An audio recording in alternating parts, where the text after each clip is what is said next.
you. Thank you. Good morning. Morning.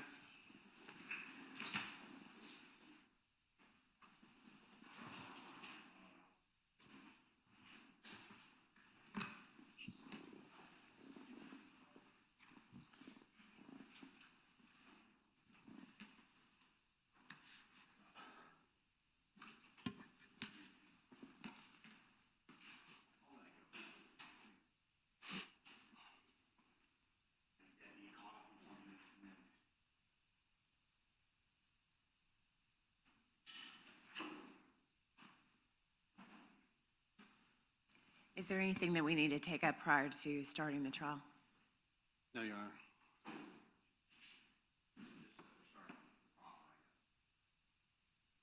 Correct. Of Ms. Jensen? Right, we have her here. She's present. We're ready to go. Okay, let's bring her in, please. She's here. Good morning, Honor. Ronald Manto on behalf of Kim Jensen. Right, thank you. Good morning. Good morning. I just wanted to put on the record. Do you want to come forward? Sure.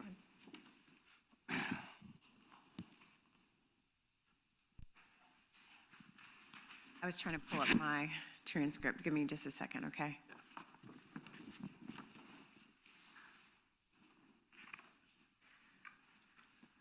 I apologize. I didn't know that it was a proffer. I thought she was testifying, so I would have come out earlier.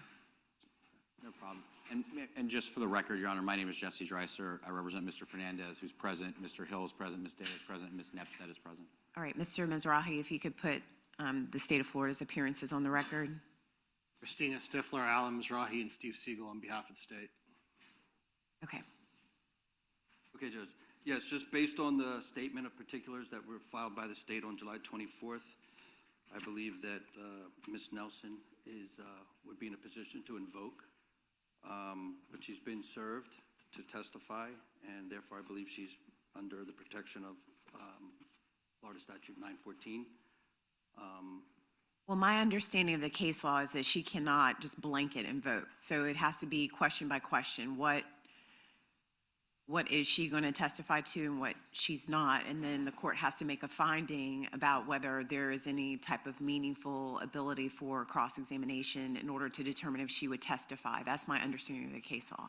Yeah, I think we're in agreement that the state is, based on the subpoena that we provided the witness, that we are providing her immunity for her testimony and cannot use it against her.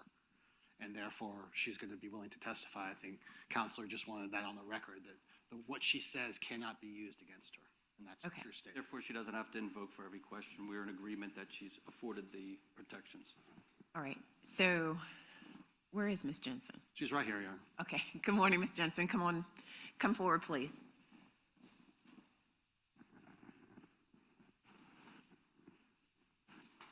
Raise your right hand to be sworn in. Ma'am, do you solemnly swear or affirm the testimony you're about to give will be the truth, the whole truth, and nothing but the truth, so help you God? All right, Ms. Jensen, before you take the witness stand, I'm going to have you kind of step back so that it doesn't, no.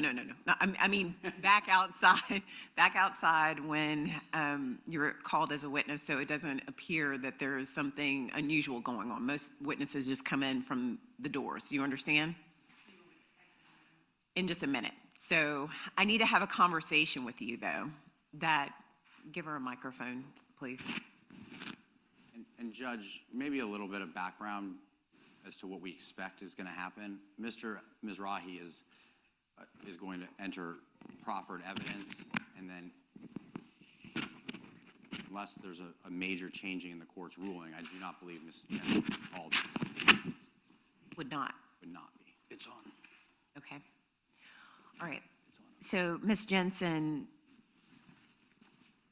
first, let me make sure that you understand. Do you understand what your attorney is explaining to the court? I do. Okay. Which is what? That I have You have a constitutional right. to invoke. Right. And so the state is giving you a subpoena. So that means that, I was forced to come here, not, right?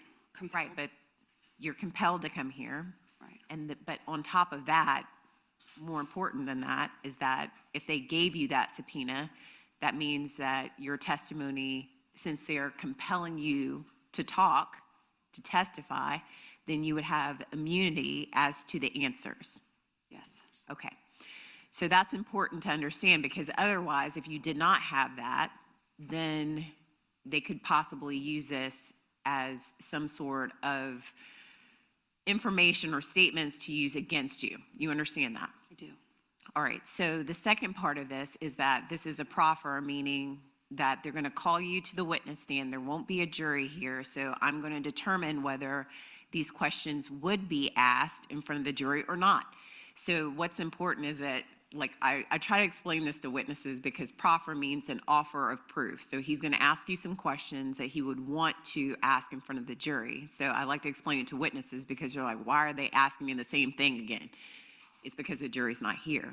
The jury is the fact finder. Do you understand that? I do. And so I'm trying to make a legal ruling, all right? Okay. You've already been sworn in, so you can go ahead and take the witness stand. You can take the microphone away from her. There's one on the witness stand. Thanks, Ron. Do you want to take this?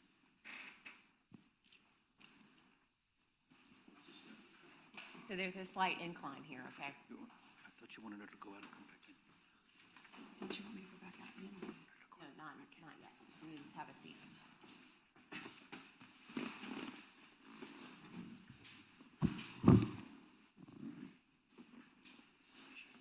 Right, Mr. Mizrahi. Thank you. Please state your name for the record. Kim Jensen. And how do you know Shanna Gardner? I know, I initially met her probably 11 years ago through church. And would you consider yourself close friends with Shanna Gardner? Yes.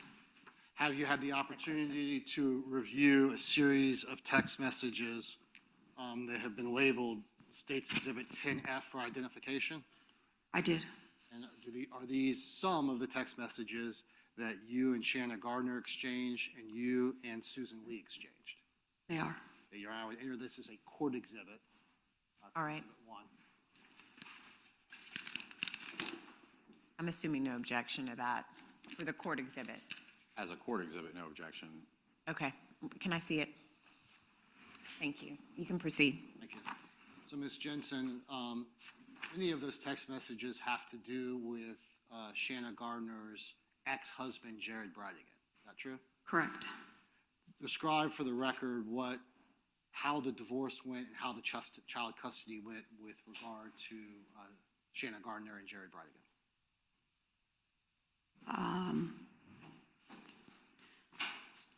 From a legal standpoint, I guess the divorce went quickly, but it was not amicable at all. And the child custody was 50-50. And that was the ruling. How did Ms. Gardner feel about Jared Bridegan as a father? He frustrated her as a father. And did Ms. Gardner share with you that she wanted to have more custody of her children? Shanna wanted more communication more than anything. No. Does that include that she wanted more custody or no? Yes or no? Or I don't know. I don't know. I'm going to object to leading. She's free to answer the question on direct as she wishes. I think giving 3 potential options of an answer. I'll overrule it. Go ahead.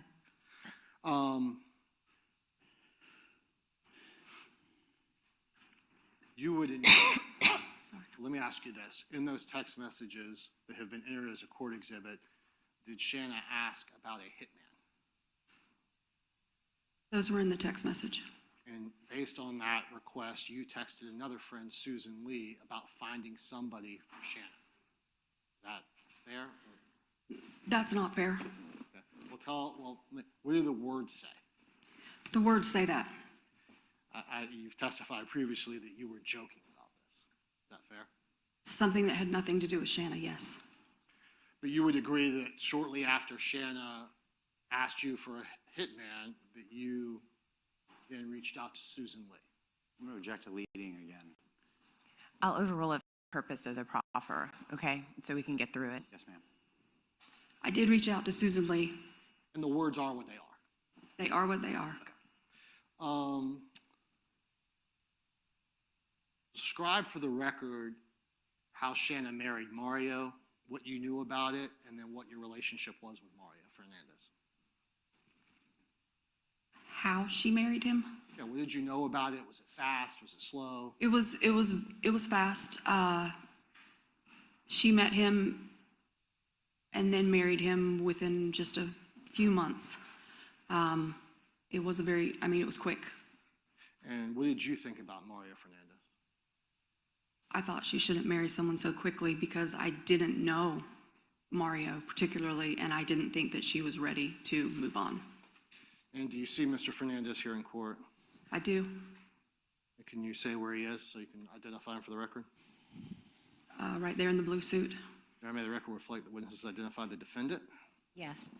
So did you have conversations in the presence of Shanna Gardner about Jared Bridegan with Mario Fernandez?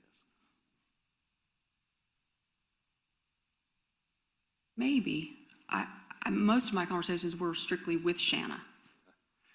In your meeting with Mario Fernandez, did you think that he was a boastful individual? I did. Did you think he would brag about being able to do things that you believed he could not do? I did. And was that, just describe a little bit more for us. Mario was always a big talker.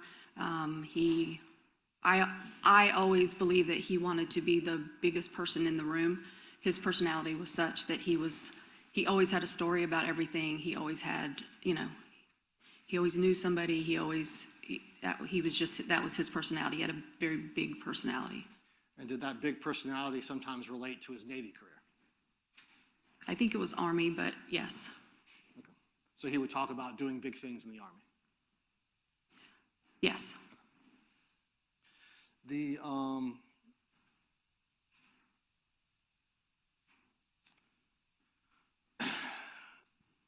Did then Shanna Gardner ever share with you statements that Mario made about being able to fix things, take care of things? And just Yes. for the record, I'm objecting as the same objections that I've made in my motion in limine, Your Honor, that you've ruled on.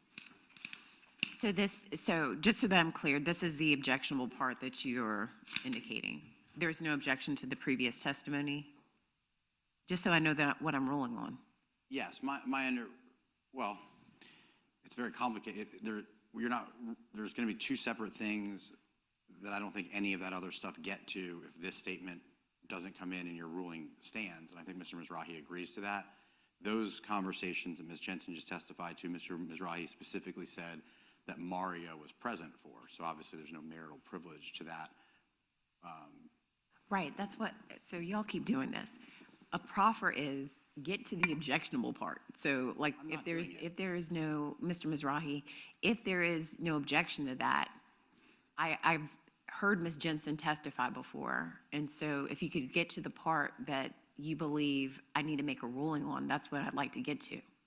If there's no objection to this and other stuff, there's no need for me to hear it. The state of Florida has to lay some background. This is not a situation where the witnesses testify and we've let the jury out. I have to let some background. I agree. So I spent 5 minutes laying a background, and now I'm Longer getting than to the that. questions. Longer than that. Get to it, Mr. Mizrahi. I am, Your Honor. I'm getting to the point now where that's why he objected. So, I'm sorry, but just to be very clear, that court exhibit, Your Honor, would never come in, and we would object to that. But Okay. I got it. Move on. Mr. Mizrahi, go ahead. yeah, just let me do it. So describe the things that Shanna Gardner shared with you about Mario being able to fix things. That was his catchphrase. He would say that about all things, no matter what it was. If it had something to do with me, if it had something to do with the kids, that was just a common phrase that he would say. And did Mario Fernandez share with Shanna Gardner that he could take care of, fix the issues Shanna Gardner was having with Jared Bridegan? In a family law setting, he would say he believed that they could use the family law courts and fix the problems. And so that's something that Shanna Gardner shared with you, that Mario says he can fix it, he can take care of it. In a family law setting is what Yes. your impression was. Yes, that was my impression. So did Shanna Gardner also share with you that he could take care of it because there was a motorcycle gang that was living in close proximity to Jared Bridegan? When Shanna relayed that statement to me, it was I have eyes. Okay, and that statement, "I have eyes," has to do with Jared Bridegan. I have eyes on the kids at all times, so yes, I guess. Did Shanna Gardner share with you that Mario Fernandez shared that he was close on multiple occasions to Jared Bridegan?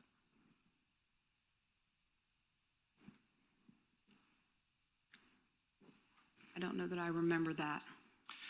Did Shanna Gardner share with you that Mario Fernandez had eyes everywhere? Yes, Did Shanna Gardner say that Mario Fernandez said that there had been missed opportunities? As far as taking care of the situation with Jared Bridegan? I'm not 100% sure if those were the words. Tell Maybe. me what you remember.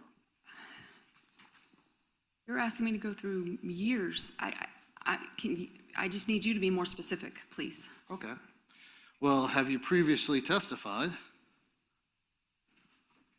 that there were missed opportunities with regard to Jared Bridegan?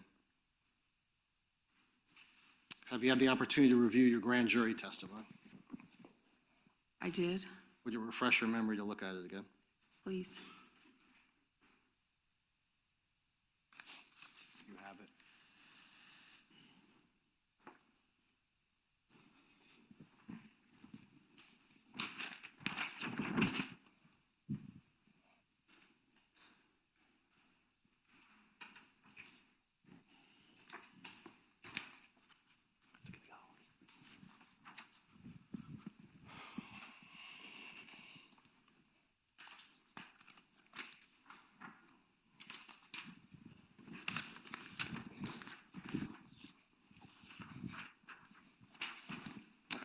When I say grand jury testimony, I really meant your hearing testimony. So would that help? If you show me. Look at page 76 of the hearing testimony.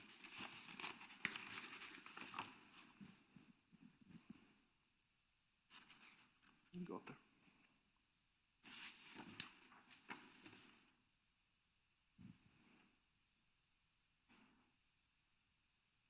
So what was your question again? Did Shanna Gardner indicate to you that Mario Fernandez said that there were missed opportunities with regard to Jared Bridegan? I don't see those words here. Oh, well, maybe down here, maybe. That was a question. What was your answer?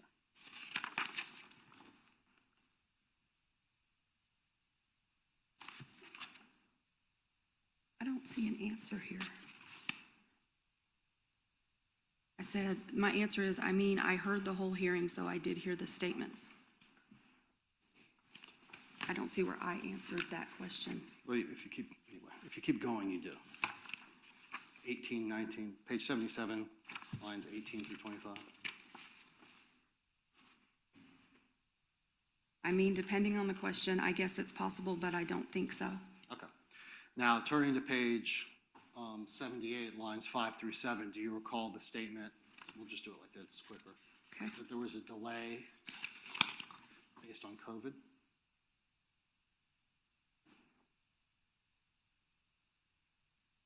My answer was, I never said anything about a delay in killing Jared because I never had any knowledge of Jared being killed or planned to kill him. And then lines 13 through 16?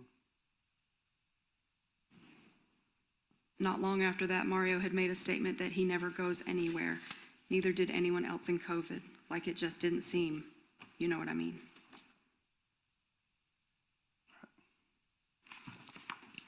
I'm going to ask you a couple more statements and then we'll be done.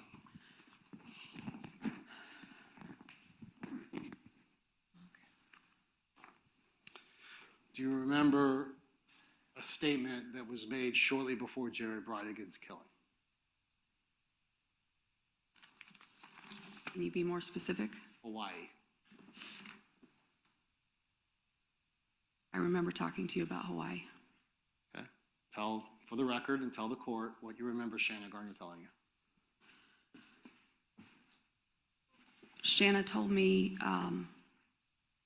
that they were getting divorced and how they were going to go about that as far as the kids were concerned. And at some point, Mario asked her if she wanted him to take care of anything, and she said, Jared, and he said, or she said, absolutely not. I don't want anything to happen. So say that again, since you kind of mixed it up. What did I mix up? Take care of who? He asked if there was anything Shanna wanted him to take care of, and she said Jared, and then she said absolutely not. Okay, so who said Jared? Shanna, So I want to break down. Mario Fernandez says, is there anything you want me to do to take care of? correct. And then she said Jared, Yes. and then Mario said, okay. Mario didn't say anything. She said no. And then she said no.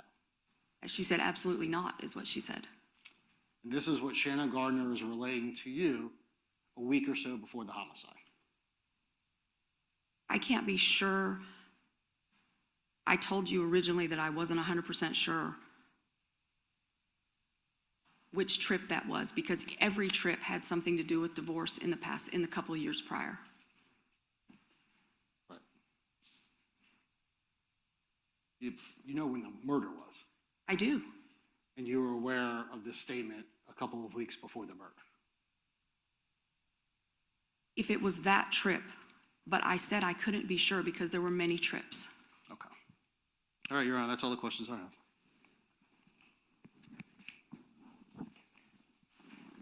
Just so that I'm clear, and y'all can ask whatever questions you need to after the fact. So the Hawaii trip, when you said they are getting a divorce, you mean Ms. Gardner and Mr. Fernandez? Yes. Okay.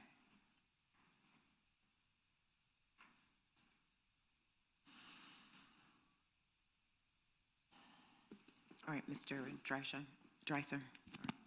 Ms. Jensen, good morning. Good morning. I only have a few questions for you.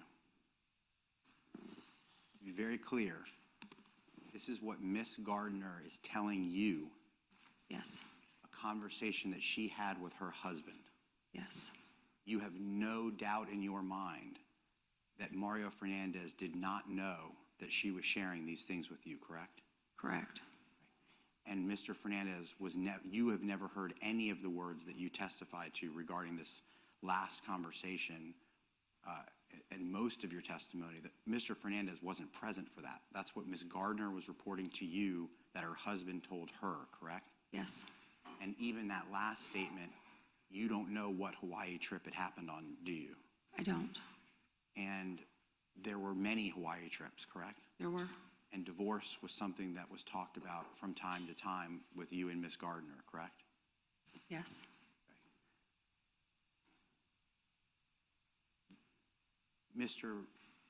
Regardless of how quickly they got married, Mr. Fernandez loved those children, right? That's what you believe? I believe that. He was an active and engaged stepfather? He was. And Mr. Mizrahi didn't ask you in those statements the questions in between all the different questions, but you would agree you kept telling Mr. Mizrahi that Mr. Fernandez just wanted to keep Ms. Gardner safe. That's what he was referring to in all those questions, right? Yes. I don't think I need anything else, Your Honor. I just want to make sure, so the questions by the defense, those are specifically related to Hawaii? The Hawaii statement? And all the other statements that Ms. Jensen said that Mr. Fernandez was not present for. That's what was... That's the problem. So I don't know that the defense needs to do it, but that is the purpose of the ruling. It's not necessarily all these statements. It's the circumstances surrounding the statements that... I totally agree. That's why So I don't know anything about that to make a ruling. It's the circumstances for which the statements occur.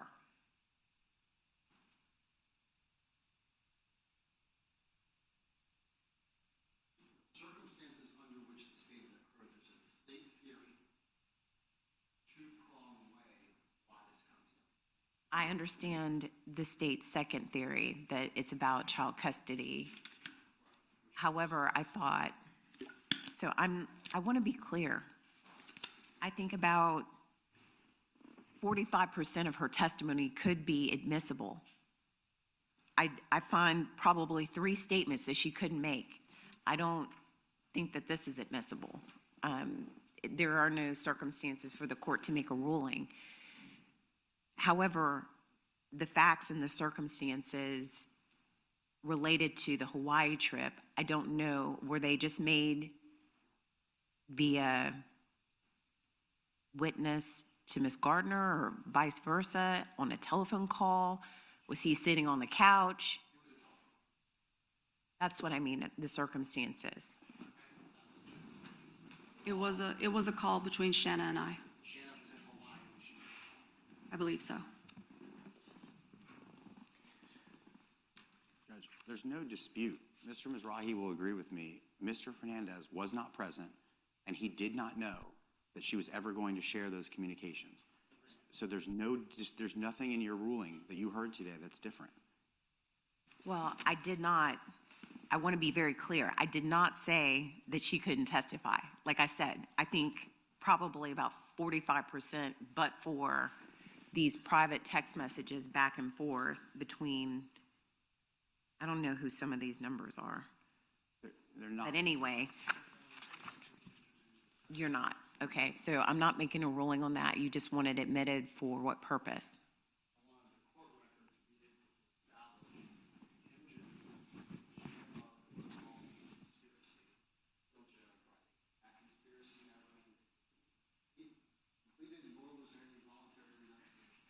So as it relates, let me pause you. As it relates to the co-conspirator statements that pass prior to her marriage of Mr. Fernandez, I'm not excluding that. Okay, so, but you're not admitting this? Okay.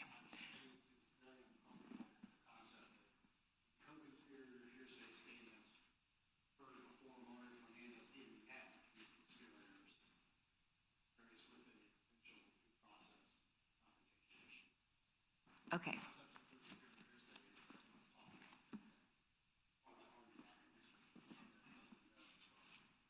All right. So the state is,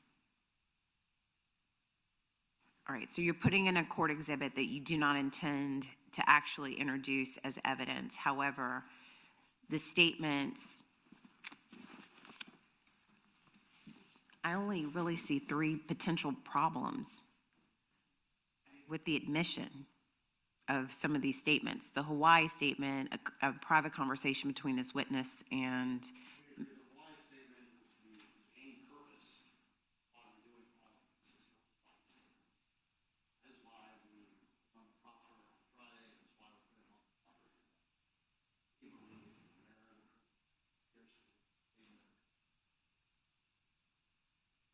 right.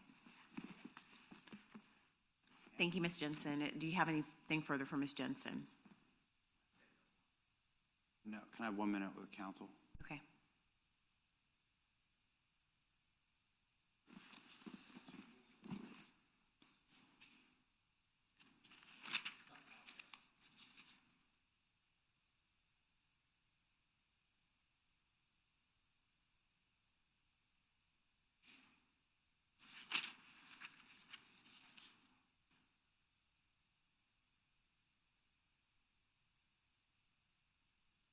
The state and I think we understand, and it wasn't as clear, but I agree with the court.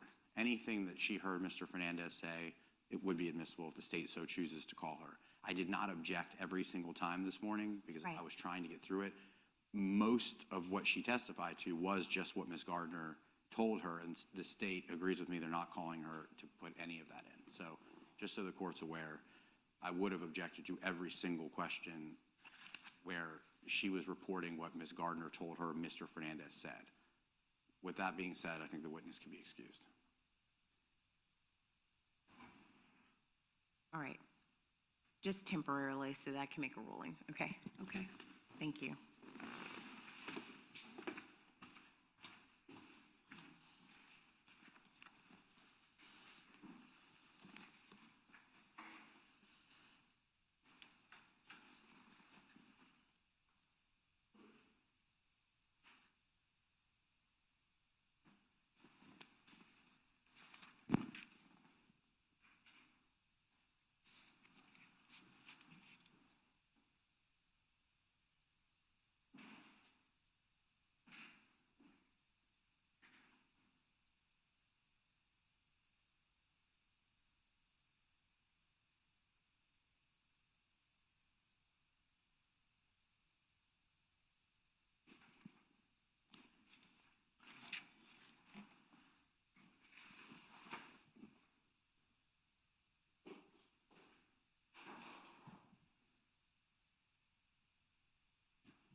No. Thank you.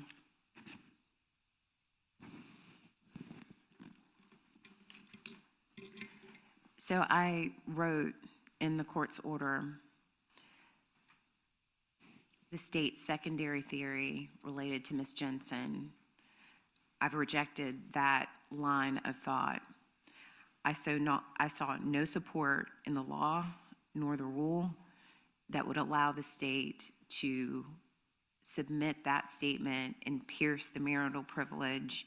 I left open the potential that if there were circumstances surrounding the actual statement that would basically, the privacy would fall away, the circumstances for which it was made. But generally speaking, I believe that the exceptions to the marital privilege outside of the privacy area are well defined. It is a crime against either one of their children. AB and LB are Miss Gardner's child, but none of what I saw, and I'll hear you out, changes the court's analysis. So I'll hear you if you want. Yeah, just very briefly, thank you, Okay. Joanne. The AB and LB are victims of an intentional act that reasonably could lead to their physical or mental injury. Because this is not a murder that is done for a gang reason or for money reasons, and tangentially, those children are injured. The goal and purpose of this homicide was to take away Jerry Bridegan's parental rights to eliminate their father intentionally. This was the intentional act done that could lead to their physical or mental injury.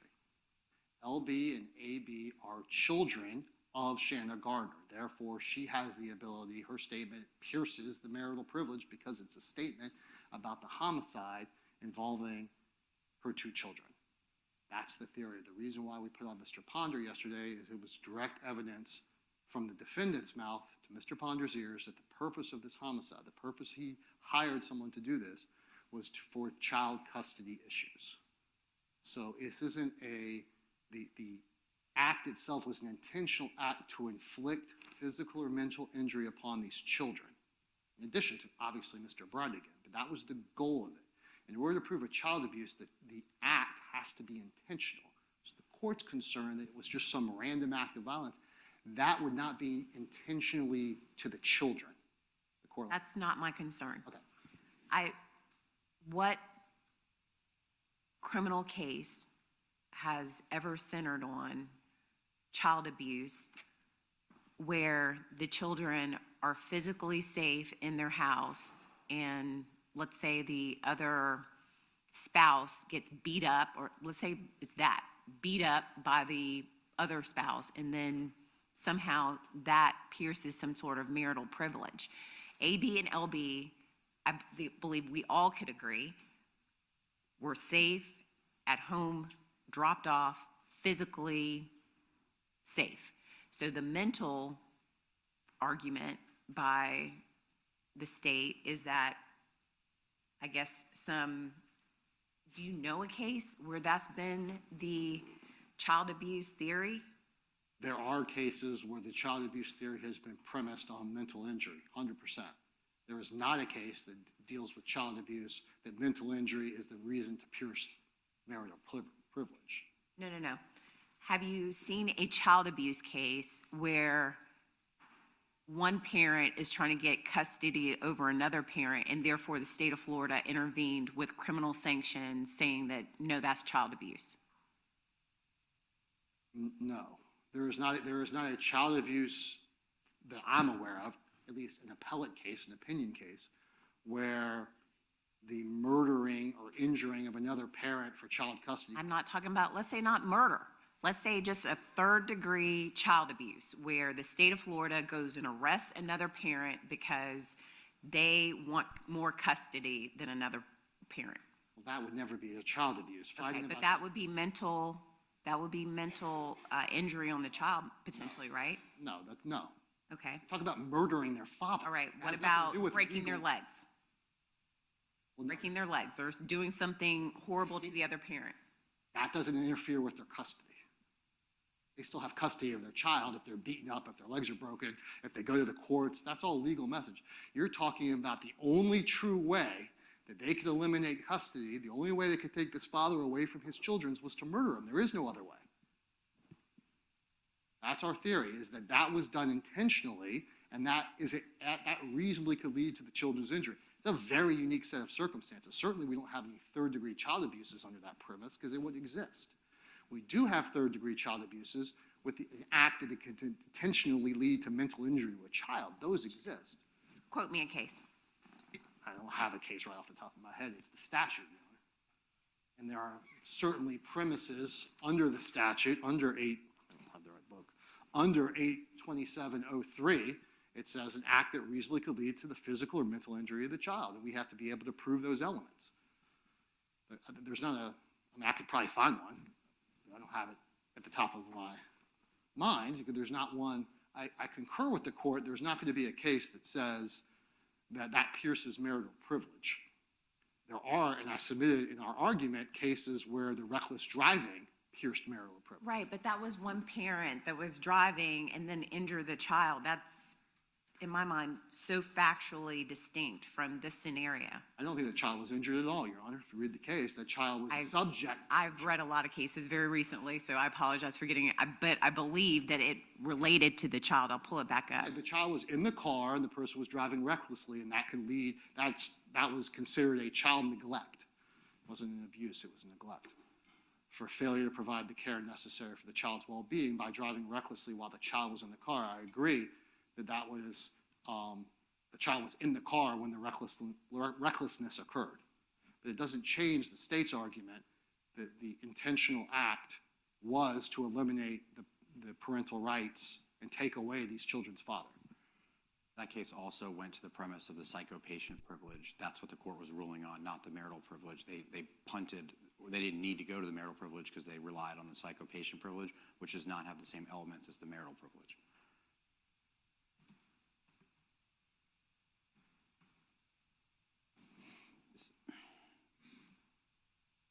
I'll just wait.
So there's a Florida Supreme Court case, Dufresne, Dufresne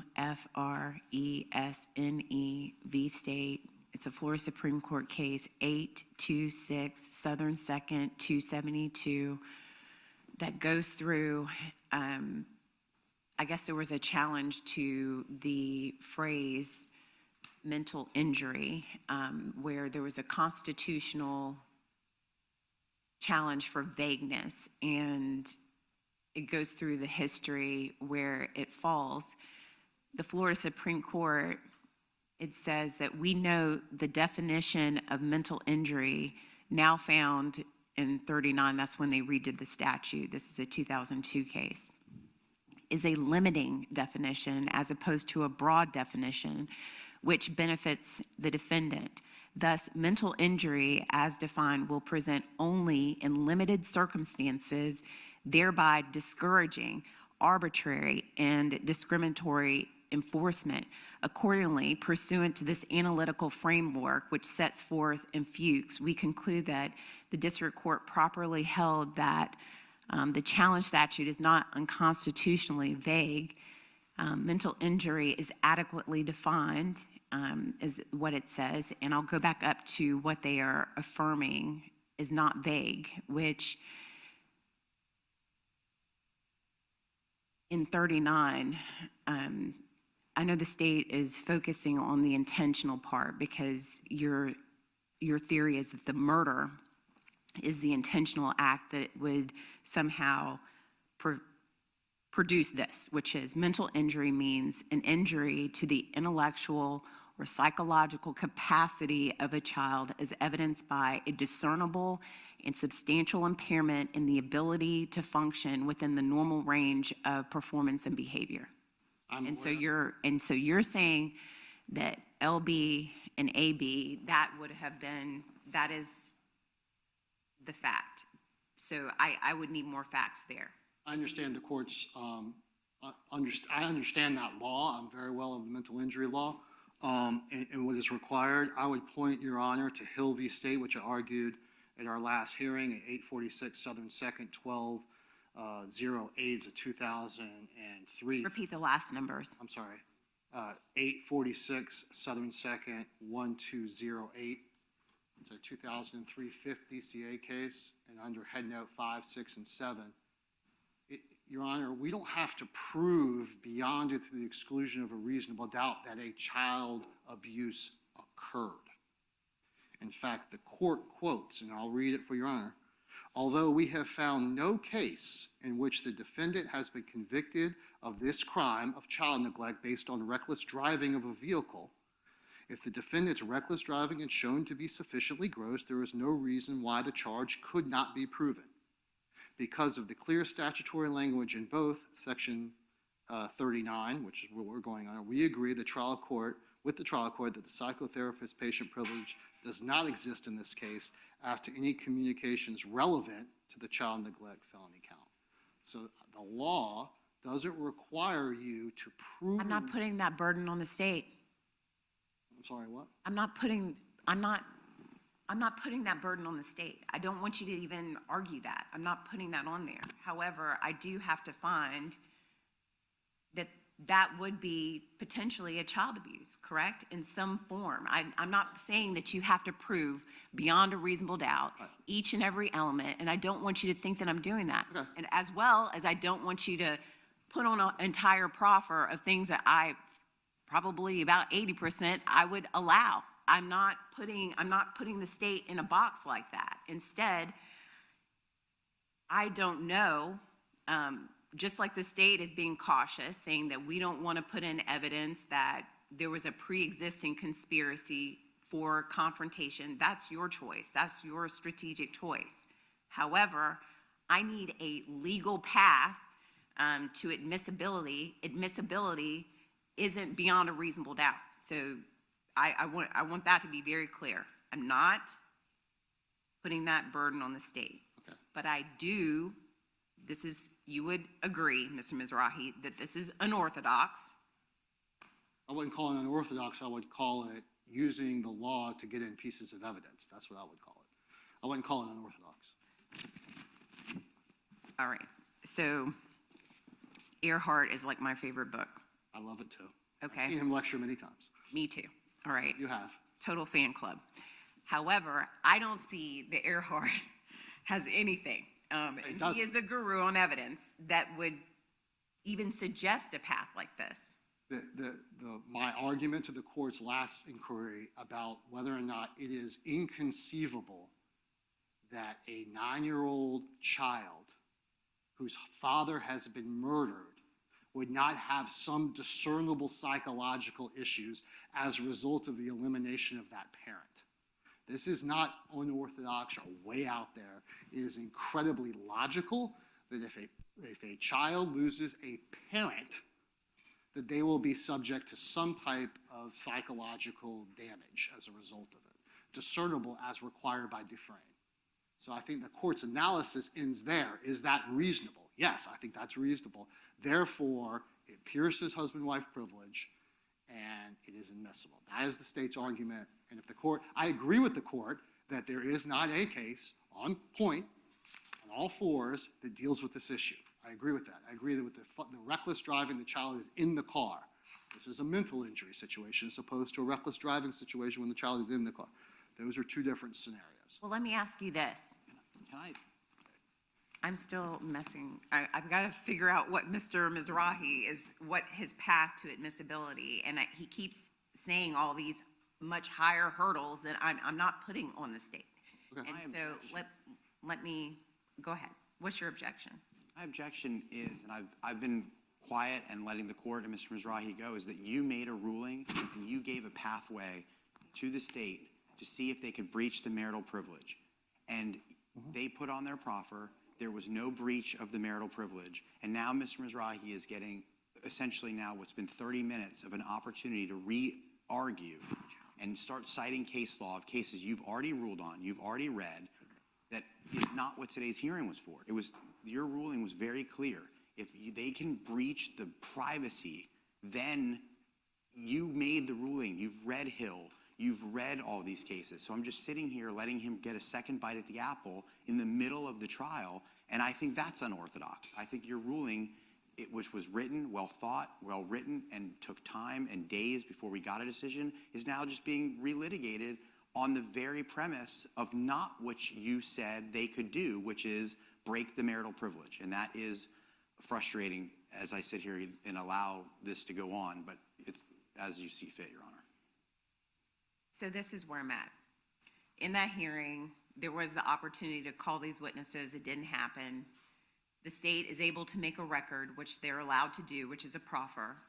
And while I don't necessarily, generally speaking, proffers are the objectionable evidence, and their record needs to be clear, Mr. Dreiser, that generally speaking, the proffer only includes what is being objected to. Like I said, I don't want the appellate court to be under the impression that I ruled all of that inadmissible, which I did not. I don't want the state to make a record saying that I'm saying that it's not admissible because they have to prove something beyond a reasonable doubt. It is not. I know the rules of evidence. So I don't want, that is what I'm doing, okay? So as far as that is concerned, I have heard part of this. I haven't seen it in real life. I did not know what the purpose of Mr. Ponder was or what he was saying, I guess, at the very end. And then I want to make sure that the record, what you're objecting to is the Hawaii statement, and then some other statement that was made on the phone. But there were statements put in that apparently Mr. Fernandez was here for. And so that would not be marital privilege. That is not inadmissible. Agree. And so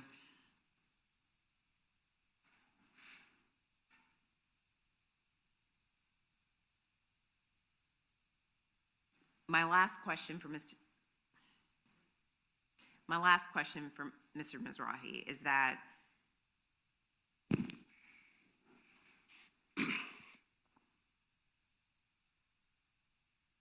the statements that you were seeking to admit where you're saying it was related to child custody, you're depending on Mr. Ponder, not from Ms. Jensen, because she said that Mr. Fernandez said he was going to fix things through the family law system. Well, it's both. It's both. Okay. It's both. Ms. Jensen doesn't say that Mr. Fernandez said he was going to kill Jared Bridegan for child custody. That's why we put the Ponder on. Okay. The Ponder statement is the direct evidence that the murder was done with the intent to commit Let's be child abuse. All right. Mr. Ponder did not need to be proffered. I agree. You weren't making a decision as to whether what he could say comes into evidence. You were very clear about that, and I agree with the court. They just chose not to call Mr. Ponder for strategic reasons. They had no, Mr. Ponder. They have? Yes, they have chosen not to call him. Okay. And they brought him in to tell you evidence that the jury has not heard that could come in. He can say what Mr. Fernandez told him, and then I'll cross-examine him, and the jury will decide what they're going to do with Mr. Ponder. But now they're trying to get in what Mr. Ponder said to influence your ruling. When I don't know why they proffered it, quite frankly, I guess to stack inferences. But Mr. Ponder could have testified in front of the jury. He wasn't saying anything, as you said. You don't make determinations on believability. You make legal decisions. There was no legal objection that I know of that I could prevent Mr. Ponder from testifying. So let's be very clear about that. Okay, well, I didn't know the state wasn't calling him, so. All right. If you, Mr. Mizrahi, I stopped you because I thought he was going to testify and they'd hear all of that stuff. I needed to make a legal ruling. But if you wanted to put him on again to, I guess, or put his deposition in, I don't know. But I stopped you because I thought he was going to testify. The state does not need to recall Mr. Ponder for any purpose of the proffer. All right, so. We have put on the evidence that we think the court can make this decision, and we understand the court's previous ruling, and I've made my argument, so we're good. All right, I'll maintain the ruling. Are y'all ready to get started? Yes, Your Honor.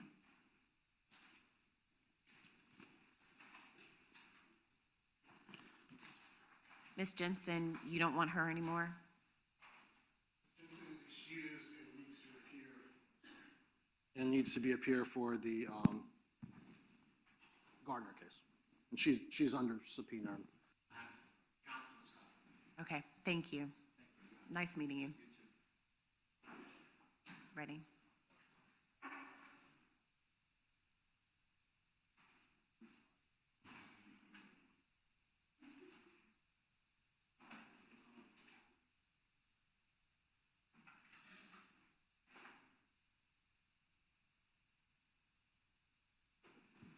We'll see.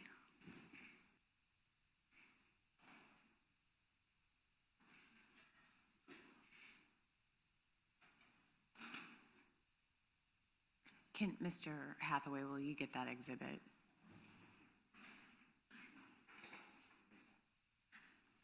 Who's the state calling? Fred Barton, Your Honor.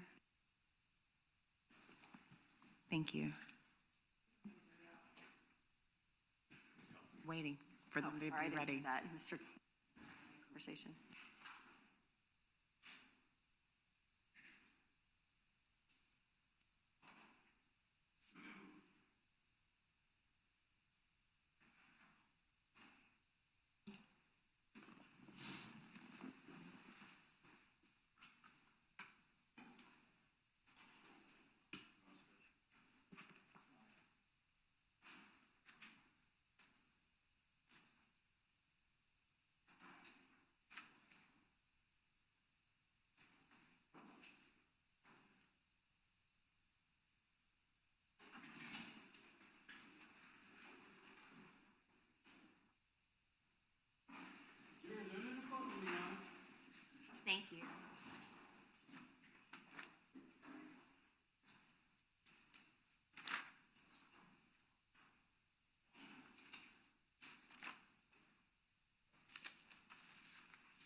Welcome in, members of the jury. Everyone may be seated.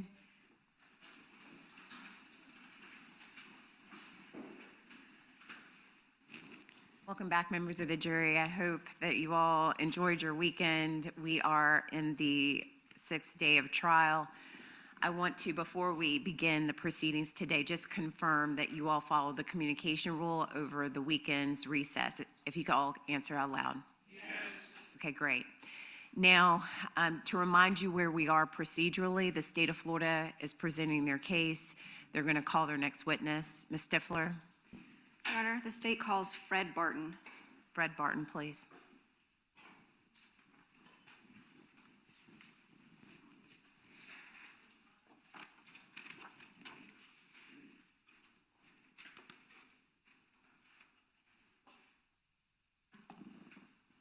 Good morning, Mr. Barton. Come all the way forward, please.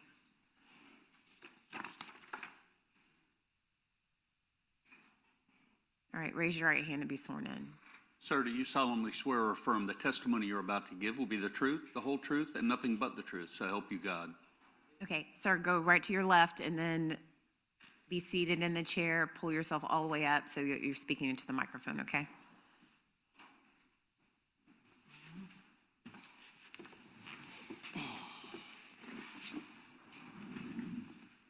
You may proceed. Thank you, Your Honor. Good morning, sir. Good morning. Can you hear me okay? Very well. Thank you. Could you please state your name for the record, introduce yourself to our jurors, please? My name is Fred Barton. And Mr. Barton, do you live here in Duval County, Florida? Yes, ma'am. How long have you lived here in Jacksonville? Since I retired from the Navy, 2002. And what do you do for a living, sir? I'm a manager for Allied Security Company. I'm going to keep this brief because I know you got to get back to work. I want to ask you about an incident that occurred several years ago with a man named John Biggerstaff. Mm-hmm. Do you know John Biggerstaff? I do. Can you tell the jury when you met Mr. Biggerstaff originally? I can't remember exactly, but I met him years ago through his wife, who I met on a dating app. Okay, and you had some kind of dating relationship with his wife? That's correct. She was married to Mr. Biggerstaff at the time. That's correct. And did you and Mr. Biggerstaff have any type of interaction yourselves? No, just when I went around their house, he was there, or he would bring her to my house. She would stay with me on the weekends. No problems with him? This was a consensual, everyone's copacetic type of relationship? If you could say yes Yes. or no, please. Thank you, sir. At some point, did you become aware that Mr. Biggerstaff was being federally prosecuted? I did. And during that time, did you know that he was going back and forth to federal court during his case? I did. And I want to ask you about, while he was litigating his case, did he ask you to hold an item for him? He did. And did he bring that item to your home? He did. Can you tell the jury what that item was? It was a metal cabinet. He called it a gun cabinet, but I don't call it a gun cabinet, but it was a metal cabinet. And he brought it to my house, asked for me to hold it until his son would pick it up the following week on Friday. And I know you can't remember the exact year, but in the timeline of his case, when did he bring this gun cabinet to your house? The last conversation I remember having him with him was based on his attorney advised him that he needed to get rid of those guns or any firearms in which he had possession of, because if he was convicted, he wouldn't be able to touch them, do anything with them, so he was giving them to his son. Okay, so this was prior to his sentencing, but after he was originally arrested and litigating his case. That is correct. When he brought the locker over, where did you store it at your home? In my closet, in my bedroom. How did he bring it over? He came over and I put it on a hand truck, and he brought it up, brought it to my room. I put it in my room, and locked my room, because I locked my room on the outside because my kids used to break in my room. So I locked my bedroom also to keep them from breaking in my bedroom. Okay, and so he brought it on, he said a hand truck. What is that? Like a dolly? Well, it's a hand truck. You just pull it back and you roll it however you got to. Did you ever look inside the gun cabinet? Never had access to it. Told him I didn't want access to it. I don't want to have any responsibility if anything's missing, damaged when he picked it up. So I couldn't tell you what was in it. You couldn't tell what type of firearms were in there? I wouldn't even know if there's firearms in it because we never opened it prior to him leaving it. We didn't open it when he came to pick it up. Right, so you never looked inside? You wouldn't know what's inside other than his statements to you that it was a gun Correct. cabinet and his lawyer told you to take it with his That is notes. correct. Who came and picked it up? Him and his son, And what's his son's name?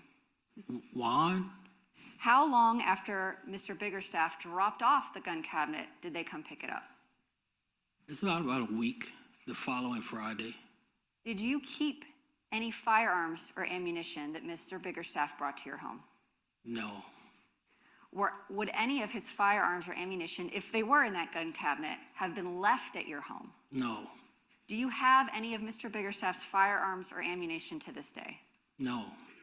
And you're, obviously, in your job at Allied Security, you're lawfully allowed to possess and own firearms. Yes, I have a gun from them. Do you know the defendant in this case, Mario Fernandez? Never heard of him. Do you know a woman named Shanna Gardner? Never heard of him. Do you know a man named Henry Tenen? Never heard of him. Do you know a man named Jared Bridegan? Never heard of him. May I have a moment of counsel, Your Honor? Yes, No further questions. Thank you, Mr. Barton. thank you. Cross? Yes, Your Honor.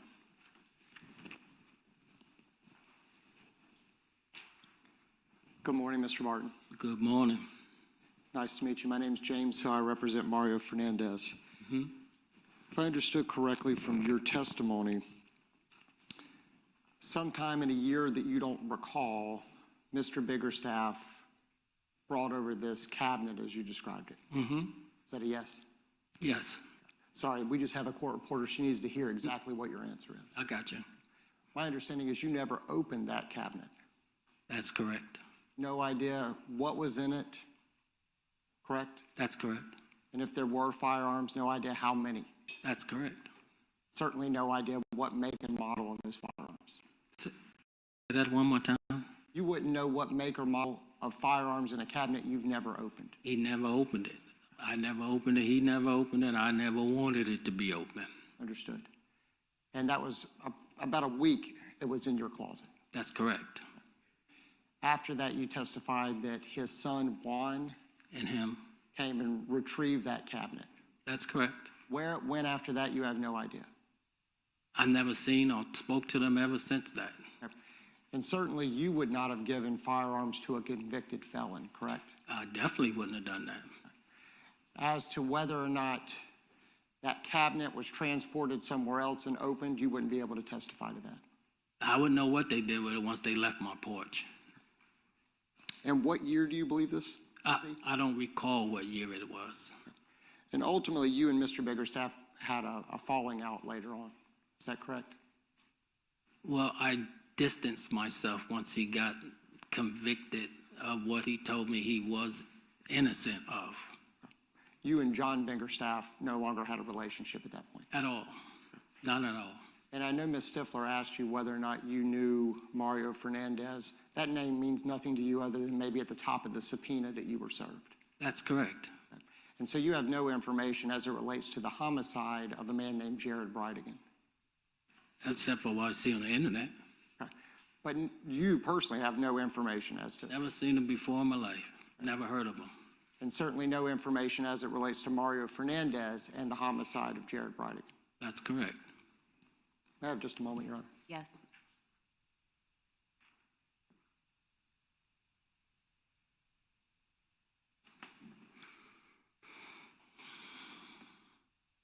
No further questions for Mr. Barton. All right. Any redirect? Thank you. Be excused. All right, thank you very much, Mr. Barton. You can step down. Call your next witness. State calls John Biggerstaff. John Biggerstaff, please.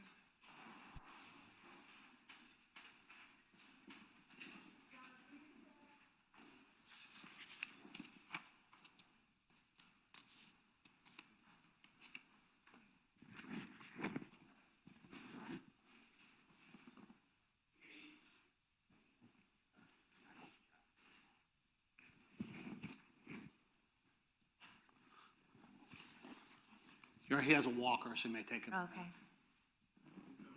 Okay.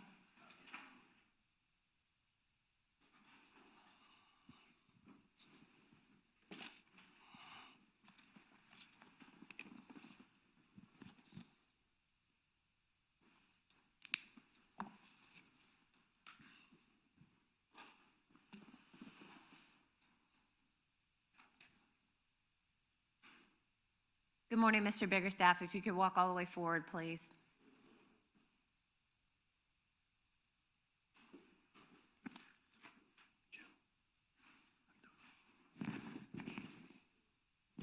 Good morning.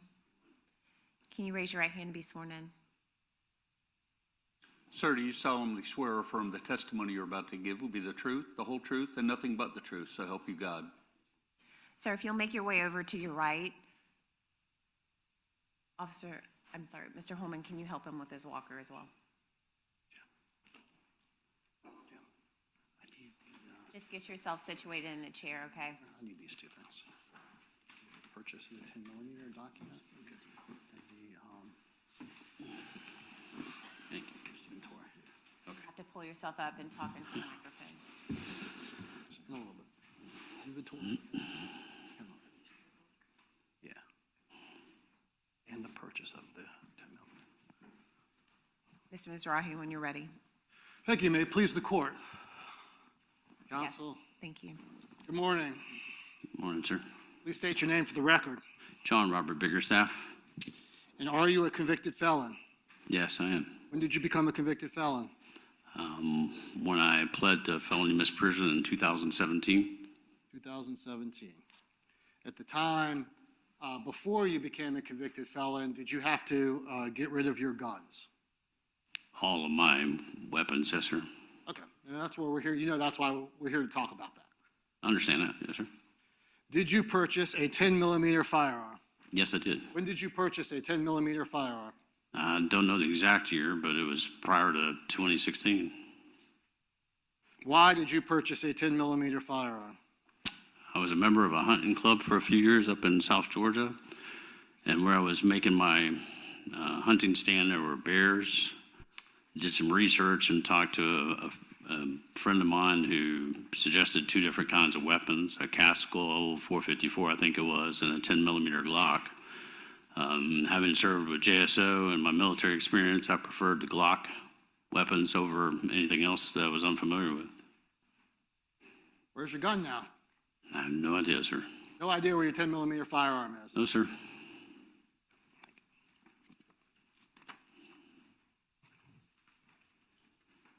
Do you regularly take gabapentin? I'm not going to get into your medical history, but you mentioned that in deposition. Yeah, I'm sorry, what did you say? Gabapentin, do you normally take that? Yes, sir. Are you on that right now? Yes, sir. Okay. And what is that? Gabapentin is for nerve pain. And are you still able to perform your daily functions having taken that prescription drug? I don't know what you mean by daily functions, no, sir. Would you say? I don't know what you mean by daily functions. You're able to come here and testify. I'm able to come here and testify, correct. There you go. Were you in the Navy? Yes, I was in the Navy. Tell the jury about your career. I was in the Navy on active duty from July 86 until October 1st, 2007. Served on active duty as a cryptologic technician collection specialist. What does that mean? What you can share with us? Cryptologic technician collection specialist changes with technology and threats as perceived by the U.S. government, National Security Agency.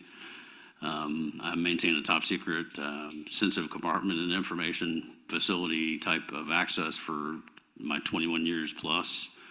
When I first came in, I was it's known now as an HF Manual Morse intercept operator. Over the years, I learned some different languages and performed different duties. Well, thank you for your service. Did you also become a police officer? I did, yes, sir. I became a JSO reserve officer. Tell the jury about that.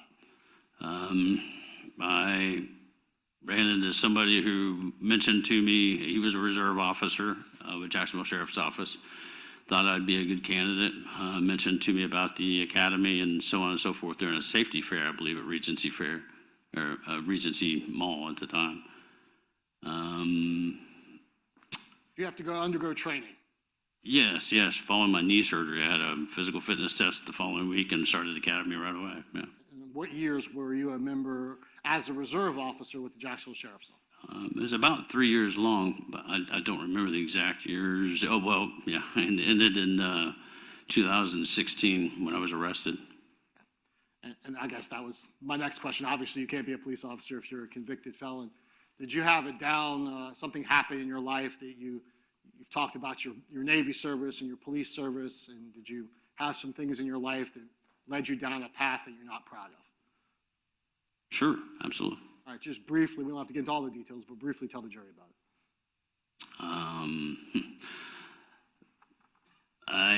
As a result of severe, Yes.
You may proceed.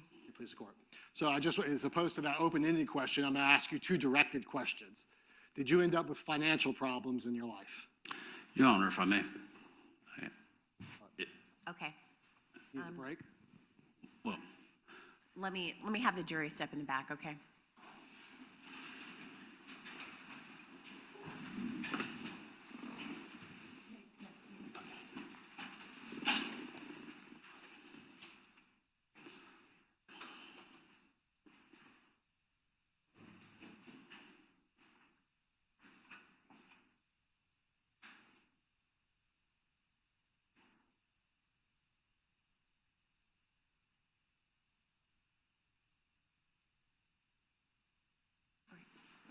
Everyone can be seated. Are they in there, Mr. Holman? All right. All right. So I'm assuming that the state told him to look at me if he had concerns? I did not tell him that. Did not tell him that. He's Okay, educated so- enough to probably know that. All right, Mr. Biggerstaff, I cannot have any type of private conversation with you, but I can do this. So what are your concerns? yes, ma'am. My concern is, as a cryptologist, I've been trained to look at everything and listen to everything. So I don't know if I wasn't supposed to hear that conversation over there, but the court reporter has the screen open right in front of me that I can read. I didn't read much, but I just saw that the words going across matched what I could overhear over there, and I just wanted to let you know in case there's something that comes out of that later. I'm sure that either needs to be screened, needs to be closed if you have some kind of a side conversation I'm not supposed to hear, or I need to turn away or something. All right, so your concern was that you overheard part of what the sidebar was about. Via the screen, yes, ma'am. Did you hear it or you read it? I read it. Okay. Is any of that causing you a concern? No, ma'am. Did the objection cause you any concern? I didn't hear the objection, ma'am. You didn't? No, Did you read it? no, ma'am. So I will tell you, since the state didn't, if you do have some concern about, did you tell him some area that he shouldn't get into or not? I'm not sure. With the other witness, there was that issue. I'm asking. I don't think that there's an issue with this witness, Your Honor. Okay, Mr. Dreiser, do you? Not that I can think of off the top of my head. All right. So did you have any concern about your background, sharing that with the jury? I just want to make sure that we can, when I bring him back out, we can. go Military forward. background? No, ma'am. All right. No. Okay, I think we're good to go. I don't, unless the lawyers think that there's something wrong, I'm not going to have Ms. Simpkins put her screen down. Because, No, Your Honor, we're aware of the issue now, and if the lawyers will bring it to your attention if it needs to be put down for the witness. okay. Agree. Well, I can do this. Ms. Simpkins, can you angle it a little differently? I'll go off. No, right now. Just angle it down a little bit. Is that good? Yes, ma'am. I Okay. didn't intentionally read the whole thing, but. For the record, the screen is angled down. Let's bring the jury back.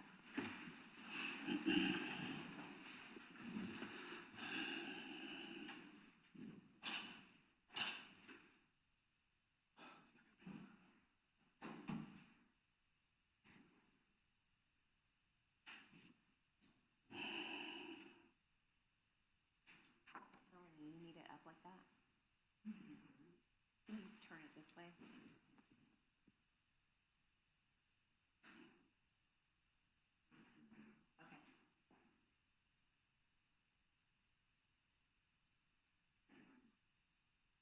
Okay.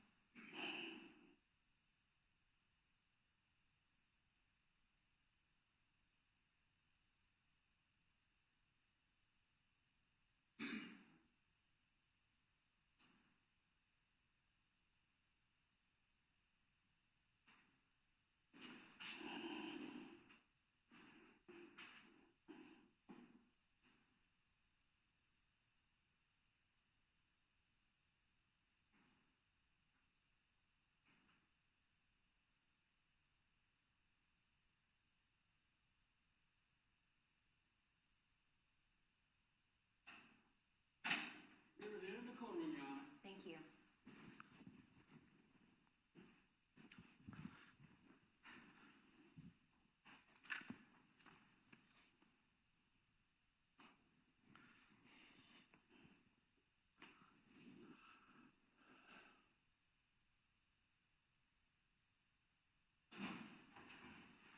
All right, welcome back, members of the jury. Everyone may be seated.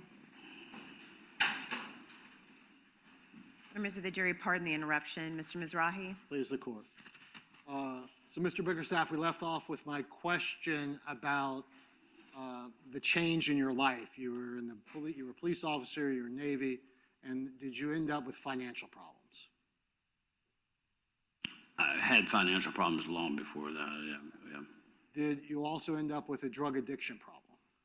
As a result of PTSD, drug addiction, depression, anxiety, yes. I'm just trying to explain to the shift in your life. Would you agree there was a shift in your life? Yes, Do you know Mario Fernandez? I do, yes. And how do you know him? I've known him for about 18, 19 years.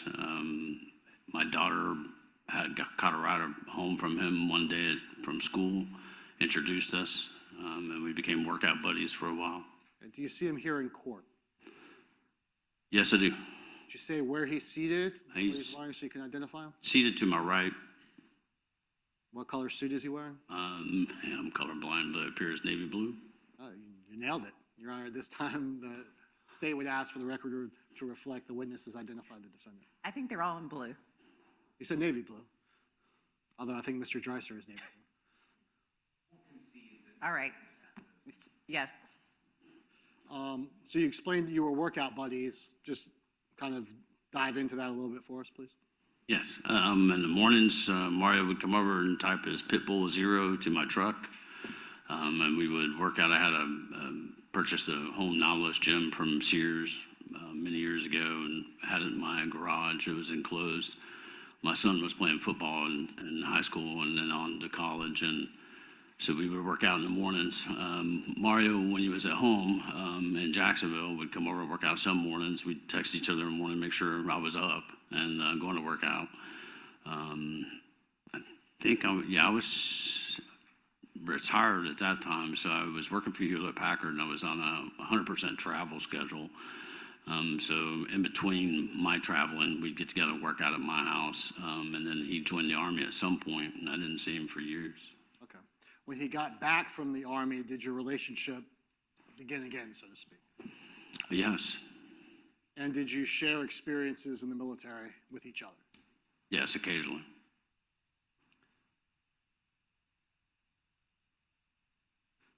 Back in 2020, well, let's turn back to 2018. Were you aware of who Shanna Gardner was before you found out that she got married to Mario Fernandez? No. Explain to the jury how you found out that they got married. One day when Mario was at my home, he brought up a picture of him and Shanna, and I believe it was in Hawaii on a honeymoon or something like that, and said he had been married for, I think he said 2 years, I think at that point. It was at least a year. And that kind of surprised us. So. And why did it surprise you? Well, I hadn't seen or heard from Mario in a while, and then to find out that he was married, somebody would consider a family friend, it was kind of shocking to find out that he had been married. Again, with your relationship, was there an occasion on February 15th of 2022 that this defendant, Mario Fernandez, had sex with your wife? I think her name's Maria. My wife's name is Maria. Do you recall that situation? I don't recall the date. I do recall the situation, yes, sir. And that was based on your request? That's correct. Did you have to convince Mr. Fernandez to do that? I did. So he wasn't initially willing until you kind of pestered him for a while? Is that fair? Correct.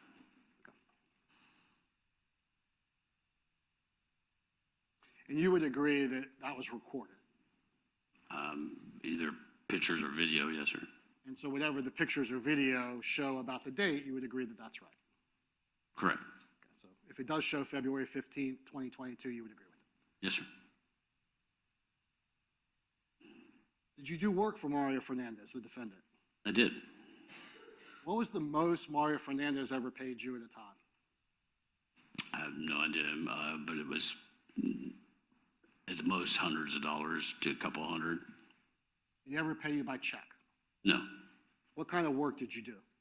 I had a handyman business, and he would, I guess, subcontract me would be the correct word. Was your handyman business registered with the state of Florida? It was. What was the name of it? 904 Handyman LLC. And so the $200-300 you got was paid to you in cash? I think you said that. You're correct. Did you do work on the Potomac address? I did. The Henry Tenen, do you know who that person is? I do, yes, sir. And how did you meet him? Henry was a tenant under Mario's rental property there. I had been working for a while to raise the shower head in the shower. Been there for a couple of days back and forth before I met Henry as I was departing the home the first time. Is the reason you were raising the shower head because Mr. Tenen is He's very tall. 6'6", whatever he is? Very tall, yes, sir. Okay. And that's why you were doing that? That's correct. Did Henry Tenen ever work for you? No. He ever work with you? No.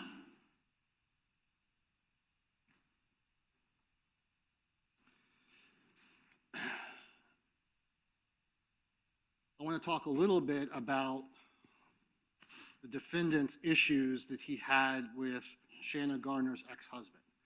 Did the defendant share issues with you that he had with Jerry Bridegan? Just two that I remember. Tell the jury about it. Mario had mentioned that there was some tension between him and his wife, Shanna, when he would have headaches, and I'd invite him over because we had determined earlier that a cigarette would clear his headaches, and I had cigarettes. And he'd stop and get a beer for two of us sometimes and bring them over. We'd drink a beer while he'd smoke a cigarette and just say that her ex had caused a lot of problem or stress between Mario and Shanna because she was in court over the children, and as soon as court would be over, it seemed like she would be called right back into court, if I remember that correctly. And the second was kind of related to that was, I think it was the boy in the family had like issues with elevation, flying to New York to see a specialist that he was required to see.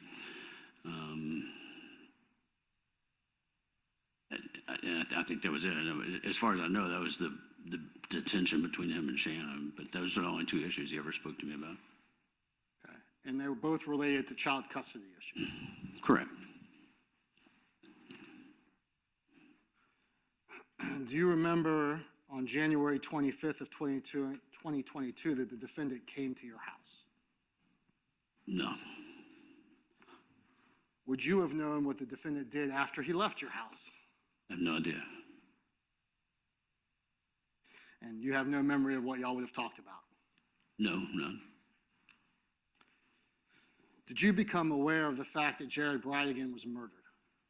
Yes. Tell the jury about that. I heard it first on, I think it was Channel 4 News one morning or afternoon, and just in summary. Of course, I didn't know his name at the time or anything. And then sometime after that, it was a couple days or week, Mario was helping me, I believe, moving things to and from my trailer that I was working on, big, great trailer I had, probably 10 miles from the home. And he had a pickup truck, and he would help me move things back and forth. Who had a pickup truck? Mario had a pickup truck. When I got in the truck one time, he had mentioned that Mr. Bridegan had been murdered or shot. And I think the words they used was, the kid's dad is dead or something to that effect. And I said, oh my God, is that the story that's on the news and everything? And he said, yeah. And that was pretty much, in a nutshell, that was it. That was about the end of the conversation. So you didn't know anything about the name Jared Bridegan. He just referred to it as Shanna's ex. Is that fair? Correct. And so then you were able to put two and two together because you had seen the media stories of the case. Yes, sir. When did you become aware of the fact that Jared Bridegan was murdered with a 12 millimeter Glock firearm? Never. Even today? You said 12 millimeter. There's no such thing as far as I know. I misspoke. See, you're careful. Good. Misspoke. 10 millimeter. 10 millimeter, not until a couple of months ago. It was mentioned by Ms. Stifler, I believe. Either her or her investigator Bennett mentioned the 10 millimeter. But as you indicated that you purchased a Glock 10 millimeter firearm, correct? Correct. One of many. I'm showing you what's been entered into evidence as State's Exhibit 191.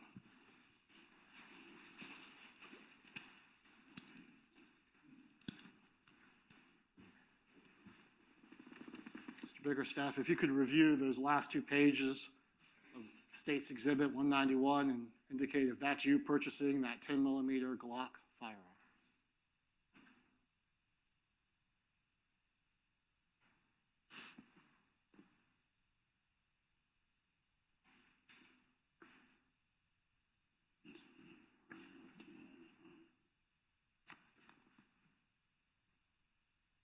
Without verifying the serial number or the concealed weapon permit, that seems like the purchaser, the dealer information I bought it from. And it has your name and address. It does have my old name and address, correct? So it appears to be your purchase of that 10 millimeter Glock. Correct. You would only be able to verify it if you had the serial number. And my weapon, yeah, my concealed weapons number, yeah, You're serial speaking number, in the yeah. microphone. Into the mic. Yes, I'm sorry, the serial number would verify that it would be the correct. I'm going to leave State's Exhibit 191 up here.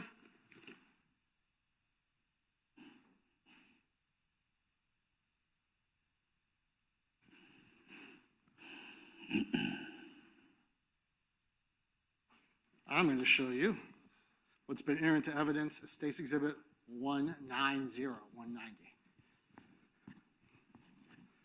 I understand that it's not the best copy. What is State's 190? It appears to be the handwritten inventory of 20 weapons that I surrendered in 2016. So you recognize that. Roughly, yeah. And who filled that out? Myself and my son. It's his handwriting, I believe. And if you could go to the serial number column 3 of the Glock 10 millimeter, go down to line 7. It's going to be the Glock 40 10 millimeter. Can you read off that serial number? It would be B as in Bravo, B as in Bravo, G as in Golf, L as in Lima, 770. And can you read off the serial number of the purchased firearm in States Exhibit 191, which is up at the top? It is B as in Bravo, B as in Bravo, G as in Golf, L as in Lima, 770. So you would agree that this is the firearm that you purchased and the firearm affidavit that you turned over to your federal probation officer? Correct. So what you turned over to the federal probation officer was before you were convicted, correct? That's correct. So you were hoping that you would get those firearms back at some point That's what they told me, yes, sir. until you became convicted and you knew that would never happen. That question, I'm sorry. That's a question. Yeah, that's obvious. Okay. And as you sit here today, you cannot produce that firearm. That's correct. Your 10 millimeter Glock 40 firearm was functional, Was functional? was it? As far as I know, it was. It was operational? As far as I know. You shot it? I did shoot it after purchasing, yes, sir.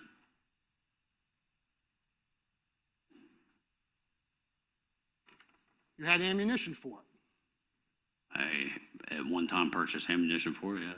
In fact, you had ammunition for all of your firearms, correct? No. Is there a purpose? There's a purpose in this question, yes. No, I mean, for the leading nature. No, I can ask it. All right, I'll sustain it then. Just speed. Tell the jury what ammunition you possessed. I have no idea what the hell I possessed back then. None. Okay. Did you possess ammunition? I had previously possessed ammunition. I used to have a locker which ATF searched. I used to have ammunition and guns in there, yes, sir. Is a firearm able to be fired without ammunition? It can be dry fired without ammunition. You can't injure anybody, as far as I know, without ammunition and no weapon, if that's what you're asking. What happened to all your ammunition? Ammunition and all the weapons were stockpiled in 2016, and I have no idea where that crap went. None of it. Excuse my. No, you don't think these things are crap, do you? Do I think they're crap? Yes. No, I was irritated about the whole situation by having to surrender my weapons, sir. You would agree that the ammunition is not contained in the inventory? No. So you would agree there's no documentation that we have to show that you surrendered your ammunition? As far as I've been told, there's no documentation to show that I surrendered anything. So that would be yes, correct. So the crap you referenced was about the charge in your conviction, not the guns or the ammunition. Word crap came from the charge, yes, sir. It's not. Because you like guns, Used to. and you didn't want to get rid of them. Is that fair? I did not want to get rid of them under the situation. That's correct. And there was a point in 2022. I just want to make it clear for the jury. When was that inventory? When did you surrender all your guns? 2016. 16.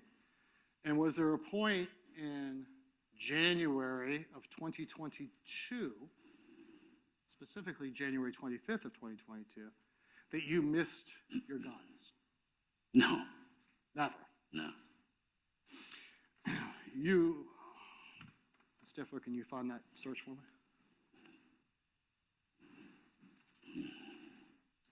You would agree that guns have value. Yes. Specifically, 20 firearms would have approximately how much value? I have no idea. Well, I mean, have some general idea. No, I don't have a general idea. It's not my Is business. it worth $5? Sorry? Would 20 guns be worth $5? I have no idea. Would it be worth $100? I don't know. If you're asking for guns from a convicted felon, I have no idea what they cost. No, I'm asking you, based on your knowledge and experience and lifetime of purchasing firearms, how much they cost. I don't know. How much did the Glock 10 millimeter cost? I don't know that either. It should be on the receipt. Can you give this jury any approximation of how much these things cost? No, You would agree that you are not a rich man. correct. Could you have sold these firearms? At what time are you asking? I'm not sure what time you're. At any time. I could have sold them up to 2016, yes. And even, and let me be clear, in other words, before you were convicted of the crime,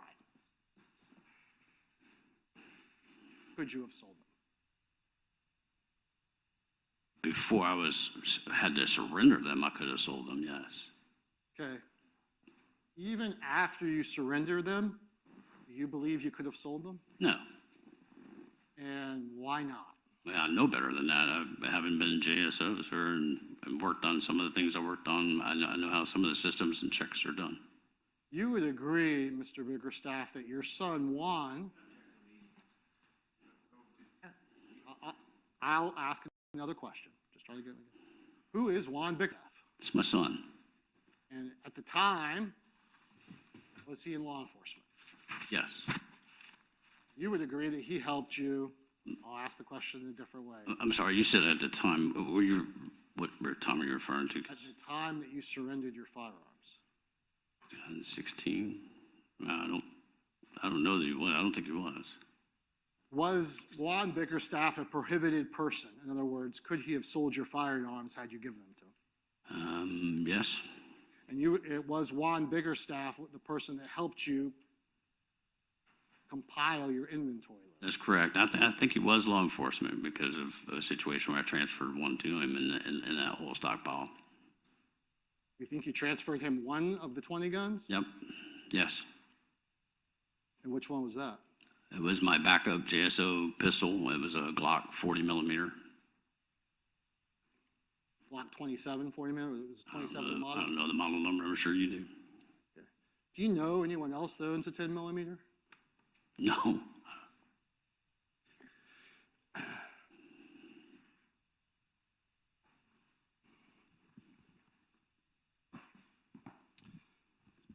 I'm showing you what's been entered into evidence.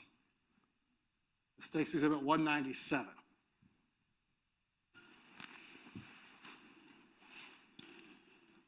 There's not a lot of room to put it there, so I'm going to have to, I guess, take it out.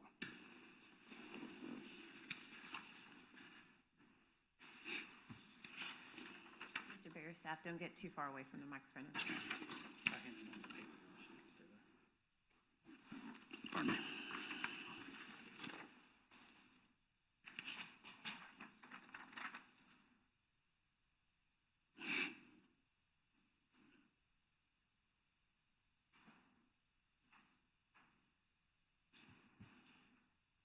Have you reviewed that?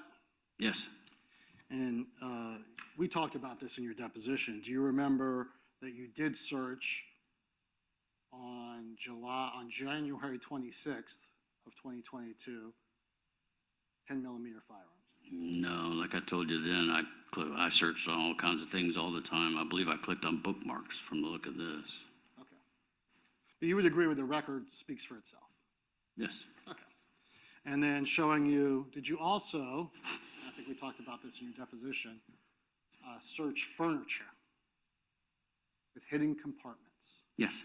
You remember that? Sure. Yes. Okay. Now, do you remember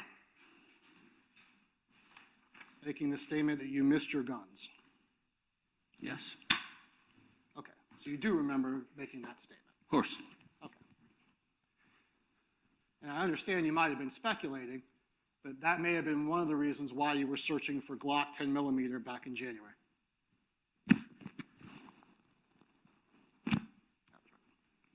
And I was right when I said the 25th. Those were in UTC, so it was the 25th. I'm sorry, let me go back to my question. Please. Your missing of the guns may have been the reason why you were searching for them on January 25th of 2022. No, I think after looking at the furniture thing, I was looking for a way to conceal my substance abuse at home. Okay. But you would agree that the record speaks for itself about whether you were looking at firearms as well? Mr. Mizrahi? I don't think that's a leading question. You agree with that? I'm sure I clicked on, from the look of it, I'm sure I clicked on bookmarks. Okay.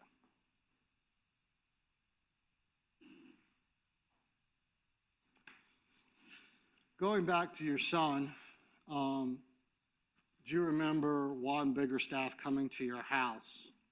Strike that. No, we'll do this now. Coming to your house on December 21st of 2022. I don't remember the date, but I remember my son coming to my house, yes. It was shortly before Christmas and the holidays of 2022. Do you remember that? I was thinking it was Thanksgiving, but yes, I remember. Okay. And do you remember talking about the case with him? Not the case, no. Do you now know that Juan Bickerstaff came to your house while you were wearing while he was wearing a recording device? I knew that. Yes, I knew that. You know that now, or you knew that then? Well, again, based on my prior military experience and JSO experience, and not being an idiot, it was pretty obvious. So back in December, I understand you don't know the specific date, but back in December of 2022, you suspected that your son was wearing a recording device? Yes or Correct. no? Sure. Yes. Did he tell you he did? No, sir. And although you may have not been talking about the case, you did talk about the investigation where police officers came to your house and were asking questions about the 10 millimeter. About weapons, and he asked in general weapons. I don't know that he asked about the 10 millimeter. He asked about where my guns were, who had them. And what did you tell him? A couple different things. In the beginning, I told him that I had no idea. He knew that I didn't have any idea. He kept pushing for saying they want to know where your guns are. They want to know who has them. So then I told him that somebody would get them to me by the 1st of January. And then I would make a call to ATF and tell them who had, or as soon as I knew who had them or where they were at, I would call ATF, something to that effect. Okay, you've had the opportunity to listen to that recording. That's correct. And do you remember if he talked about starting to prepare for perhaps your arrest and helping his mother deal with that? Do you remember that's how the conversation began? No. Do you also remember that you told him that the only thing they cared about was the 10 millimeter? I told him that? Yes. I don't remember saying that, no, sir. And do you remember saying that it had been in your possession the entire time? I don't recall saying that. Actually, I think that was one of the first things I said after I saw that he was pressuring me for more information. Okay, so now you remember saying that the 10 millimeter has been in your possession the entire time. I may have said that, yes, sir. Was that the truth or a lie That would have been a lie. to your law enforcement son? That's correct.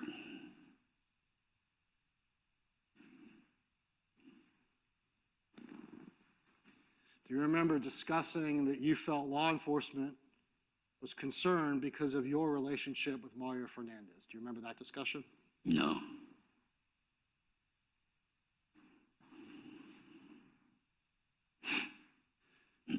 So the first thing you said is you've had it the whole time, but then do you explain to the jury what you remember about the second conversation where you said it was going to appear at the turn of the year? I never said that in the beginning. In the beginning, I told him I didn't know where they were. Okay. And then you said you had it the whole time. And then you'd said it was... Somewhere during the conversation, I told him that I'd had them. Then I told him that somebody else had them, and that they could produce them by January 1st. Okay, so those are the three things. First, you said you didn't know. I'm leading just to try to make it quick. Second, you said that you've had it the whole time. And then third, you said it's going to appear on January 1st. Correct. Did you tell your son that you were going to call law enforcement when it would reappear? Yes.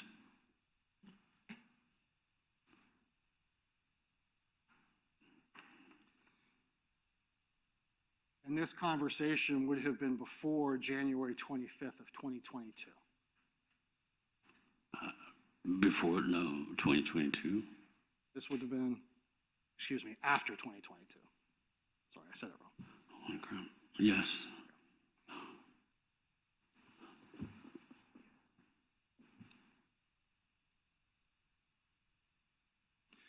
Do you remember telling your son that you told law enforcement that Steve from the Georgia Hunting Club had the gun? I'm sorry, say that again. Do you remember telling your son that Steve from the hunting club had the gun? No.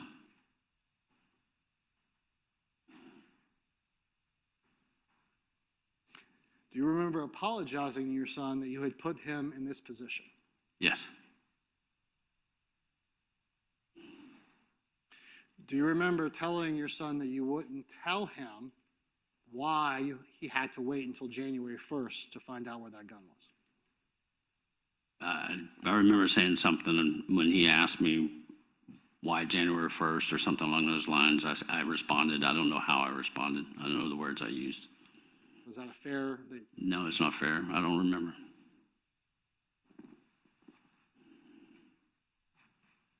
Would you want to listen to that wire to refresh your memory?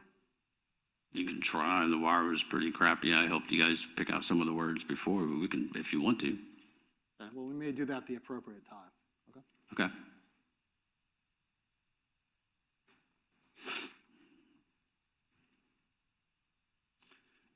Were you telling the truth to your son in this conversation? Initially, yes.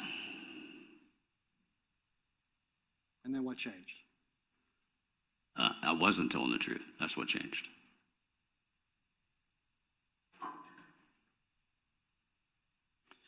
Do you remember when Detective Lamont came to your house?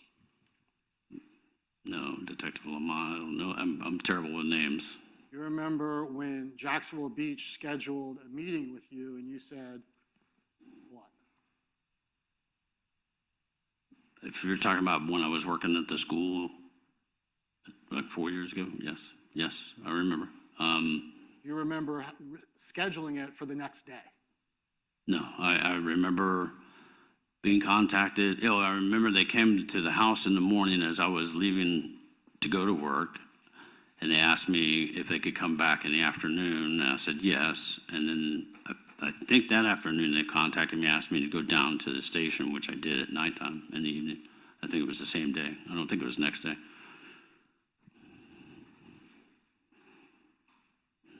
Regardless, in the meantime, you met with Mario Fernandez.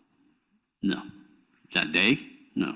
In between when you were asked to meet with Jack's Beach and the time you met with him. No. Okay.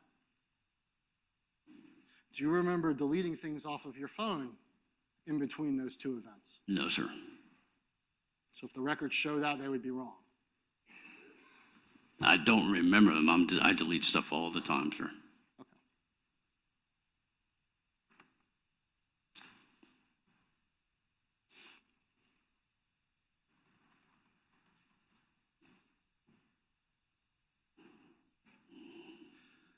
Did you ever receive a courtesy call from the defendant about Henry Tennant's arrest? No. No. Not that I remember, no, sir.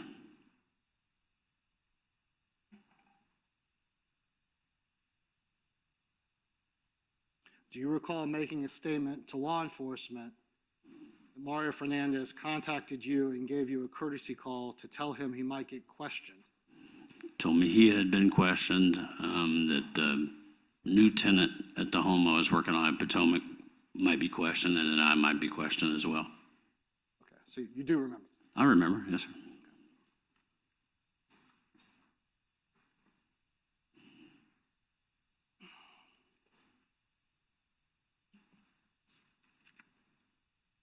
Who is Fred Barton? Fred Barton was an acquaintance for at least a couple of years, retired sergeant from Jacksonville Beach Police Department. And your relationship back in 2016, did you have a fine relationship with him? I don't remember 2016. I don't know how it was. I don't remember. You remember your gun cabinet going over to Fred Barton's house? No, It never did? I don't recall it going to Fred's house. I can't say it never did, but I don't recall it. What happened to your gun cabinet? I don't know. That's where the ammunition was stored and the weapons, everything, family heirlooms, compound bow, all that stuff was there. And that cabinet is on the porch of your house right now. No, it's down in a landfill somewhere. After ATF inspected it, I chunked it out in trash because it was a piece of junk. Okay, so the ATF did go to your house and see your junky gun cabinet. That one, as well as another one I told them I had, wasn't a gun cabinet. It was just like a document safe in my closet. I showed them that one as well. Okay, but what you put into a landfill was the cabinet that stored all your firearms and your ammunition. Previously, yes. And you never know where that went, how it got back to your house? I don't think it ever left the house, sir. It had gardening tools in it. So the inventory that you gave your probation officer listed 20 firearms. You agree with that? No, I don't. It's 20 different weapons. They're not all firearms, I don't believe. Fair enough. What did you do with them? What did I do with them? Yeah, I inventoried them. We stockpiled them in the living room. I think I gave them the middle finger because I was so upset about having to surrender my weapons, and I left the room and went to bed. Okay. Where did they go? I don't know where they went, sir. Do you think the probation officer took them? A probation officer or JSO, whoever picked them up. So is it your testimony that you think the JSO or the probation officer stole your firearms? I don't think they stole them. I believe that was part of the process, either that or U.S. Marshals. Since I was on probation and had to interact with U.S. Marshals several times. And your son Juan was there, was he?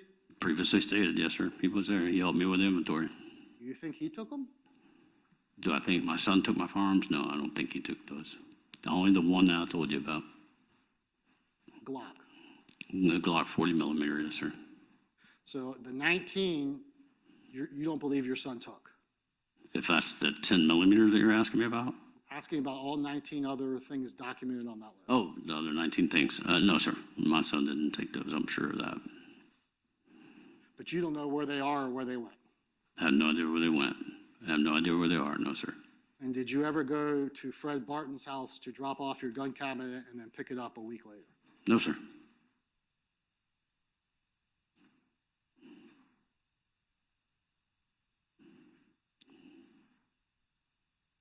Are you aware of your son and his law enforcement duties in Texas had a burglary into his vehicle? I'm sorry, say that again. Are you aware that your son, while he was a law enforcement officer, had a burglary into his vehicle? Into his undercover vehicle, that's correct. You were aware of that? I have been made aware of that, yes, sir. And you're aware that he listed several firearms that were stolen? No, I'm from Miss Stifler. I believe there was only one that I was told about. Okay.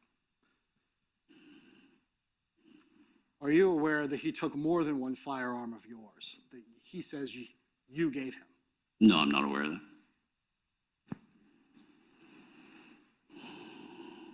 Mr. Biggerstaff, would you get in trouble if you possessed a firearm or ammunition at this point in your life? Yeah, that's correct. It's against the law.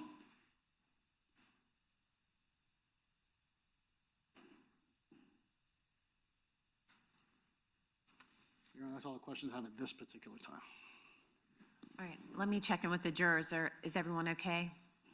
Okay, you may proceed. Cross.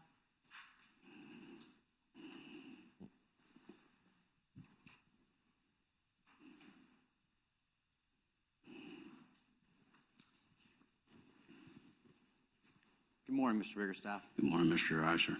You doing okay? I'm hanging in there, sir. You and Mr. Fernandez have had a relationship since he was in high school, correct? Correct. And when you were healthy, you worked out together. You said that, right? That's correct. And when he would go away on deployment, you weren't sending him care packages or anything like that. You weren't that close, correct? No, sir. And then if he came back, you guys would talk, work out, chat from time to time, correct? Correct. During those chats, did Mr. Fernandez ever talk nasty about his wife's ex-husband? No. Did he ever tell you he wanted to kill him? No, sir. Did he ever tell you he wanted to hurt him? No, sir. Did he ever seem really frustrated, like he was going to do something to him, or he was unhinged about his wife's ex-husband? No. Never got that impression, right? No, the only frustration he ever shared was the tension between the two of them and over children, his new fatherhood. And I want to ask you a question that the government didn't ask you. And if you don't understand my question, you tell me, because I'm going to try to make it as simple as possible. Okay. Did you ever give Mr. Fernandez a 10-millimeter firearm? No, sir. Did you ever give Mr. Fernandez any firearms? Never. No, sir. Did you participate in the planning of the murder of Jared Bridegan? No, sir. Did you help Mr. Fernandez in any way? No, sir. Did Mr. Fernandez ever tell you he participated in the murder of Jared Bridegan? No, sir. Did Mr. Fernandez ever admit to you that he had anything to do with the death of Jared Bridegan? No, sir.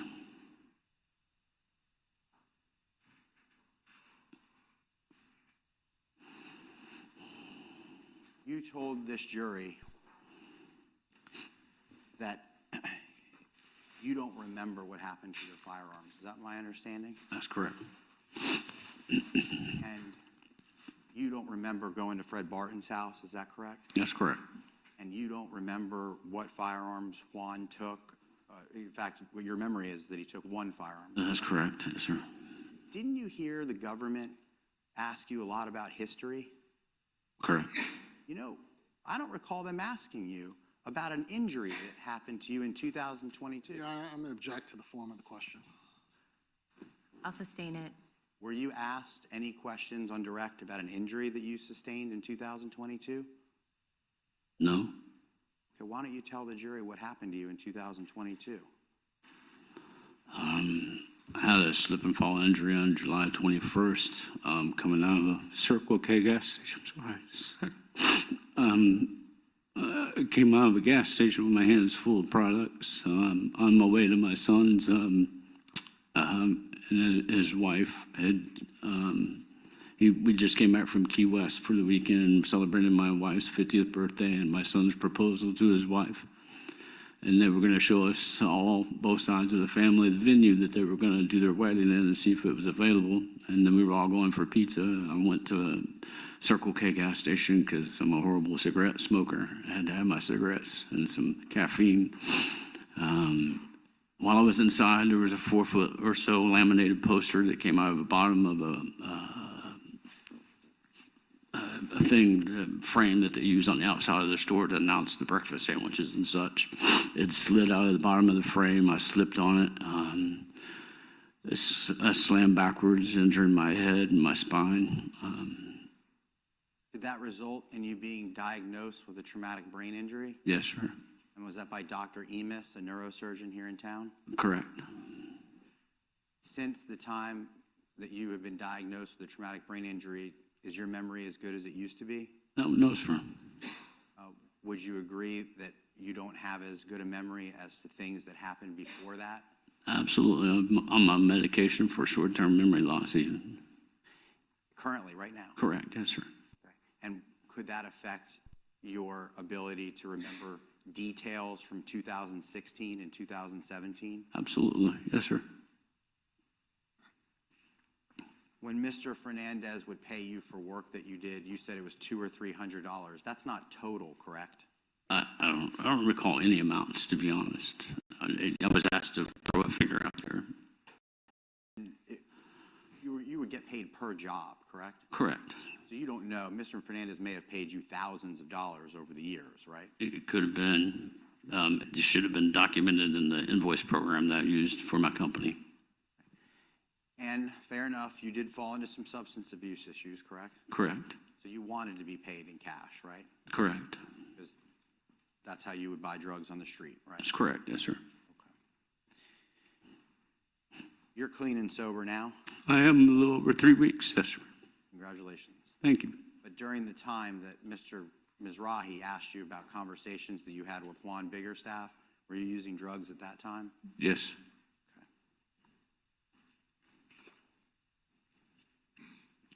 You acknowledge that you bought a 10-millimeter firearm, correct? Correct. It was a bear hunting gun, you said. A bear defense gun. Yes, sir. Did you give that gun to Mr. Fernandez? No, sir. Did you give that gun to anybody that you believe the intention was that it end up in Mr. Fernandez's hands? No. Did you give that gun to Henry Tenen? No. Have you ever seen that gun since law enforcement took it from you back in 2016, 17? No, sir, I have not. All right. So let's look for evidence that maybe you still deal in firearms. You became a convicted felon in 2017, is that right? Correct. And today it's 2026, August. How many times have you been arrested for being in possession of a firearm? 0. Objection, Your Honor.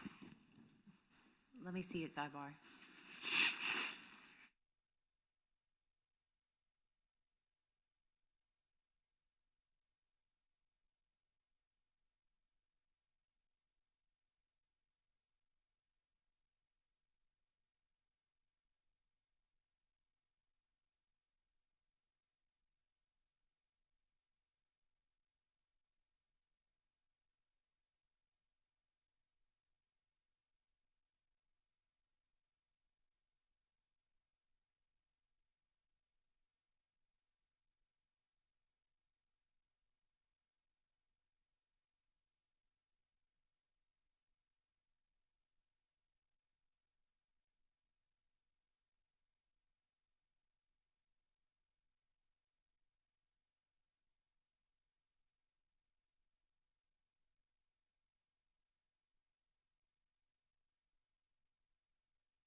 You may proceed.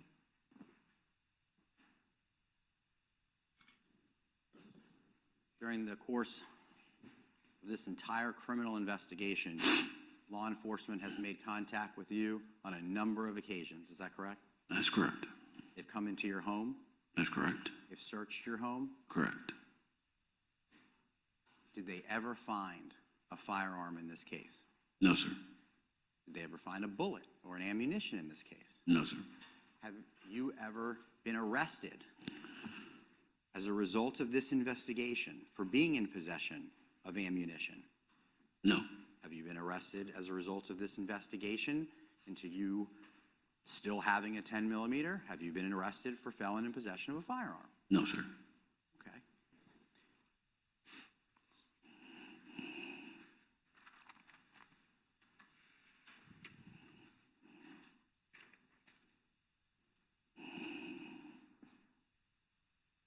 At some point in time in August of all of 2022, you were still doing handyman work for Mr. Fernandez?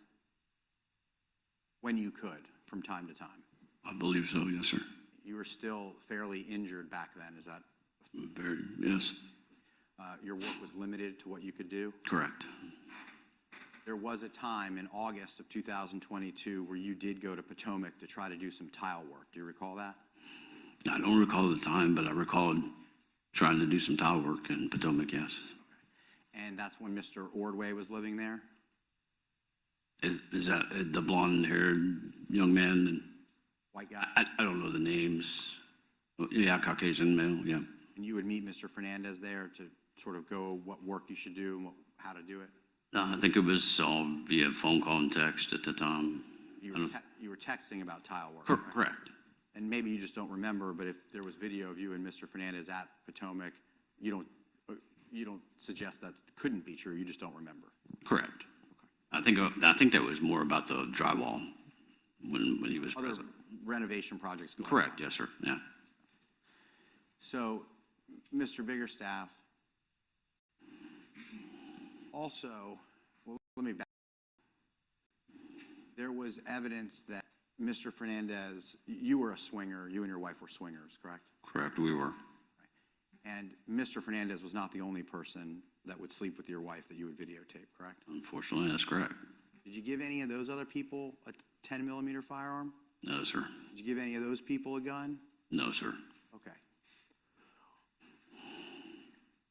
Did you give Mr. Fernandez a 10 millimeter firearm in exchange for him sleeping with your wife? No, sir. Did you have to bribe him or pay him? No. Okay. It was just something that you wanted him to do. It was after he told you him and his wife separated, and he did it, correct? That's correct. Any deal that you were making so that you would give him a murder weapon and he would sleep with your wife? Absolutely not. No, sir. And this was something that you asked other men to do as part of the lifestyle you were living, correct? That's correct. Did he owe you a favor? No, sir. Did you owe him a favor? No, sir. Is there any other way I can ask you? Did you give Mr. Fernandez a firearm in exchange for the January 25th, or I'm sorry, February 15th meeting where he came to your house? No. On January 25th, there's cell phone data that suggests that Mr. Fernandez came over. Is your testimony is you don't remember why he came there? That's correct. Did you give him a 10 millimeter? No. Did you give him any firearm? No, sir. So he's been to your house dozens and dozens of times, correct? All three of my residences, yes, sir. Could have been talking about, or could have been having a cigarette to clear his mind, right? That's correct. Could have been having a cigarette to clear your mind, correct? Correct. Could have been just chit-chatting like he had done dozens of times, right? Yeah, he helped me a lot with VA information to get my VA stuff started. And if a friend came over and stopped at your house sometime 6 years ago, and there was no real purpose for it, any reason for you to remember that? No.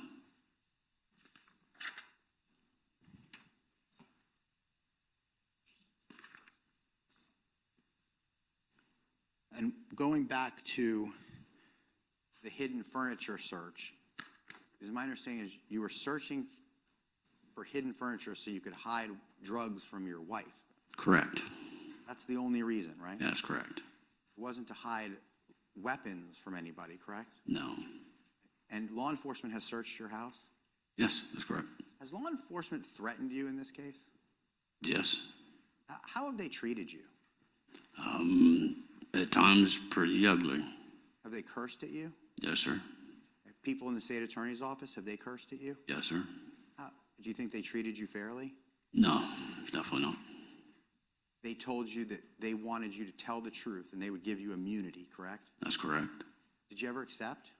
No, Did you ever bring a criminal defense lawyer with you? no, Did you ever plead the fifth and say, I don't want to talk, I'm just not going to answer your questions? never. So you've gone and you've spoken to them when law enforcement came to your house, right? Correct. You've gone and spoke to them at their office per their request, right? That's correct. You sat down for an entire deposition where I asked you questions for hours, correct? That's correct. And you came here today to testify in this trial. Yes, sir. Have you ever told anyone that you gave Mr. Fernandez a 10-millimeter firearm? No, sir, never.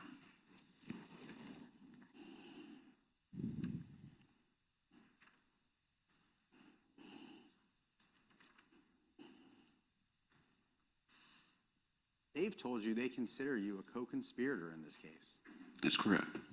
but they just never arrested you? That's true. You know from being a police officer, it only takes probable cause to arrest you, right? That's correct.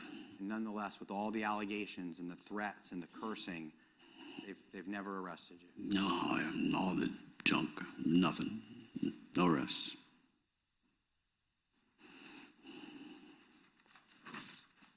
Because you've never given Mr. Fernandez a 10-millimeter firearm, right? That's correct. There's no surveillance of you giving him a 10-millimeter firearm, correct? Say again, I'm sorry. There's no surveillance of that. No, When you were giving this conversation with your son, Juan, was this part of what you believed the harassment was, this wire? yes, absolutely. And you suspected you were being recorded? Yes, And you told Juan that you didn't have any firearms? that's correct. And then he just kept pushing you and pushing you? That's correct. And that was at a time when you were still using drugs, correct? That's correct. Did you describe your mind as clear at that point in time? No, And your own son, you believe, is probably recording you and pestering you about a firearm that you never gave to Mr. Fernandez, right? that's correct. About a firearm that you hadn't seen since 2016, likely. That's correct. And you knew your son was law enforcement at that time, correct? Yes, that's correct. Did you want him to get in trouble? Never. Okay. When you said, I apologize for getting you wrapped up in this, did you mean the fact that he's there asking you questions and likely wearing a wire? Yes, at the holiday time, absolutely. Okay, so you certainly weren't apologizing for getting him wrapped up in some criminal activity you were a part of, right? No, Do you have anything to do with the murder of Jared Bridegan? no, sir. Objection asked and answered, Your Honor. Well, Wait, overruled. Go ahead. did you have anything to do with the murder of Jared Bridegan? No, sir. In any capacity? No,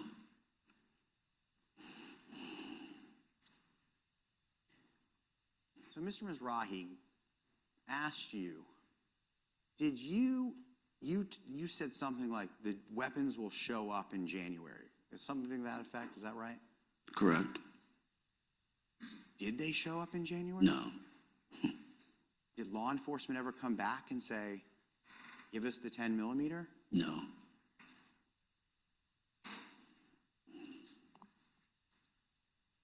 Have you been in possession of any firearms since the day that Magistrate Monty Richardson ordered you to surrender your firearms?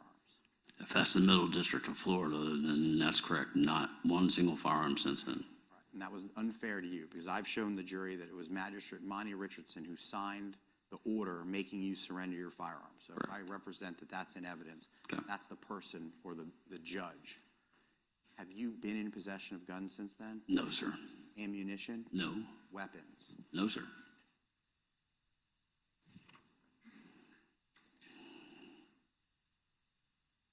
Mr. Fernandez helped bring tables and chairs to your son's wedding the day after the homicide? I don't remember if that was him doing that or not. I have a big blank there on who helped me, but I'm assuming since you say that, the answer is yes. Okay, so you don't dispute that he helped you? I wouldn't dispute that, yes, sir. And that was the kind of stuff you did for each other? He would help you do Correct. things? You would help him do things, right? Correct. And when Mr. Fernandez told you that day that Mr. Bridegan had been murdered, did Mr. Fernandez seem nervous? I don't know if it was that day, but when he told me, he didn't seem nervous, no. Did he make any admissions? No, sir. Did you think anything of it? No. Did you guys talk about what firearm was used? No, we didn't. I don't think we ever talked about it again after that day. After the Potomac tile work project, that was, I'm going to represent to you somewhere around August of 2022, okay? Okay. Did you and Mr. Fernandez have a falling out over that project? I think we ended on bad terms because of that project, yes. And it was because Mr. Fernandez wanted you to work on a tighter schedule than your body was allowing you to do? That's correct. And you thought you made that clear, like, I'll do the project, but because of my physical condition, I need to do it on my own timeline. Right. And Mr. Fernandez got frustrated with you that it wasn't going as fast as he wanted it to. Correct. And then Mr. Fernandez took over the tile project? I don't know what happened to it after that. I didn't go back, yeah. Because you guys really haven't kept in touch, right? That's correct. So certainly, you don't owe anything to Mr. Fernandez right now, right? No, sir. He doesn't owe anything to you right now, right? No, sir.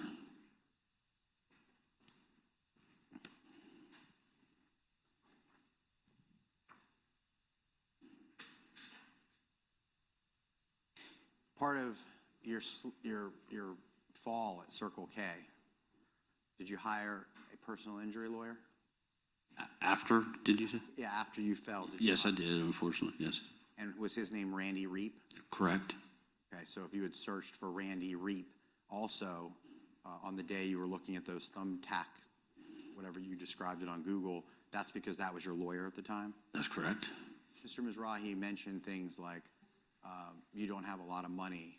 You would agree you would search for all sorts of things you couldn't afford, correct? That's true, yes, sir. Yachts, right? Yes. Villas in France. Yes. Flour tortilla recipes. Correct. How to make the best chocolate chip cookies. Correct. Military bases in Charleston. Yes. You also looked at a 9mm firearm at one point, right? Correct. Would it be fair to say you probably have looked at thousands of things on the internet? Yes. Because when you were injured, you weren't very mobile, were you? I haven't been very mobile for 6 years, that's correct. And a lot of what you do is on your phone. That's true. Any rhyme or reason as to sometimes what you're looking at or why you're looking at it? No. What I'm watching on TV usually generates my searches.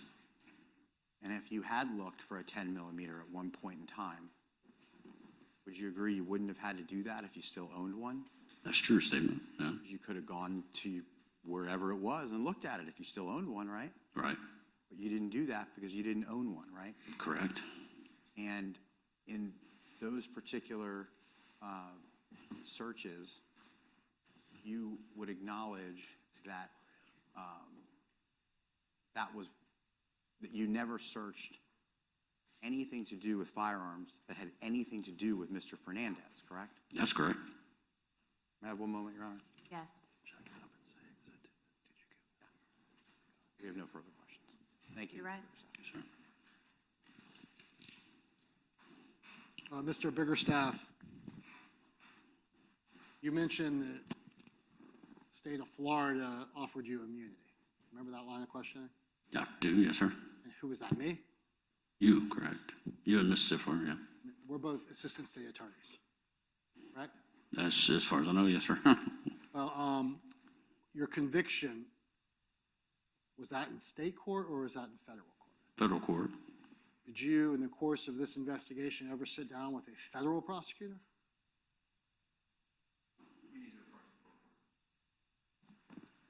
Are you asking? Okay.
You may proceed. So did you ever meet with the federal prosecutor with regard to this case at all? I don't know, there was at least one probable federal somebody in my home that didn't provide credentials, so I don't know who it was. That was an ATF agent, perhaps? I don't know.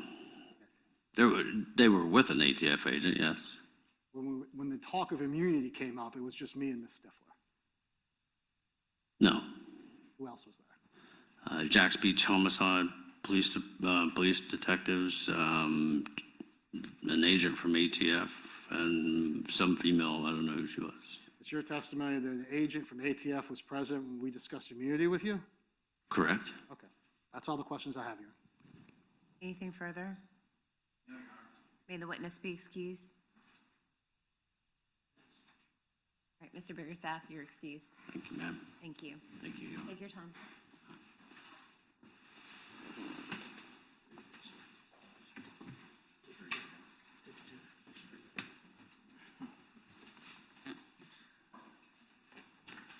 The next witness, I'd like to take a break, or is the next witness short?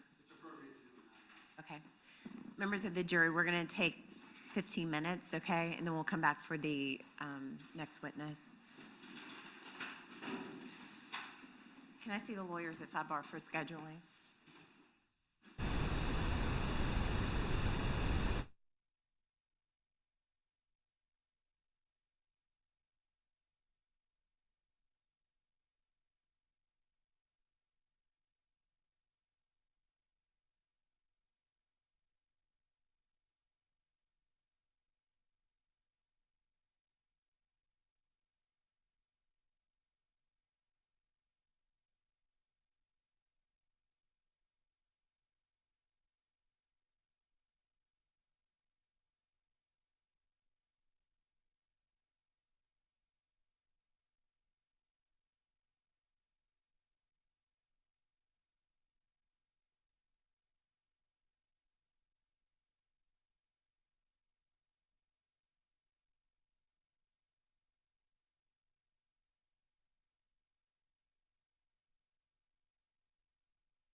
deadline, that if you all want to object to that procedure, okay? Because I don't want that situation that happened before I thought there were no objections filed and then somebody came in there objecting.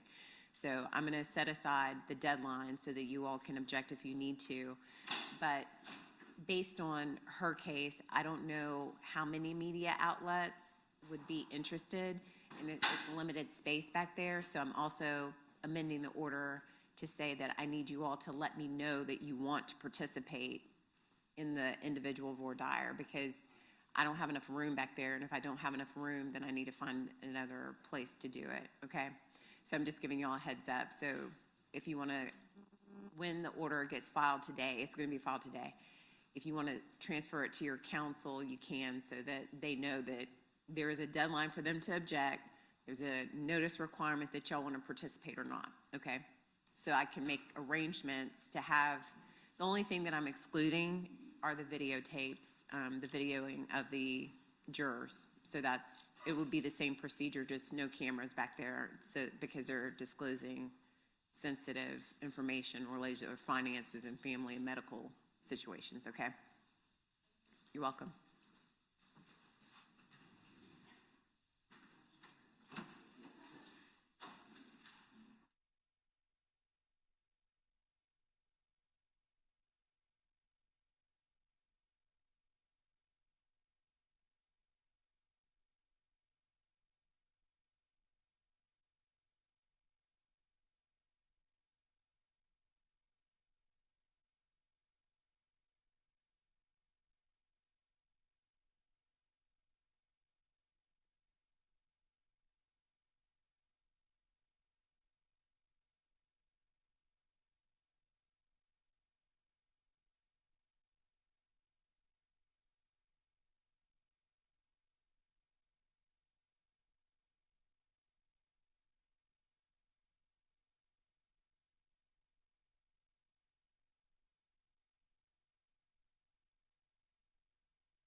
Thank you.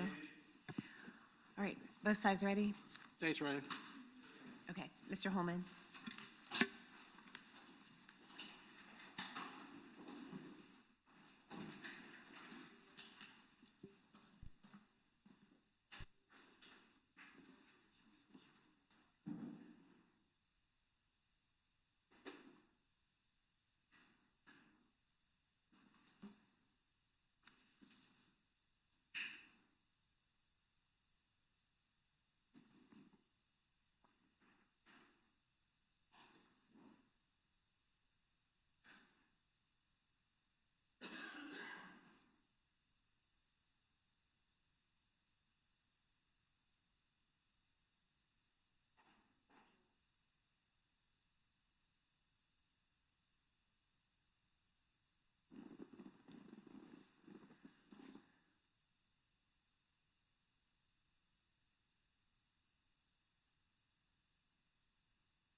Thank you.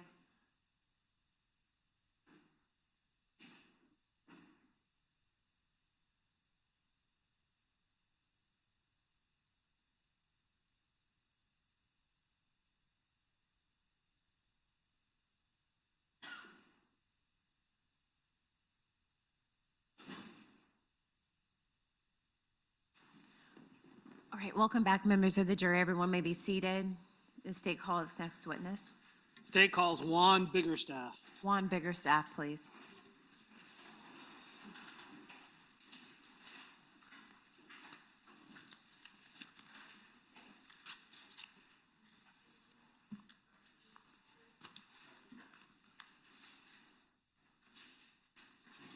Good morning, Mr. Biggerstaff. Walk all the way forward, please.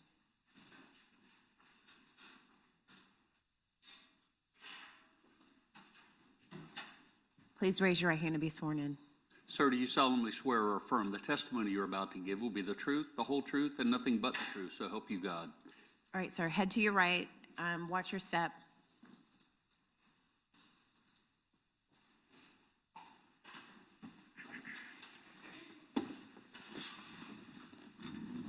You may proceed. May it please the court. Please state your name for the record. Juan Biggerstaff.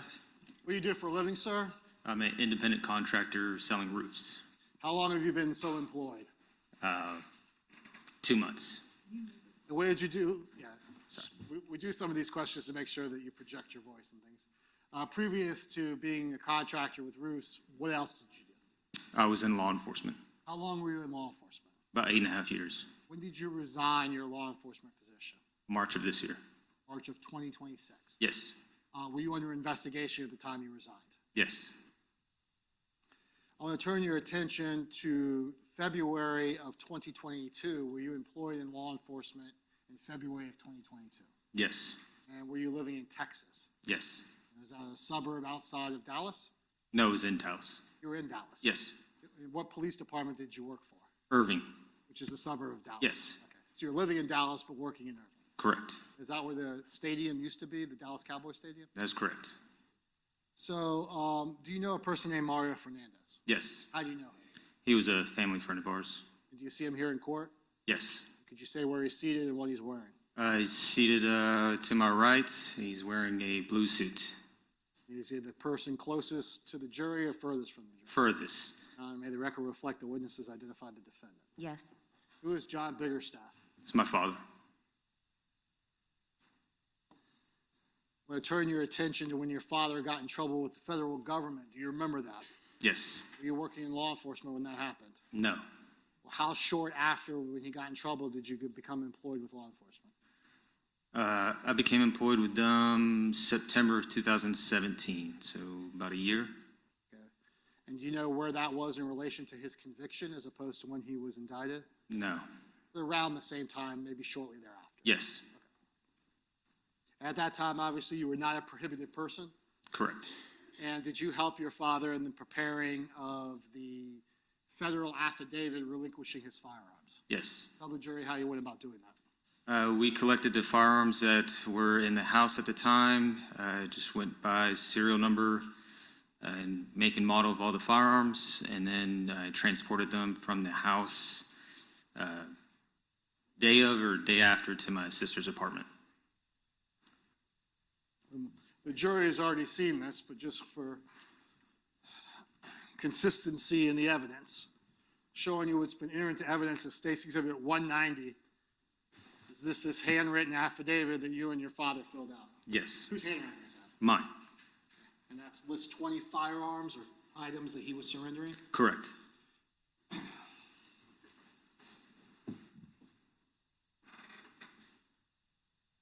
Describe for the jury how those firearms were transported. I took them in my vehicle, which was a Ford Focus at the time, and they were in various bags and gun cases. And what did you do with them? I dropped them off at my sister's house or apartment. What is your sister's name? Stephanie Atkinson. And that was her name at the time, Uh, 2016?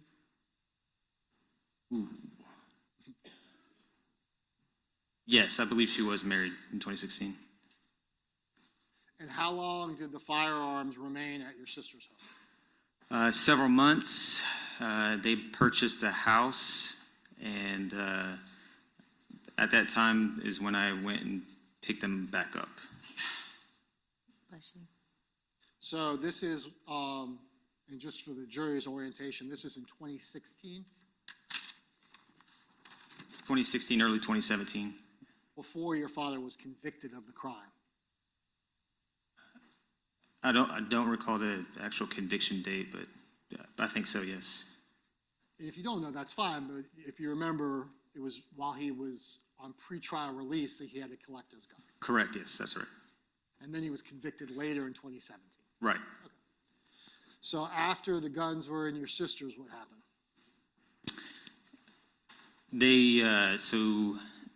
When she purchased the house, she no longer wanted the firearms in their house. I went and picked them up, and I kept them with me, separated several for myself, kept the rest in my vehicle until I left for Texas later that year. Which guns did you keep for yourself?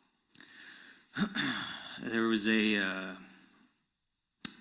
Smith & Wesson 9mm, a Glock 27, it's a .40 caliber, a .243 bolt-action rifle, and a Benelli shotgun.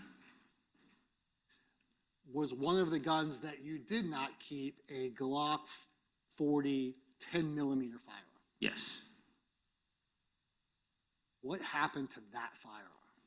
That was left at Fred Barton's residence. Explain to the jury how that occurred. Fred Barton was a friend of my parents, and they had kind of like a gentleman's agreement to leave the guns at Fred's house when I was leaving for Texas. And when would that have been in 2017? Yes. Describe for the jury who went and how the guns were transported to Mr. Barton. So myself and my wife were in one vehicle. My parents were in my dad's truck at the time. I transported the guns in the same cases and bags that they were in, walked them inside of Fred Barton's house, and I want to say I left them in one of his closets, and then we continued west. Are you familiar with a gun cabinet that your father owned? Yes. Kind of a cheap one? I don't remember, yeah. Do you remember if he later on kept gardening tools? I do not know that. Did you transport these guns in a gun cabinet? No. So they were in just bags? Yes. And you put them, you believe, inside of a closet? Yes. Did Mr. Barton inventory them in any way? Did he look at them? Not that I recall, no. And your father was with you when this happened? Yes. What happened after you dropped the firearms off at Fred Barton's house? I drove to Texas. When you dropped off the firearms at Fred Barton's house, did you inventory that there were 16 firearms that were dropped off? No. Do you know if that 10mm was dropped off? Yes. So you do know that for sure? Yes. And you kept the 4 that you've already indicated? Correct. I want to fast forward now to December of 2022. Was there an occasion where you became, in your law enforcement duties, wore a recording device to go speak to your father? Yes. And was that done pursuant to law enforcement's request? Yes. Did that make you feel uncomfortable? Yes.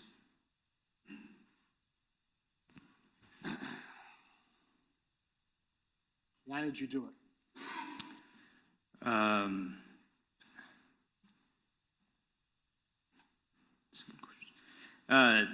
I had a order from my department that I had to follow just standard operating procedures to be cooperative in criminal investigations. So pursuant to your law enforcement career, they're like, if they ask you to do this, you should do it. Yeah. In talking to your dad, I'm going to go through some of the things that y'all talked about. But before that, did he know that you were being recorded? I did not tell him no. That would have been a violation of wearing the recording device. Right. It was supposed to be surreptitious or undercover. Right.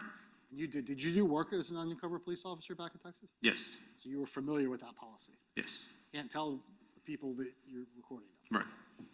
So did you begin the conversation with telling your dad or asking your father the question that should you be preparing your mother for something that's going to happen with regard to this 10 million? Yes. And what did your father say? I believe he responded no.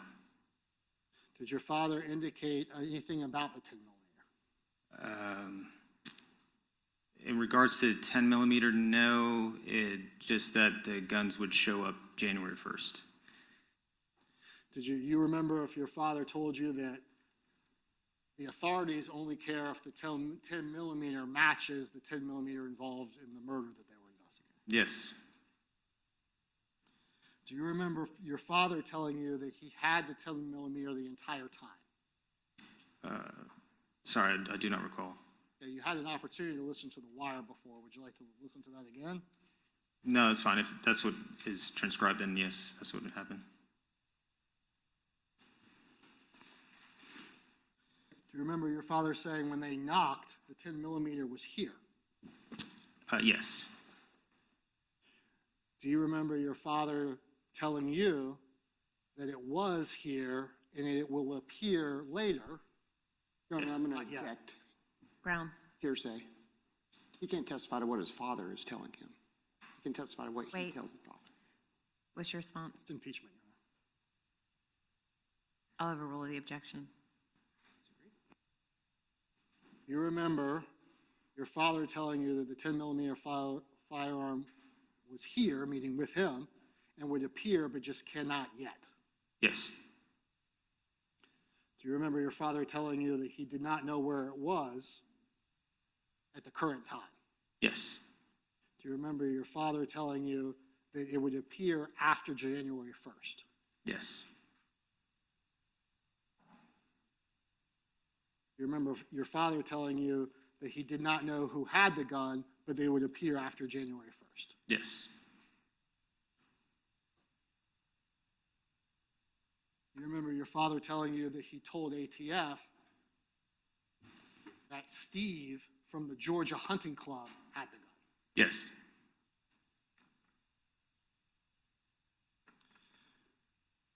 Do you remember telling your father telling you that he felt bad to drag you into this? Yes. Do you remember your father promising that when that 10 millimeter reappeared that he would turn it in? Yes.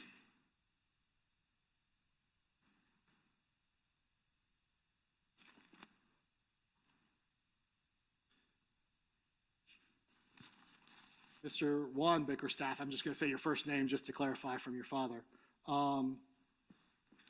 You kept 4 of the firearms. How come you didn't sell the other 16? Never crossed my mind. Could you have? Yes. Were those 16 other firearms, were they valuable? Yeah. What about the ammunition? As far as being valuable, Well, no.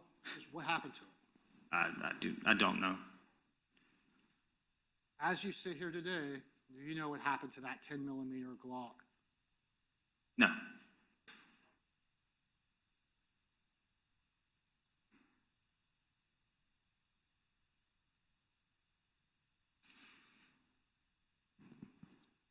Did you ever go back to Fred Barton's home and take the guns out of his closet? No. Do you have any idea if your father did? No.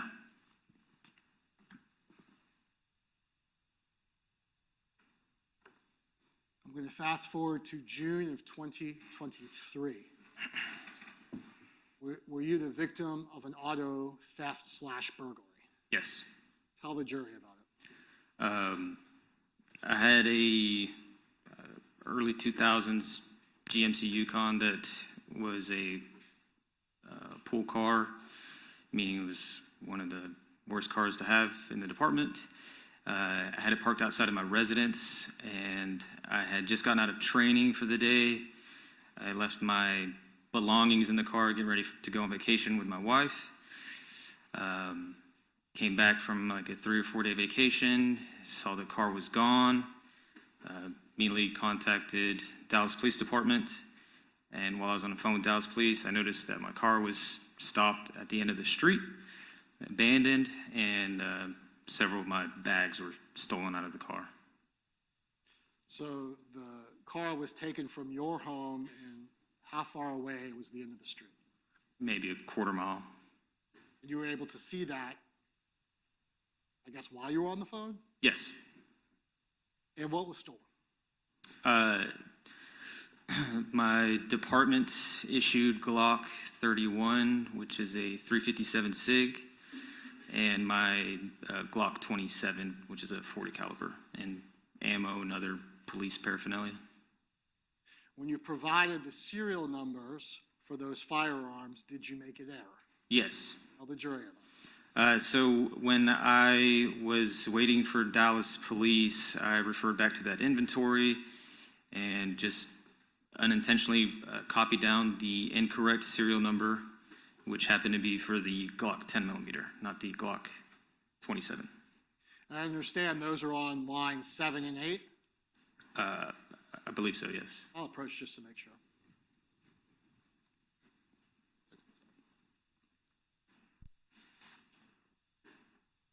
State's Exhibit 190. Counsel is correct. It's the Glock 27 is line 6, and then the Glock 40 10 millimeter is line 7. Yeah, correct, yes. Now, you would agree that this State's 190 is lined, Yes, and you filled it out. yes. When you reported the 2 firearms that were stolen, you were aware, or were you aware, I guess is the better question, that the 10 millimeter firearm was important to police? Yes, Because you had actually worn an undercover recording device to talk to your father about that 10 millimeter. right, And you, were, based on your training experience, are stolen guns and reporting them accurately important. yes, very. You would agree that you did not report it accurately. Correct, And the serial number that you put down was to a firearm that you knew police were very interested in locating. yes.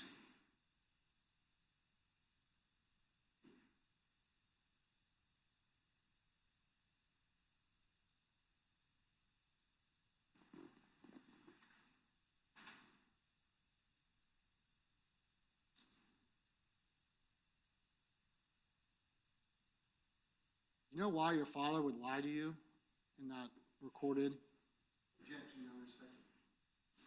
I agree. It's. Rephrase that, please. Do you know of any reason why he would lie? No, In that recorded conversation with your father, did he also tell you things about immunity? yes. What did he say?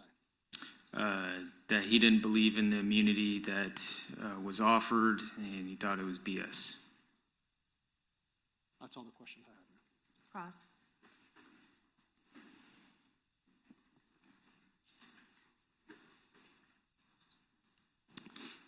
Good afternoon, sir. Hello, Good to see you again. Congratulations. thank you, Try to get you out of here pretty quickly. appreciate it. Now, Mr. Biggerstaff, I'm going to, State asked you most of the questions that I'm going to cross-examine you on, so I'm going to just try to be brief with you. In 2016, when you wrote that inventory, that was all the firearms and any other weapons you understood your father to have. Is that correct? Yes. It said 2016. Yeah, And you actually took possession of all those firearms in like a duffel bag and in gun cases. right. Was not in a cabinet of any time when you delivered it. No.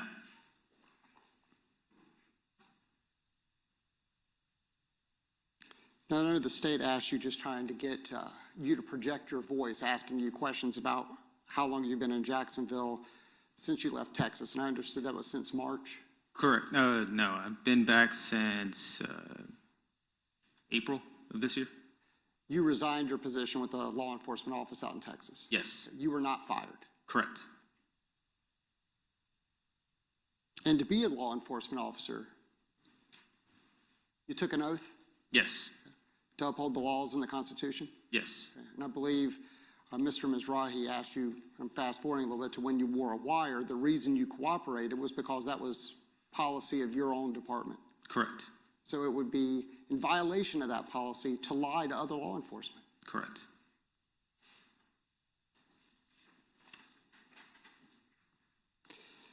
No dispute that at some point your dad owned a Glock 40 Gen 4 10 millimeter. Right, I think a lot of people call it like a bear defense gun. sure. But you're familiar with it. You've seen it before. Yes, And in 2016, that was one of the firearms that you put on that inventory list. yes, I believe it was number 7 on that list that Mr. Mizrahi just showed you. yes. To your knowledge, is that the last time your father saw that firearm is when you sat and completed that inventory? To my knowledge, yes. Have you ever seen him in possession of it again? No,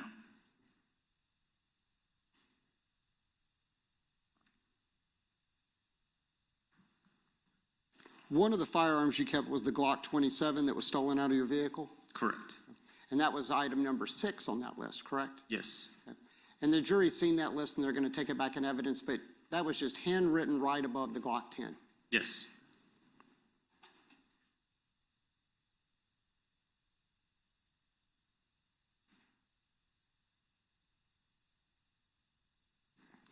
And the state asked you about when you retrieved those firearms from your sister and then took them to Fred Barton's house, your father was with you. Or, excuse me, you retrieved them from your sister, put them in your car, correct? yes, Kept them in your car for a number of months. yes. Any idea whether or not your father had any access to that car? He did not. Okay. And then on your way out of town, who helped you move to Texas? My now wife and my parents. Okay. Like driving a U-Haul truck and, We drove my vehicle, Ford Focus, and my dad's pickup truck. and if I understood your testimony, literally on the way out of town is when you dropped those remaining firearms off at Fred Barton's house. Correct. You walked them inside and put them in a closet. Yes. Okay. Did your father go with you? Inside the house? Yeah, did he like go in the closet with you? If I remember correctly, he was inside of the house already, but Did you see him have access to those firearms? no. And certainly it'd be a violation of his pretrial release or his supervised release if he had been convicted at that point. Correct.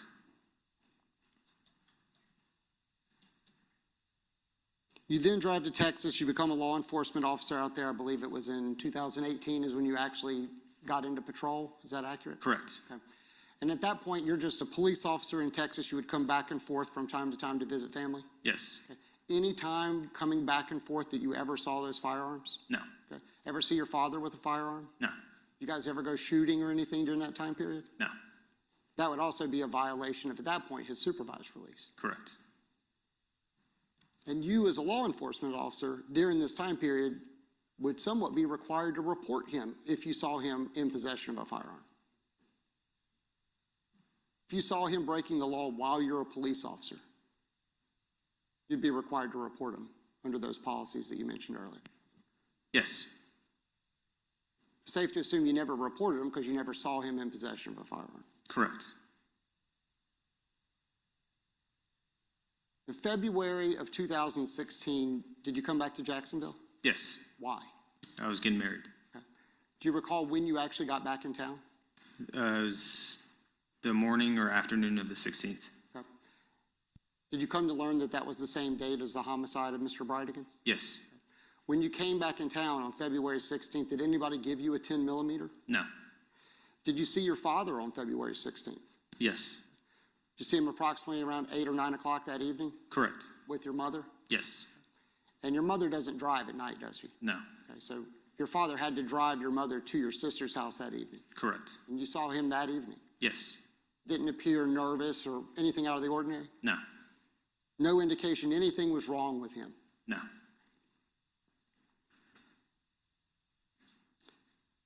Did you see Mr. Fernandez in the days after February 16th? Yes.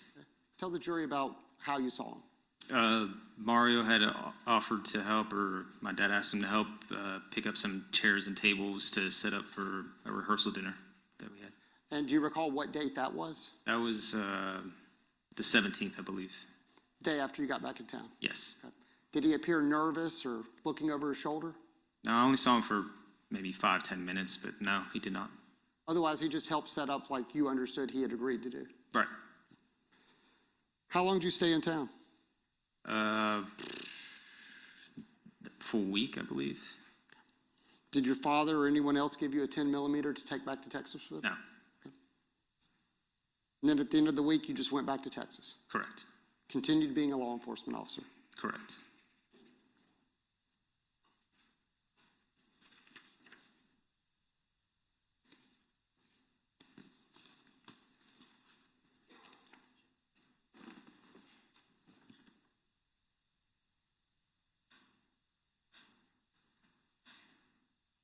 Later that year, did you come back to Jacksonville Yes. in 2022? Yes. And at that point, had you been interviewed by the ATF? Yes. They interviewed you in Texas? Yes.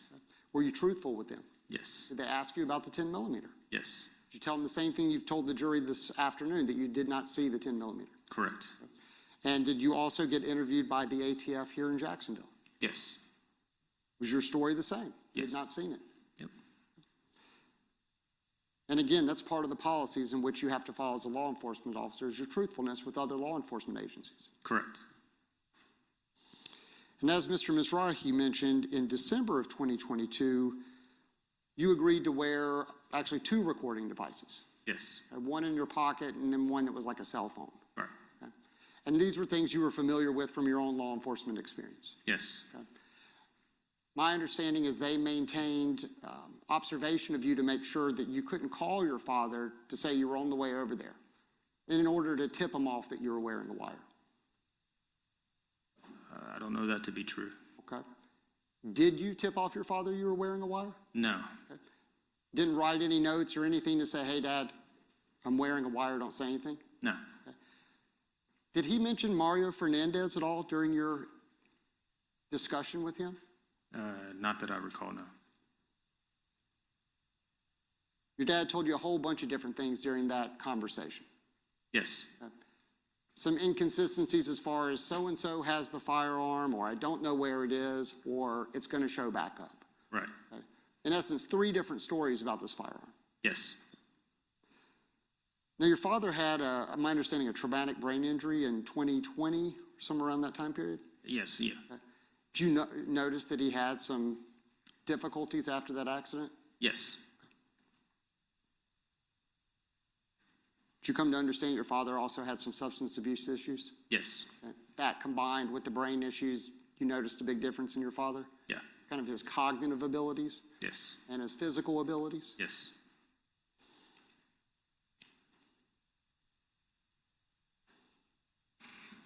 After you finished, we'll just call it that recording session in December, did you turn over that recording to law enforcement? Yes. Did you get an opportunity to listen to it before you gave it to them? No. Did you get an opportunity to listen to it when you were with them? No. You just went back to Texas and continue on your law enforcement? Yeah.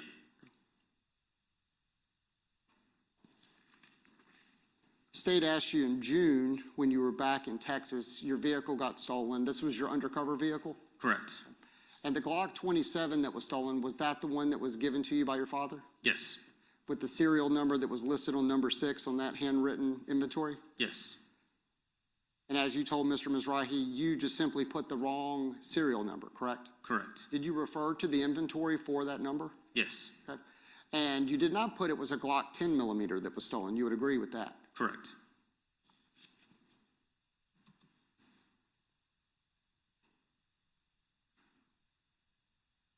And at the time, you were living in Dallas. Yes, So you reported your stolen vehicle to the appropriate agency because you were in Dallas. yes, But you also notified your agency that your vehicle was stolen. yes.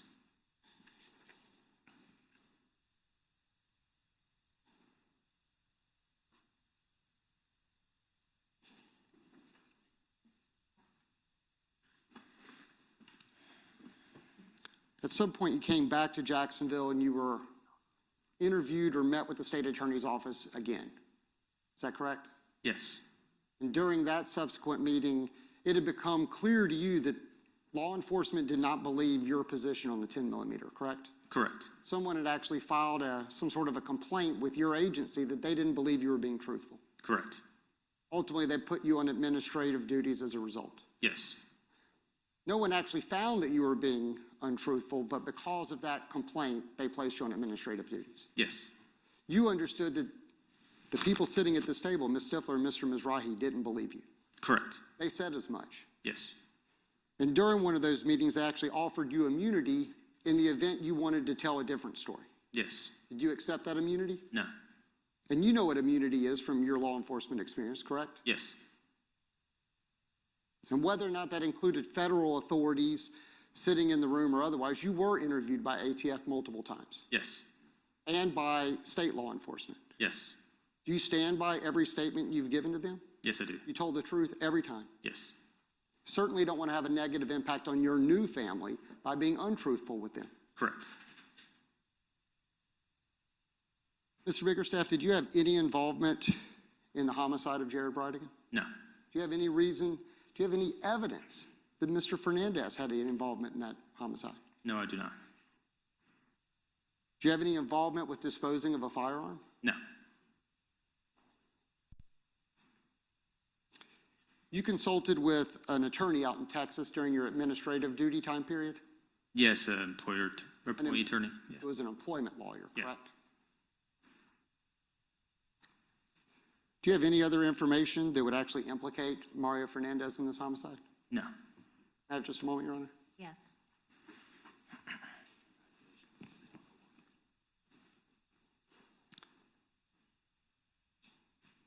I said congratulations at the beginning of your testimony. It's because you had a baby last week. yes, sir. I noticed you had the armband on. Yeah, Your Honor, I don't have any further questions. Okay. Thank you. Redirect. Yes. Mr. Juan Bickerstaff, do you love your father, John Bickerstaff? yes, Do you love your mother? yes. That's all the questions I have, Your Honor. May the witness be excused. You may. Yes, Your Honor. Thank you. All right, members of the jury, I appreciate your patience in pushing into the lunch hour.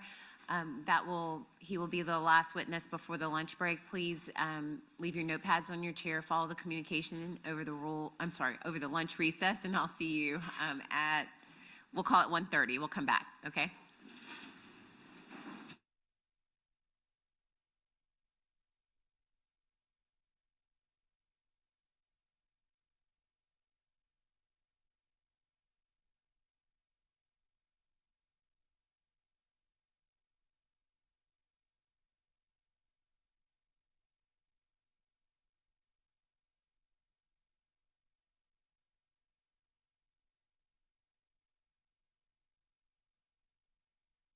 Everyone may be seated. Is there anything that we need to take up before we take the lunch break? Okay, thank you. Court's in recess. What, there was something?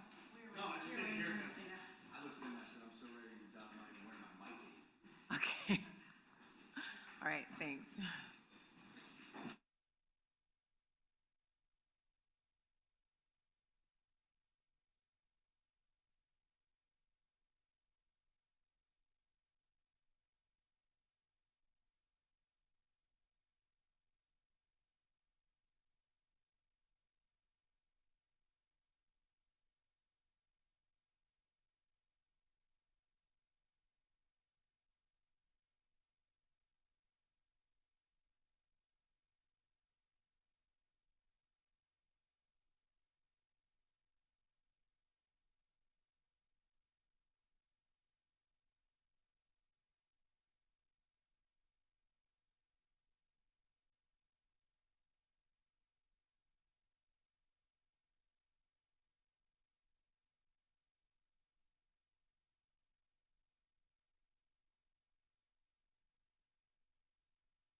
Good afternoon.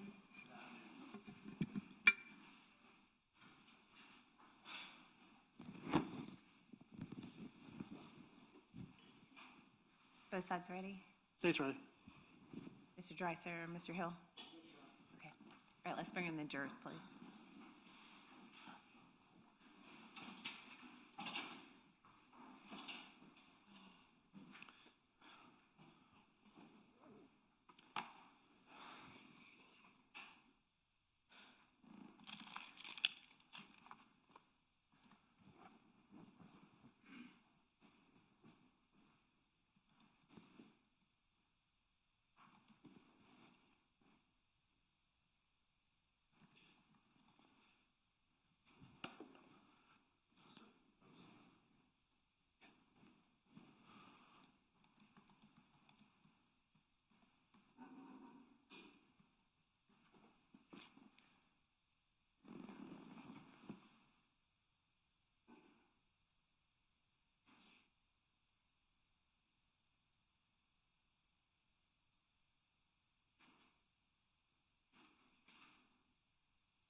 Thank you.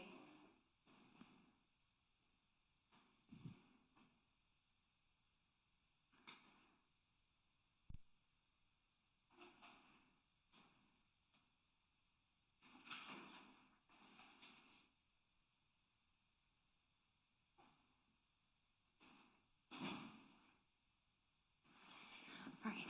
Welcome back, members of the jury. Everyone may be seated. All right. How was lunch today? Okay, good. All right. So we are ready to continue with the evidence. State of Florida, call your next witness. Chris Johns. Chris Johns.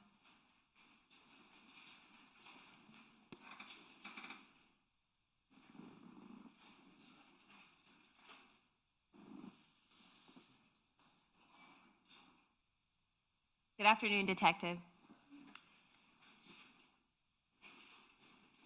All right. Will you please raise your right hand to be sworn in? Detective, do you solemnly swear or affirm the testimony you're about to give will be the truth, the whole truth, and nothing but the truth? So help you God.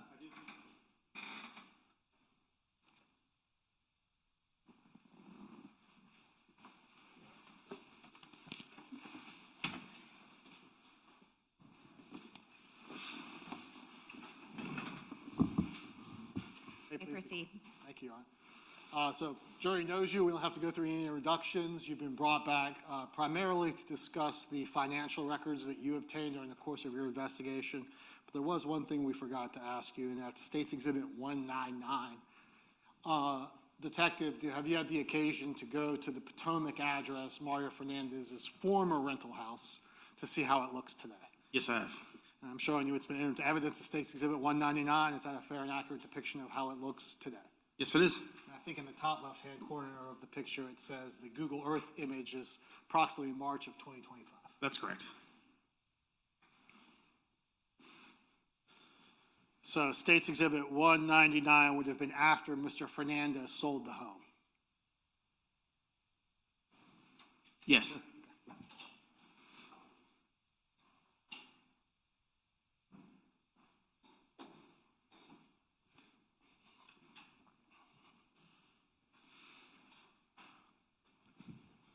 So now we can go to some of the financial records you obtained. How do you, as an investigator, go about obtaining financial records? Through a subpoena issued by the state attorney's office. And when you receive those records, do you also receive an affidavit saying that these records are made in the normal course of business? Yes. Okay, so what we're going to do is, first of all, State's Exhibit 171. Let me give the jury an idea of how these records are contained. I've opened up State's Exhibit 171, and it should be on everyone's screen now.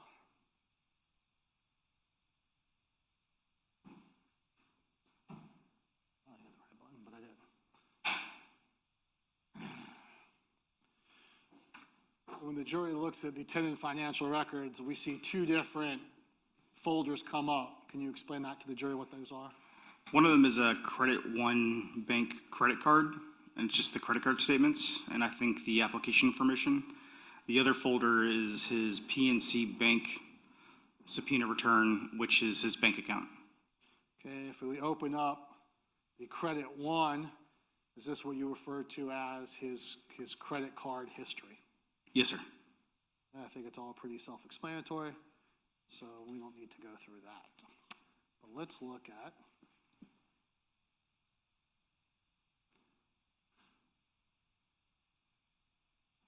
the PNC bank records. We see two different folders when we click on those. Is there overlap contained in those records? Yes, there is. Why do we have overlap? It was just the time period that was requested on the subpoena, and so it was the return of it. So is there any reason for the jury to spend their time on the June 1st, 2022 to December 31st, 2022 files? No, the first folder basically covers the time period that we reviewed and then up until the time that he was arrested. So that would be the 1/1/2022 to August 18th, 2022. That's correct. Okay. First thing we're going to look at is that certification. Is that what you refer to as you received from the records custodian? Yes, sir. The jury can see that published. So we will now go to 1/1/2022 to 8/18/2022. Do we see some redactions in these? Yes, sir. Is that like for things like social security numbers? That's correct. Okay.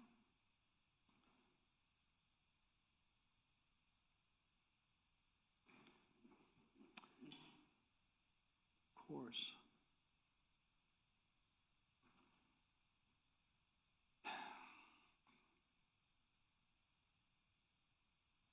There it is.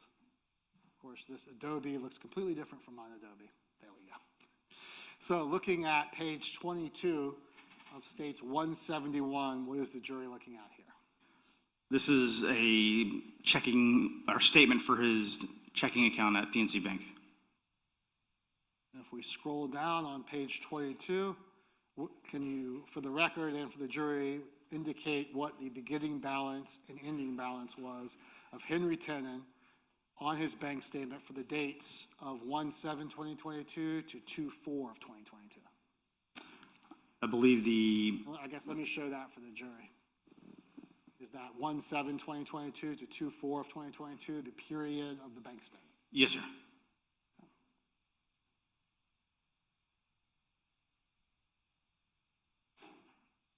All right, and then scrolling down to the balance summary.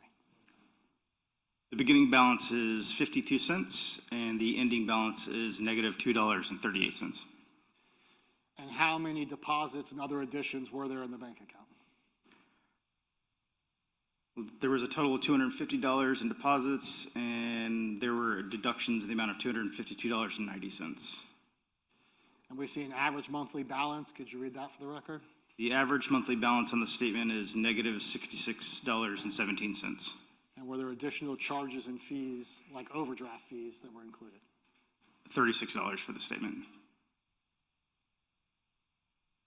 Do these statements also contain banking and debit card withdrawals and purchases? Yes.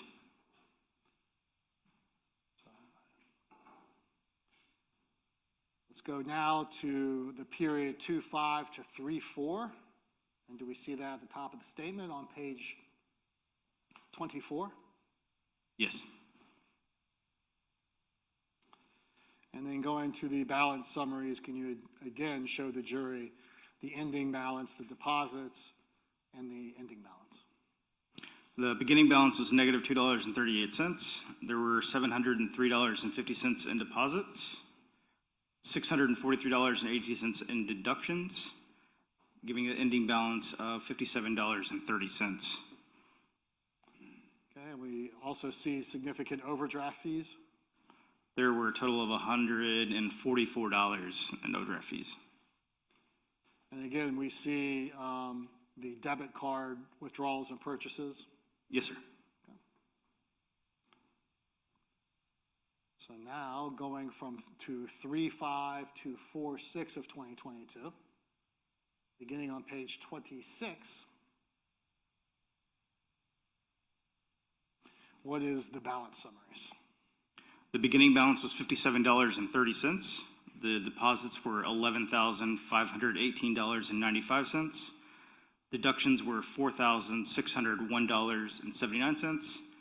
You have an ending balance of $6,974.46, bringing his average monthly balance to $941.36. And there were $180 in overdraft fees. So going to the deposits and other additions on page 27, do we see 3 significant check deposits? Yes. And can you put the dates and the amounts? On 3/28, he deposited a check for $2,000. On 3/29, he deposited an additional $3,000 check. And then on April 6th, he deposited a $5,000 check. And do these checks end up matching the business check stubs that were found in Henry Tennant's truck? Yes. Do we also see cash deposits? Yes, sir. Okay, we'll get to those in a little bit. And again, we see banking card withdrawals and purchases. That's correct. Do we see work that corresponds to Henry Tennant's truck on 4/4 of 2022? Yes, sir, we do. Discount tire, as well as advanced auto parts on 4/4. Do we see those? Correct, yes.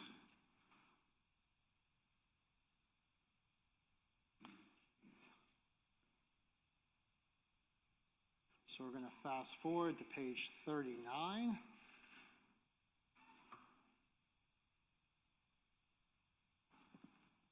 That's not page 39. This is. Okay, we're looking at page, 38 going into page 39. Do we have the pay period several months later? Yes, July 8th through August 4th. And what are the balances? The beginning balance is $204.63. There were $829.84 in deposits. There were $1,336.39 in deductions, with an ending balance of negative $301.92. And this would have been the balance shortly before Mr. Tannen's arrest. That's correct. So now, if we would go ahead and fast forward, do these records contain the check deposits and/or the deposit slips of cash that Mr. Tannen did? Yes. So turning first to page 44, what are we looking at here?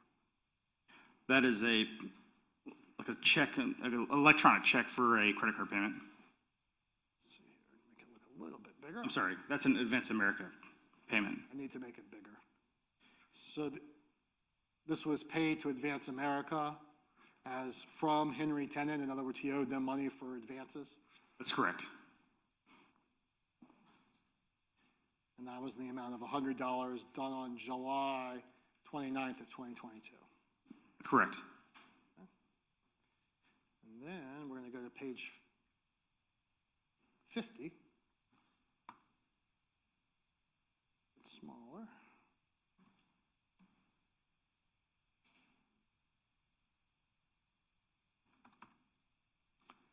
What is the jury looking at on page 50? This is a paycheck for Mr. Tennant from Monis Pallets. Can you state what the amount is? $364.37. In reviewing Mr. Tennant's bank records, were his payments from Monis and Pallets typically in this amount range? Fairly consistent amount. And did they also always include cents? In other words, they weren't flat numbers, like 100 or 200. That's correct. And will we see some of these deposits in his bank records? Yes.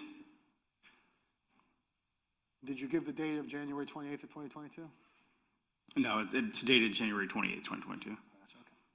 The jury can read that. And does it say in the memo what the pay period was? Yes, the pay period is January 16th, 2022 to January 22nd, 2022.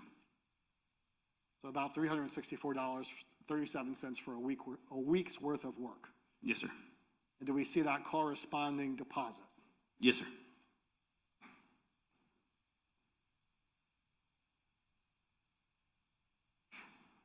Okay, looking now at page 250, in reviewing these records, did you also notice that Mr. Tenen was making cash deposits? Yes, sir. Do you have any idea where that cash came from? No, sir, I did not. So looking at page 52, do you see a cash deposit February 11th of 2022 for $250? Yes, sir, that's correct. And remind us about when the homicide was? It was the 16th of February. Do we see the corresponding deposit check? Yes, sir. On 2/18 of 2022, do we also see a cash deposit? Yes, sir, we do for $340. And do we see that corresponding deposit check Yes, sir. or slip?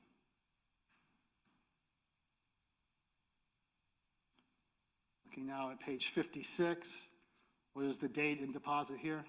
It is March 14th, 2022, And for how much? $520.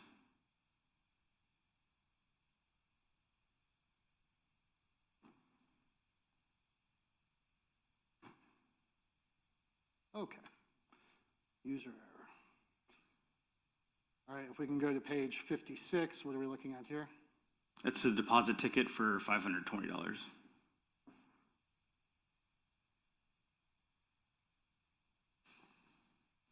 And then page 58. It's another deposit ticket for $150 on March 18th.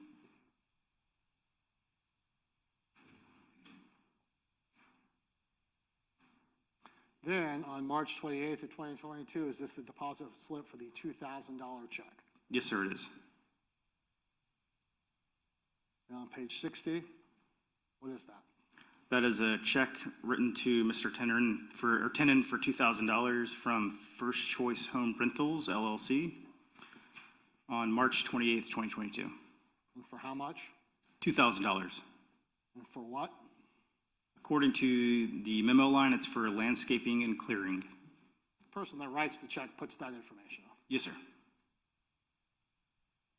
In reviewing the records of this case, did you find any invoices from Henry Tenen charging for $2,000 worth of landscaping and clearing?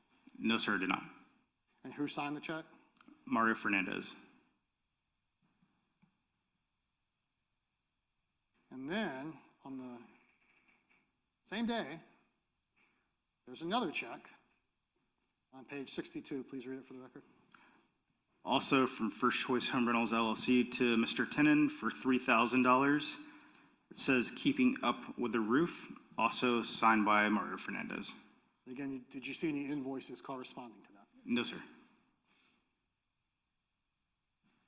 And is that the deposit slip for the $3,000 on page 63? Yes, sir, that's correct. Then the next check is 4/4 of 2022 on page 64. What are we looking at here? Also, the third check written by First Choice Home Rentals, LLC, dated 4/4/2022, made out to Henry Tenen for $5,000. The memo line says Kickstarter, good luck, and it's signed by Mario Fernandez. So for the period of time that you looked at Henry Tenen's bank records, were these payments different from the payments he received for his normal job at the pallet company? Yes, sir. Were they significantly more money? Very much so. And do we see the deposit on page 65? Yes, sir. And just to show the jury some of the deposits for his work at his pallet company, we're looking at page 66 is the deposit slip for two different checks. Yes, sir, that's correct. And do we have pictures of those checks on page 67 and then 68? Yes, sir. First 67, again, this is from Monison Pallets, and we talked about that non-round figure of $367.88. 88 cents, yes. And again, do we have a pay period listed there? April 10th, 2022 to April 16th, 2022. And then again, on page 68, please put the amount, the date, and then the pay period. The check's dated 4/15/2022. It's for $483.79. And the pay period is April 3rd, 2022 to April 9th, 2022.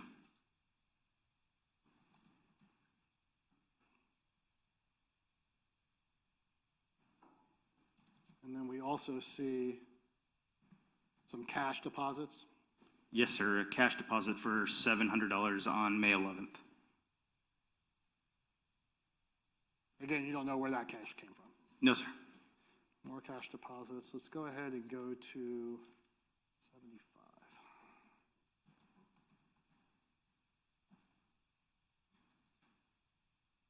So we see, we don't have to go through each cash deposit. The jury can find that there are several cash deposits. Yes, sir. And then go to some more of the checks. On page 77. And for the record, just put those items of information on the record. It's a paycheck from June 10th, 2022 for $365.19. The pay period is May 29th, 2022 through June 4th, 2022.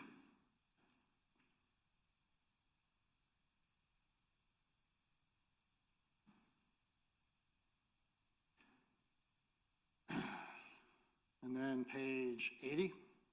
This paycheck is dated July 8th, 2022. It is for $324.93. And the pay period covered is June 26th, 2022 to July 2nd, 2022.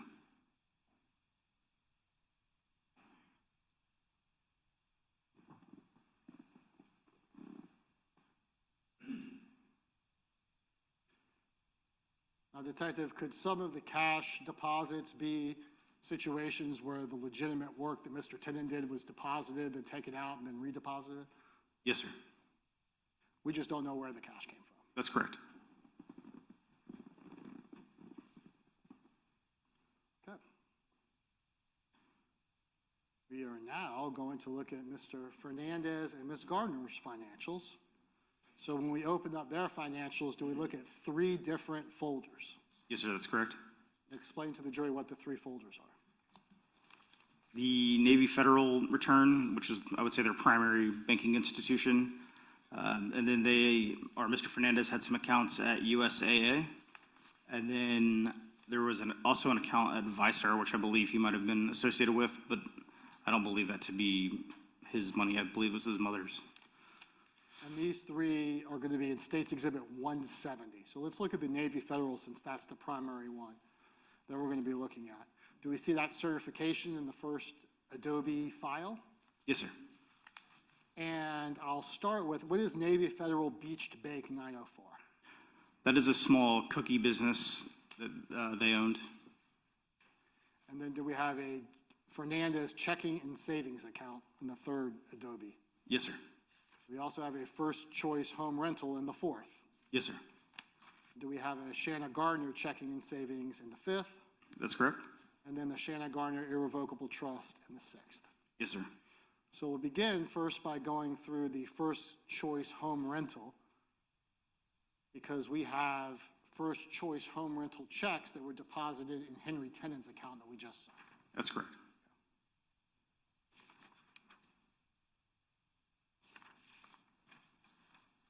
So page 2, what are we looking at here? This is the membership application for Navy Federal Credit Union for the First Choice banking relationship, and it lists the 2 owners of this LLC. And who are the 2 owners? Mario Fernandez and Shanna Gardner. Is there a percentage of ownership listed? According to this application, it shows that Mario Fernandez is 60% and Shanna Gardner is 40%.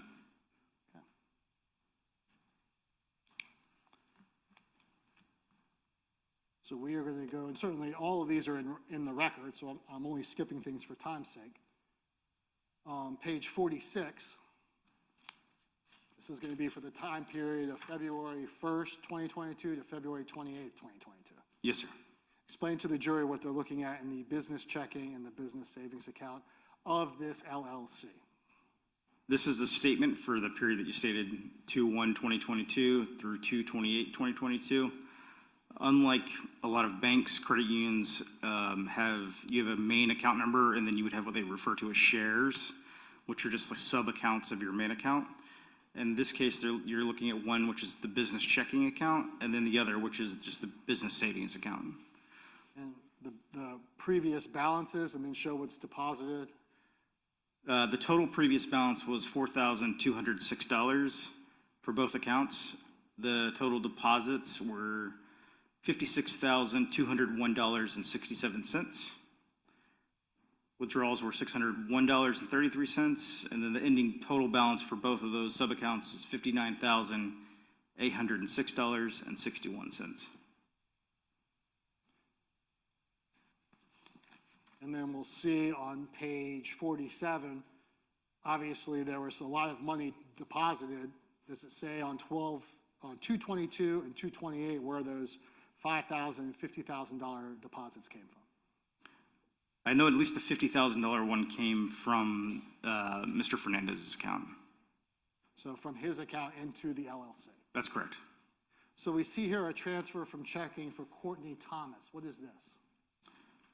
That would be a rent payment, I believe. And do we see that reoccurring on a monthly basis? Yes. And is that for the Sandalwood property as opposed to the Potomac property? That's correct. Do we have evidence in the Potomac property that rent was approximately $700? I think it was 800, but I'm not sure. 780, Yeah. somewhere in that range. Okay.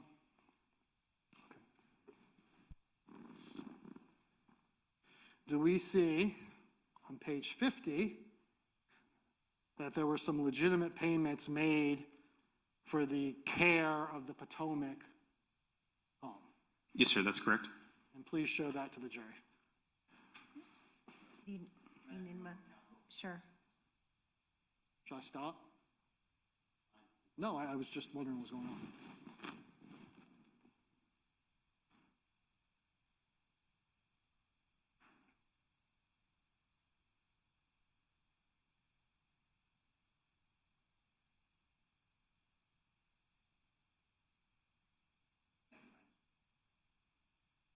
Okay. Mr. Mizrahi? So we're looking at, get the thing back. We're looking at page 50. If you could show the jury show the payment to Bueller Air. Yes, sir, right there on March 3rd, there's a $14,000 payment right there. And that was for Bueller Air Conditioning. And do we also see payments for items from the Home Depot? Yes, sir, that's correct. Do we also see that $2,000 and $3,000 checks that correspond to the checks written to Henry Tennant? Yes, sir.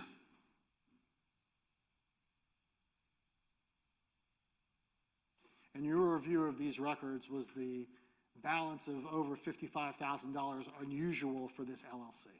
Yes, sir.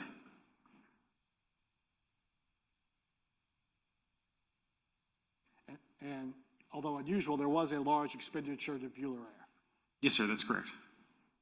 Was the amount that was deposited well in excess of the $14,000 to Bueller Air? Yes, it was.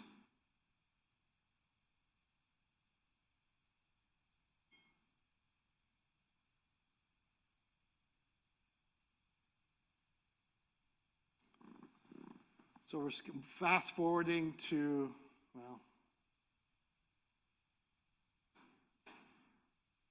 too fast.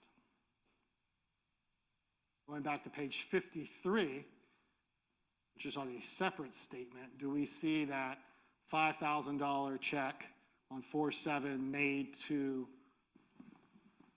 Henry Tennant? Yes, sir.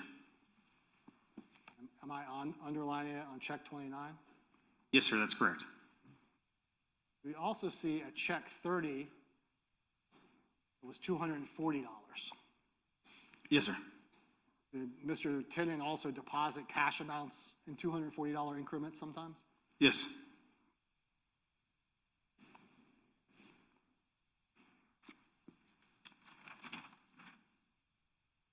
And that $5,000 that we see on 4/7, what was the memo line of that $5,000?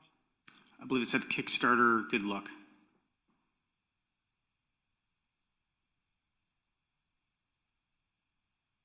going now to page 59.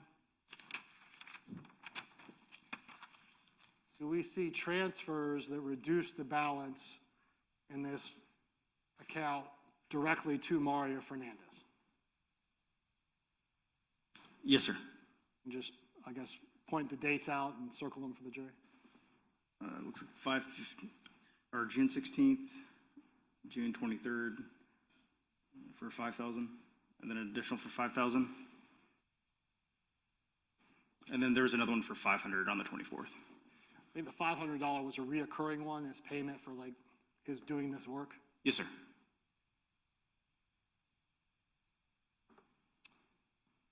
And then going to page 72.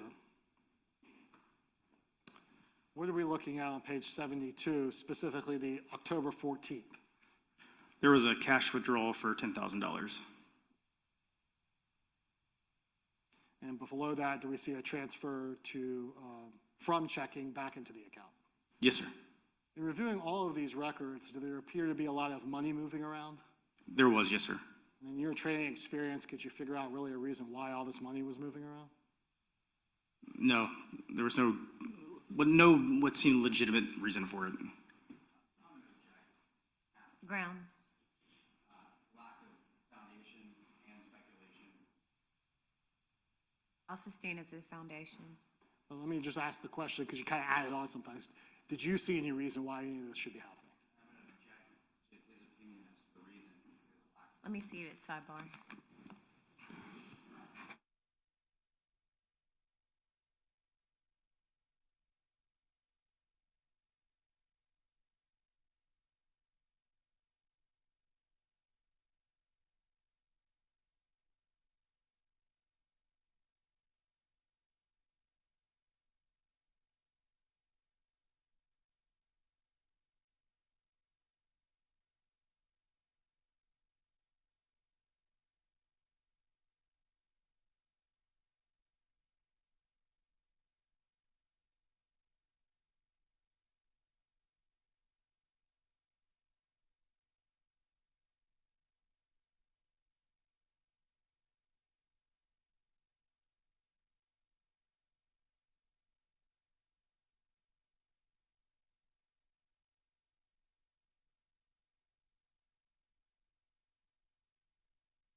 You may proceed. Thank you, Your Honor. So we left off on page 72. Do we see a cash withdrawal for $10,000 and then a transfer of $5,000? Yes, sir.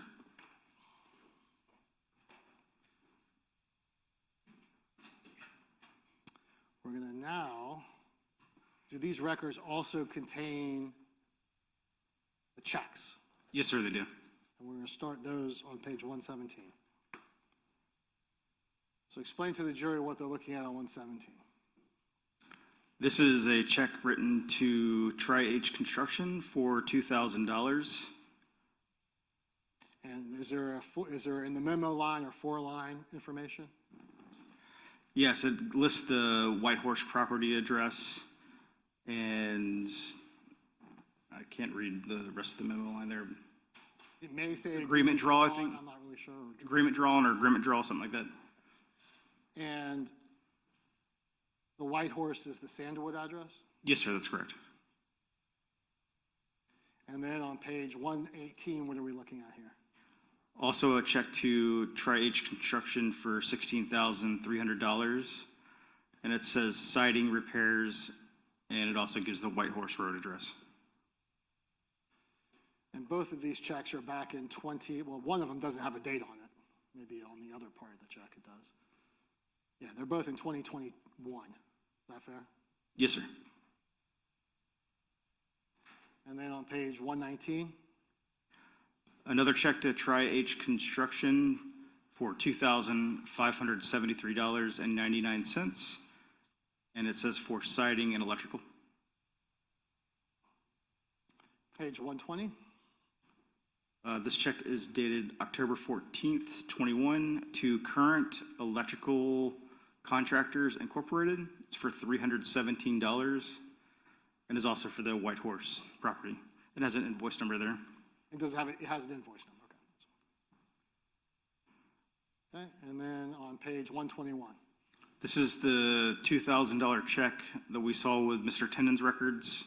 It says for landscaping and clearing. page 122, Another check written to Mr. Tennant for $3,000, and it says keeping up with the roof. and 123. A check dated 4/4/2022 for $5,000. And it says, written to Mr. Tennant, and it says Kickstarter, good luck. And do we see a check on page 124? Yes, sir, this one was written April 5th, 2022 to J.B. Cornwell, I believe. $240. Dirt AS, I'm not sure. And then on page 125. Check written on 4/22/2022 for $7,494, written to Current Electrical Contractors Incorporated, and it lists the Potomac address. Page 126. Check written on June 30th of 2022 to J.B. Corwell for $425. I believe it says Store 57. I think, Detective, if you look at for deposit only, it may be J.B. Coxwell. Oh, sorry. Yes, J.B. Coxwell. They're a contractor with an operating account. Yes. Page 127. June 30th, also to J.B. Coxwell for $200. It says for fill dirt for the White Horse Road address. 128. Current Electrical Contractors Incorporated for $158. And it says invoice 2864-A.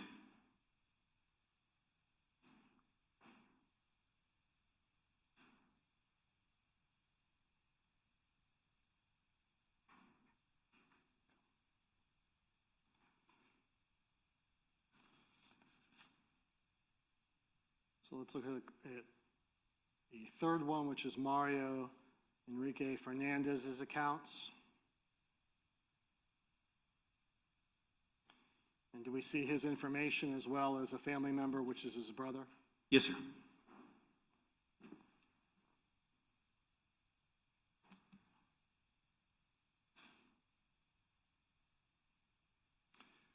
fast forwarding now to page 59. What are we looking at for the statement period 4/8 of 22 to 5/27 of 22? Yes, sir. Is there an interesting deposit? There is a transfer of $45,000. So what was the beginning balance and what was the ending balance? The previous balance, or the starting balance, had been $49,804.69. And the ending balance was $2,000, 15.43 cents.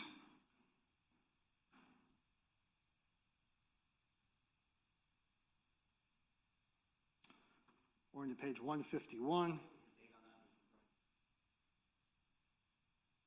Yeah. 4/28/22 to 5/27/22.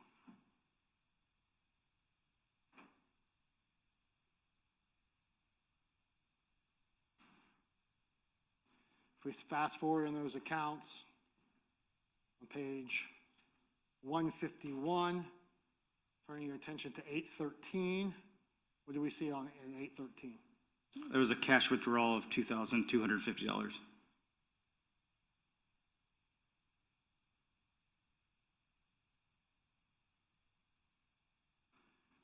Turning now to the next page. This is going to be page 152.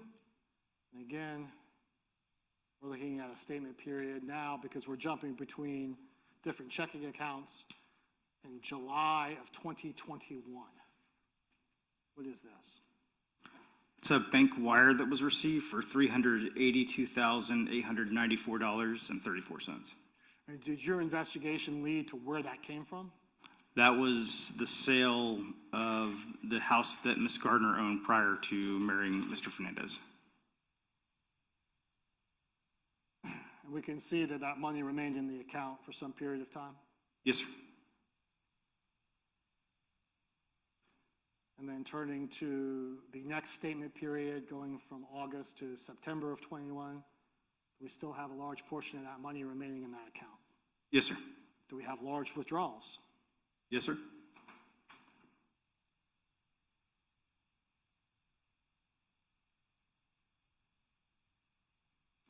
And showing you page 156, do we see one of those large withdrawals on 9/13? Yes, sir, for $150,000. Now, during the course of your investigation, were you able to determine what Mr. Fernandez's employment was during the period of time that was relevant to your investigation? I believe during the time that we were looking at these bank statements, he received money from the VA. In addition to any monies he was receiving from the VA, did he have some rental properties? Yes, sir, he did. Which I think you said totaled about less than $2,000? I believe during the period we looked at, there was a total of $31,500 in rental payments. Did your investigation lead to where this money is all coming from? Most of the money that was transferred into this account would have derived from the trust. And whose trust is that? Ms. Gardner's. In your investigation, I think the jury's already heard that her parents were very wealthy. Yes, sir.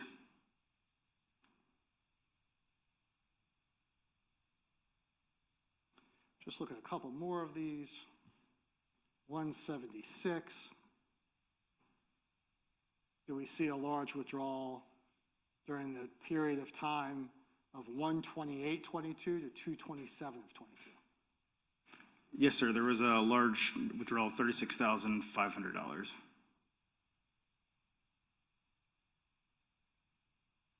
And then page 180, which is the same period of time, 2/28/22 to 3/27/22. Do we have a large transfer to checking? Yes, the $50,000 transfer.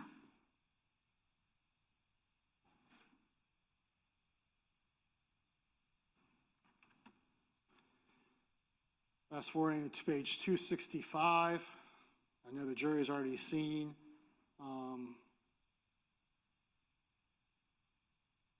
the fact that these accounts contain checks. What are we looking at on page 265?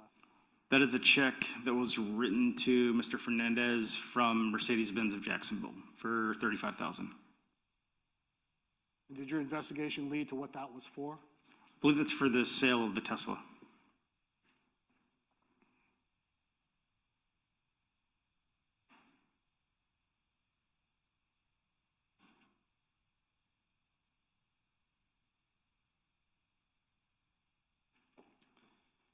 And finally, on page 277,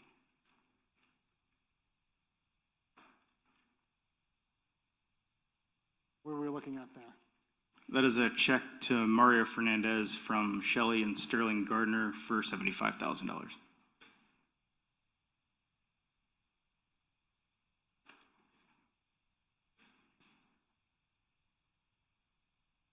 What was the date of that? I believe it's 12/21. I'll go back to it.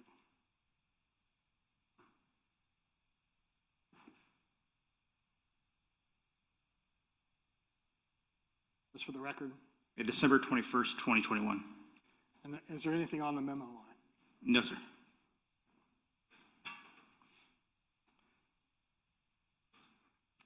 So I want to spend just a minute on the beach baked. Is Mr. Fernandez also listed as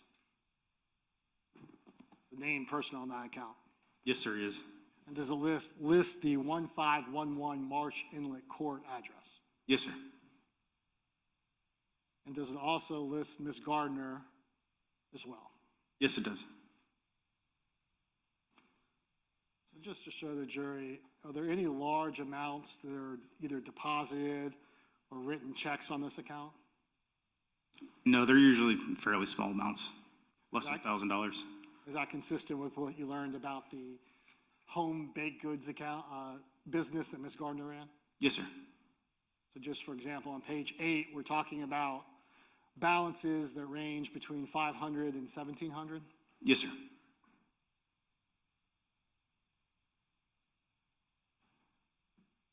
And then on page 10, 500 to 1,100? That's correct.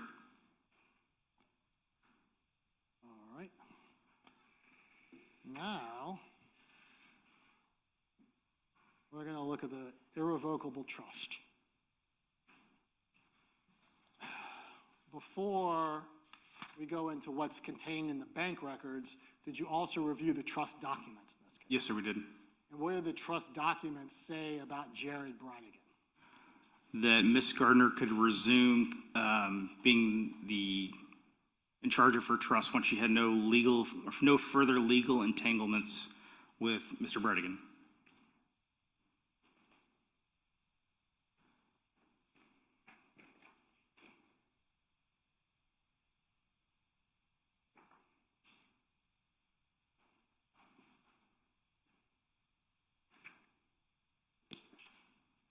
We'll look at that in a minute.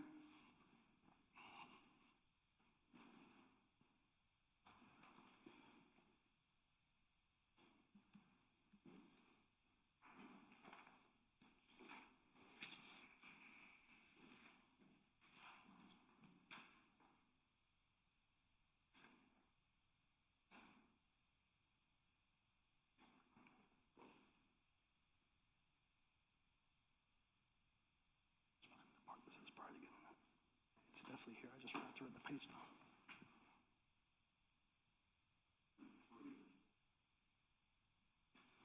All right. Let's look at who was the trustee of the irrevocable, Shanna Gardner Irrevocable Trust. Mr. Fernandez. And do we see that here contained on page 1? Yes.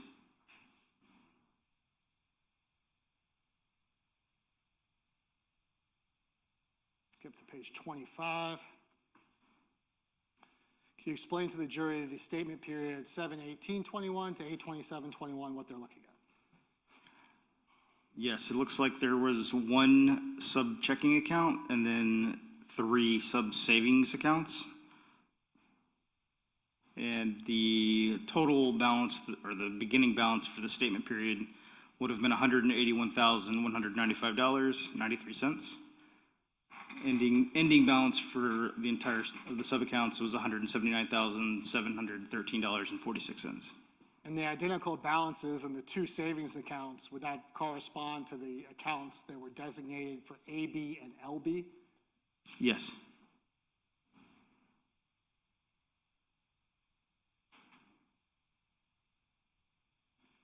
Guess we need to go to the beginning of the trust. Do we have an ending balance of 12/28/20 to 1/27 of 21?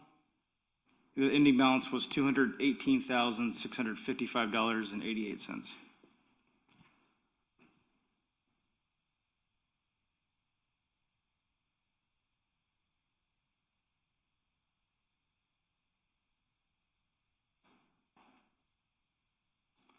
Looked at page 52. What are we looking at here? First of all, let me put the dates. 4/8/28 of 2022 to 5/27 of 2022. Yes, sir. What are we looking at here? The beginning balance was $251,026.15. And then the ending balance was $12,202.61. And what happened from the 2021, early 2022 statements until April and May of 22? What had changed? Ms. Gardner had opened up another account, and I believe they were separating, so they were transferring out all the remaining assets. Was there a need for an irrevocable trust anymore? No. And we see on that 5/2 transfer of $120,000? Yes, sir.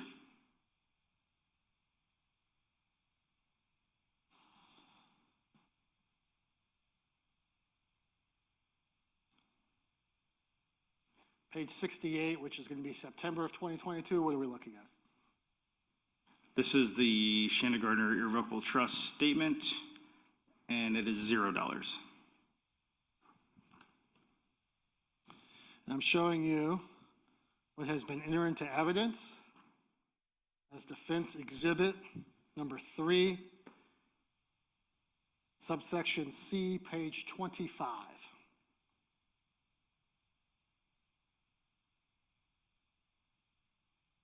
Can you read that into the record?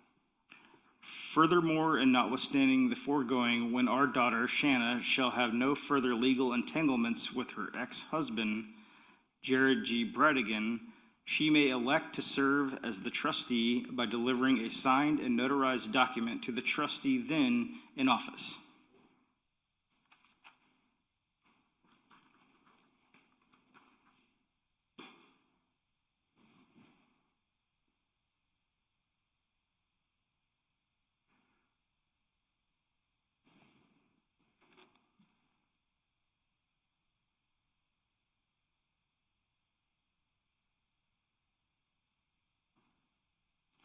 So we look at page 72, do we also see a corresponding check to Shanna Gardner in the amount of $75,000 that corresponds to the date and time that Mario Fernandez received that $75,000 check? Yes, sir. So now I want to look at Ms. Gardner's checking and savings account. We're going to go first, page 38. If you could just explain to the jury what they're looking at for the statement period 12/20/21 to 1/19 of 2022. She has two sub-accounts, a checking and a savings, with a total previous balance of $1,245 and an ending balance of $1,120.63. And do we see those everyday checking things that she's paying for and things like that? Yes, sir. And then from 1/20/22 to 2/19 of 2022, similar type balances? Yes, sir.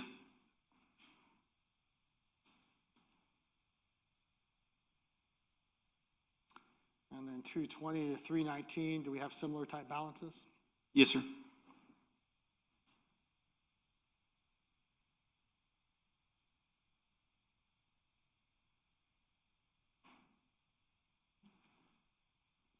And then 3/20 to 4/19, similar balances? Yes, sir. Then 4/20 to 5/19 of 2022, What's changed? There was a significant increase in the balances. Can you show the deposits for the jury and say what they are? So the previous starting balance was $3,246. And then there was a total deposits in the amount of $233,419.09. And then withdrawals of $15,511.80, giving her an ending balance of $221,147.01. And did we see those 50, 45, and 120,000 figures in different parts of the other accounts? Yes, sir.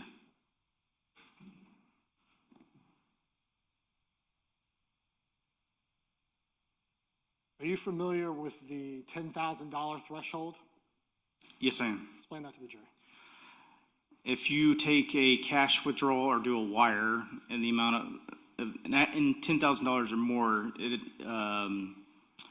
they're required to do a currency transaction report, which basically reports to FinCEN or the Treasury Department any large movement of money.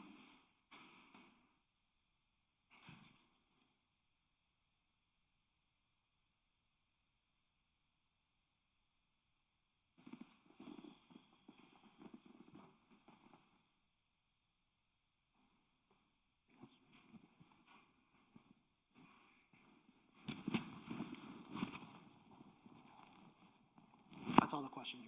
Thank you. Cross-examination? Yes, ma'am.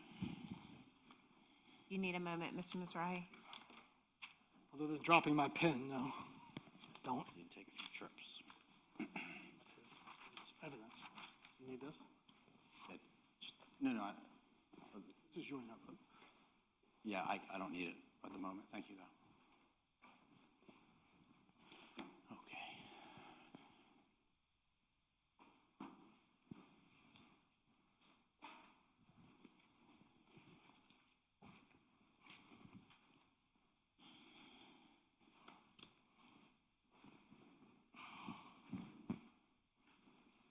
Put that one over there. Let's see.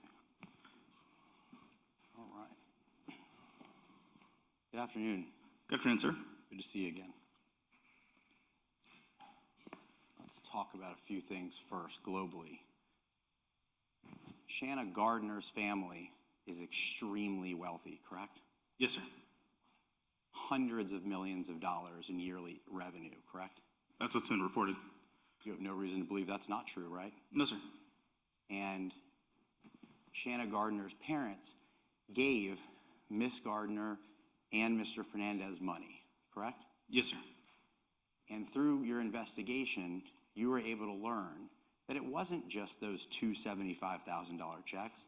They got regular and reoccurring money from the Gardner family, correct? Yes, sir. Yeah. So although you just talked about two checks, since the moment Mr. Fernandez married into that family, he started getting money, correct? I can only go and report what is the time period that was reviewed, which those are the only checks that were received, but I have no reason to believe that they did not receive other funds. They got money wired to them, correct? Well, the wire that I saw was from the sale of the house. No, but there was other, in all of the records you reviewed, they got money wired from the Gardners to themselves, not just checks, correct? I actually don't recall seeing a wire from them. You're not suggesting to this jury that they got two checks for $75,000. No, their lifestyle was funded by the Gardners. And let's back up a little bit. Let's back up. Jared Bridegan was married to Shanna Gardner, correct? Yes, sir. And he didn't work when he was married to Shanna Gardner, did he?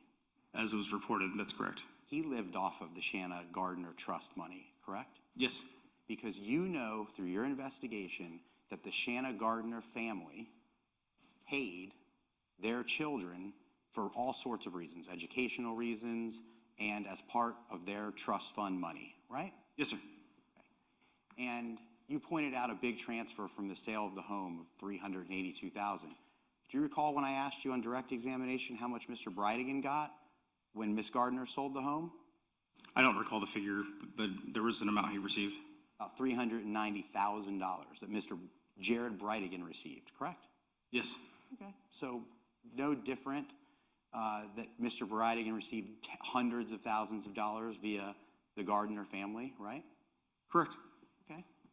So in this trust, you were able to learn that not only did Shanna Gardner get money, the Gardners also gave their other children money, correct? Yes.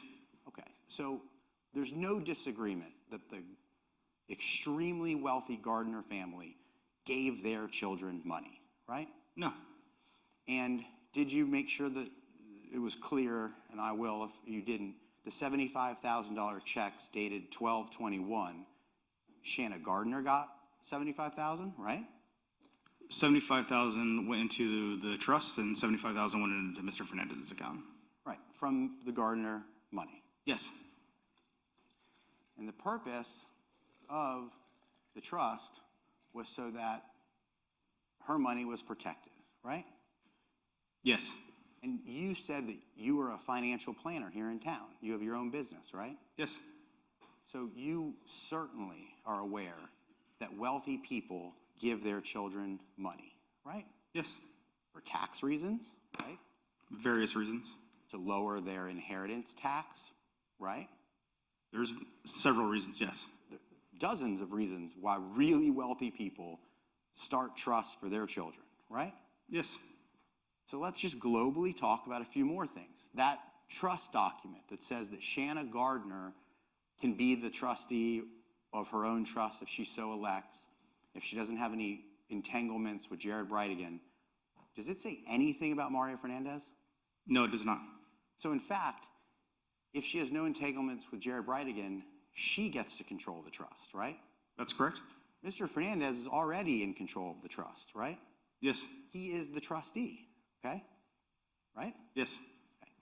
So let's now talk about what Mr. Fernandez had prior to the homicide.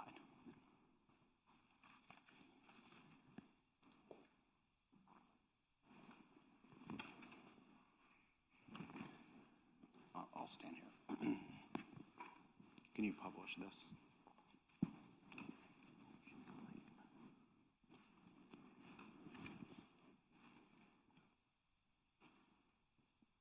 Can you zoom out?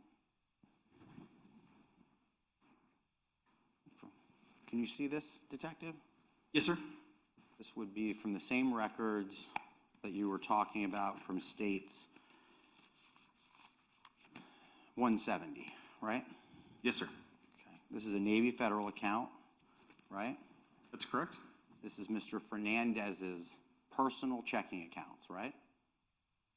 I can't see the titling, but at the top. Okay, sorry. There we go. Yes, sir. Ms. Gardner's not on this account, correct? That's correct. This is just his money. He can do whatever he wants with it, right? Yes, sir. And this is the month, I believe it's on December 28th at the top. But yeah, December 28th to January 27th. This is before the homicide, right? yes, sir. Mr. Fernandez had access to $212,000, correct? Yes, sir. If he wanted to do anything he wanted with that money, there's no trust that dictates what he could do. That is his money, right? I mean, I don't know what a divorce attorney would say about that, but otherwise, yes. They weren't getting divorced, right? So you're married, happily married people. You can just go and take whatever money you want out of your account, right? Yes, sir. You don't have to call a divorce attorney to do that. That's your right to do whatever you so choose with the money in your account, right? That's correct. You may come home and your partner may be a little upset with you, but certainly there's no law that he couldn't have done whatever he wanted with that money, right? Correct. Okay.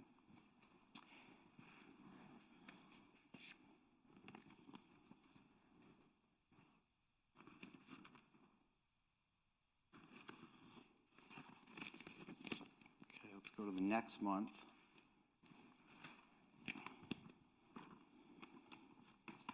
This is Mr. Fernandez's checking account, correct? Yes, sir. Same statement I showed you before, except for this is the next month, 128 to 227, correct? That's correct. Still has $158,000 available to him, correct? Yes, sir. Okay.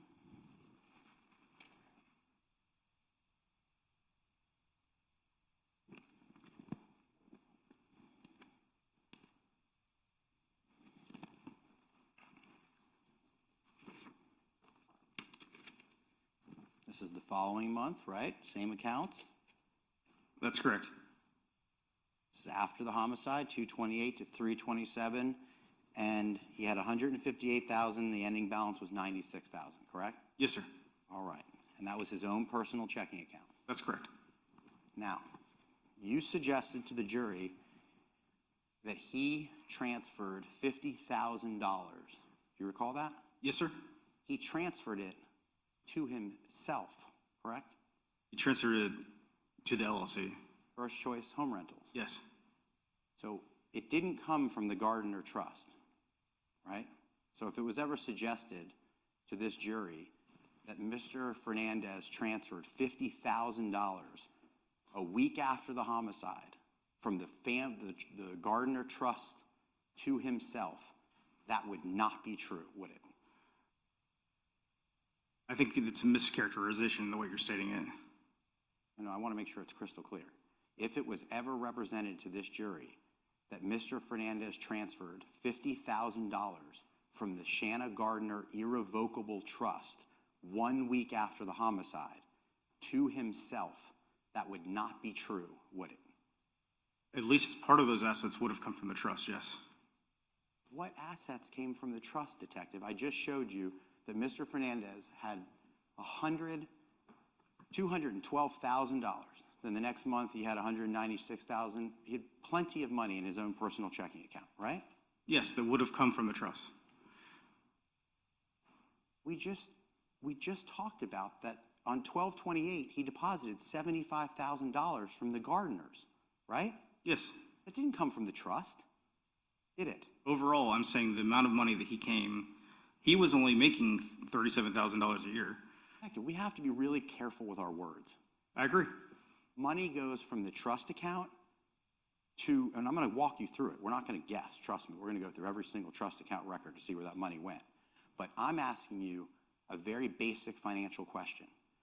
You can transfer money from the Shanna Gardner Trust to Mr. Fernandez. He could do that if he wanted to, correct? Yes, he was the trustee. That did not happen. That $50,000 did not come from the trust account, did it? No, that specific transaction came from his account. Right.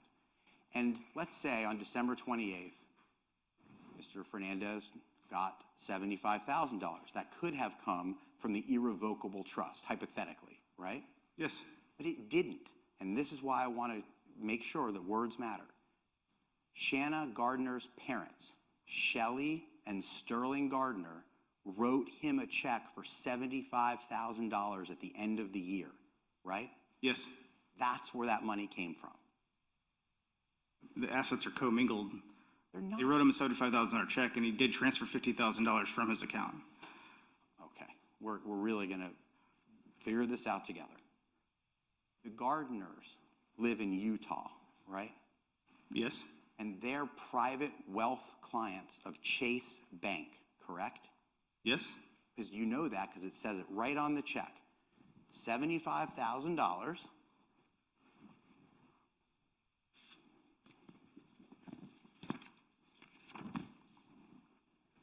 This is an example of the two checks that the Gardners gave them, right? Yes, sir. You're saying it was commingled, it all came from the same place. This came from a checkbook as a Chase private client from Shelley and Sterling Gardner, right? Yes, sir.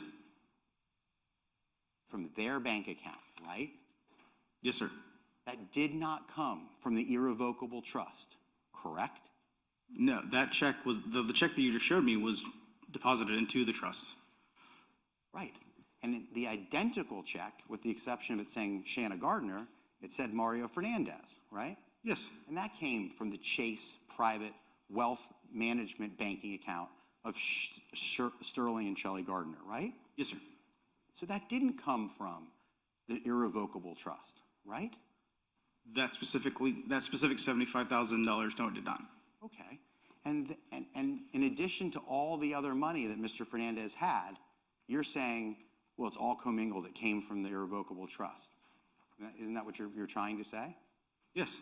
Well, $35,000 of it came from Mercedes-Benz of Jacksonville when he sold his Tesla, right? Yes. That didn't come from the Shanna Gardner Irrevocable Trust, did it? I mean, you'd have to go back and look and see, you'd have to have a much larger picture of knowing where the Tesla was purchased from. The check came from Mercedes-Benz of Jacksonville, right? For an asset that was sold to them, but we don't know how that was purchased. You don't know. So you can't say it came from the Gardner irrevocable trust, can you? You're correct, I can't. Right. Because you know for sure it came from Mercedes-Benz of Jacksonville, right? Yes. So let's talk about two things that we know for sure. $75,000 came from the Gardners personally, not the trust account, right? That's correct. And $35,000 came from Mercedes-Benz, right? Yes. So that's $110,000 right there that we know for a fact did not come from the Gardner Trust, right? It would depend on how the Tesla was purchased. There's no way to know that with the records that we currently have. You're saying that whenever he bought the Tesla, when did he buy the Tesla? I don't remember exactly when it was purchased. So you don't even know if he was married when he bought the Tesla, do you? Off the top of my head, no. So you're trying to insinuate that possibly it could have come, this asset could have come from money that was given to him through the trust account for an asset that you don't even know when it was purchased, right? I'm just saying that that is a possibility versus just saying that the Tesla was his outright. And so the money that he got from Mercedes-Benz was his and did not originate from the trust or the Gardners. Well, let's circle back. Okay? Let's go to the trust. No. Let's go to the trust account. Mr. Dreiser, could we take a break? Sure. Would that be too disruptive to you? No, it's fine.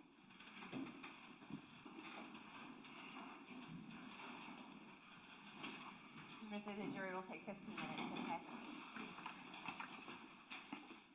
I don't.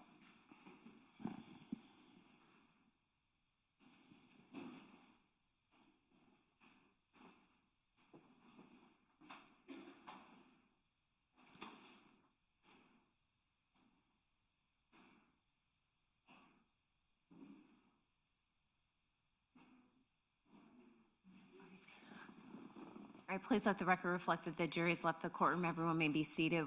The court will be in recess for 15 minutes, so we'll come back at 3 o'clock.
Welcome back, members of the jury. Everyone may be seated.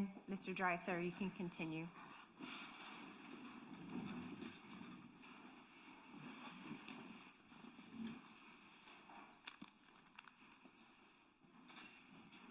What's the number?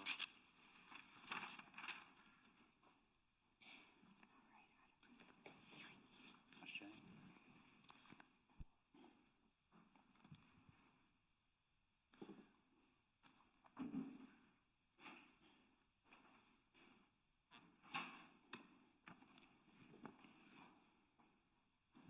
Okay. We're working through some bank records, trying to figure out money, correct? Okay. You've reviewed lots of stuff in order to make findings as to where you think money came from, right? I don't understand the question.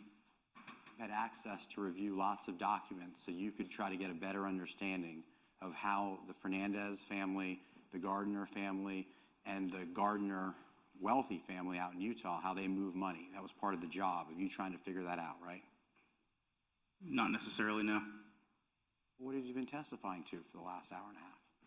I received bank statements for a specific period of time that show a picture of a certain thing, but what you're describing is much larger than what was actually done. Okay. May I approach, Your Honor? Yes. I'm showing you what's been labeled and admitted into evidence as Defense 2. This will help us figure out where the money came from. Do you you know that Mr. and Mrs. Fernandez had a prenuptial agreement? No, I've actually not seen this. No one showed you their prenuptial agreement? No. So you're seeing it for the first time? Yes. Okay, and one of the disputes that we were just trying to reconcile is whether the Mercedes-Benz money from the Tesla, you were saying, well, it could have circulated back through money that came from the trust. And I was saying, well, you don't know that. And then you answered how you answered. Do you remember that exchange? Yes. Okay. In a premarital agreement, you've seen those through your work, right? Yes. In premarital agreements, people put some of their assets that they owned before the marriage. That's correct. You're not unfamiliar with that policy, right? That's correct.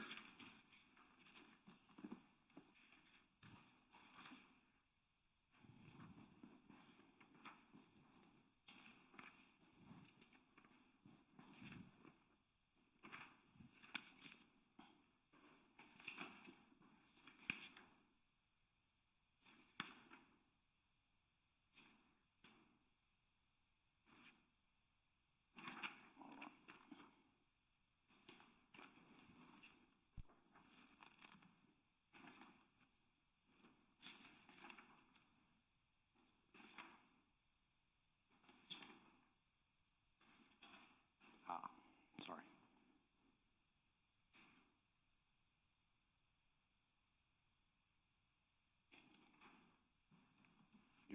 You agree with me, I'm still reading from the premarital agreement, right? Yes, sir. And then this is where Schedule 1, Mario's separate property is. You see that? Okay. Do you see it? Yes. It says Mario's motor vehicles, correct? Yes, it does. And what does it say that Mr. Fernandez owned before he even got into the marriage? A Toyota Tacoma valued at $32,000 and a Tesla Model S valued at $47,000. Okay. And the $35,000 that came from Mercedes-Benz was because he sold that Tesla S, correct? Yes. So now we know that that did not come from the Shanna Gardner Trust or anything to do with the Gardners, because we know it was a premarital asset before he even met Ms. Gardner, correct? Yes.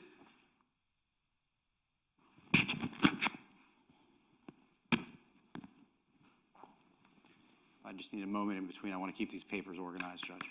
No problem. All right.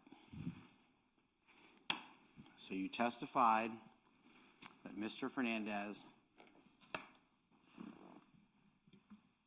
in the month of April, moved, he had about $4,000 or $5,000 in first choice home rentals in the month of March, right? Okay. You said that. I see the statement you're referring to. Sure. It's the month before the $50,000 gets moved. It had a balance of 4, 5, 6, 7,000, right? Somewhere around there, yes. Okay. And then Mr. Fernandez transferred $50,000 from his own personal account into First Choice Home Rentals, right? Yes. But then we also know that that month, he bought a $15,000 AC unit for the Potomac address from Bueller Air Conditioning, correct? Yes. So he had to transfer money into First Choice Home Rentals or the check would have bounced, correct? Yes. And you don't know if Mr. Fernandez knew exactly how much that AC was going to be, right? I would imagine that there was some type of talk about price prior to, but Maybe an estimate, right? yes. Okay. And you don't want to bounce a check ever, right? No. Especially if you have plenty of money in one account, there's no reason not to move over to another account to make sure you cover your costs for that month. That's just good financial planning, isn't it? Yes. And he also wrote Mr. Tenen $10,000 worth of checks the next month, correct? Yes. So besides the $15,000 approximate payment to Bueller and the $10,000 that he paid to Mr. Tenen, that's $25,000 right there, right? Yes. And then you said later he moved another 2 payments of $5,000 back to the original personal banking account, correct? They were transferred back, yes. Right. So when you said, I don't know, I can't think of a reason why he would do that, he overpaid himself from one account to another account to cover monthly expenses. He excess paid what the monthly expenses were, right? I wouldn't characterize that, no. How could you characterize it any different? He put $50,000 into an account and he didn't spend $50,000 that month, did he? No, he did not. So he overextended additional funds that weren't needed. You agree with that? Typically, when you deposit funds from a personal account into a business account, you're making a contribution to your company, and you would receive, we're getting into taxes here, but basically the basis of your company would increase, so you would keep that money the way it is. Or you could move it back. Or you could move it back. And then you just adjust your bookkeeping for the month. That's all that is required there, right? Yes. You don't pay taxes monthly. So if he overpaid the account to cover expenses and then he moved the money back, he just moved it right back from where it came from, correct? It would be unusual to do that, but yes, that's correct. Unusual to you? To most people who have a business and conduct different books for their business, yes. And you know that from your training and experience as a police officer or from your financial planning? From my financial planning and the tax firm that I own as well. Okay. And with that information, you think that because he moved excess funds and then moved them right back to the very account, there's something suspicious about that? I didn't say it was suspicious. Oh, it's just unusual. Unusual. Not suspicious. Your words. Not suspicious.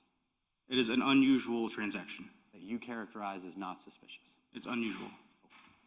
Nonetheless, when you do all of the things that we're just talking about, there's a complete bank record of it, right? Yes, there is. Nothing is hidden because all you have to do is subpoena the bank and it showed every single one of these transactions, unusual or not, correct? Correct. Okay. So, around the same time period, there is the Shanna Gardner irrevocable trust, right? Yes, sir.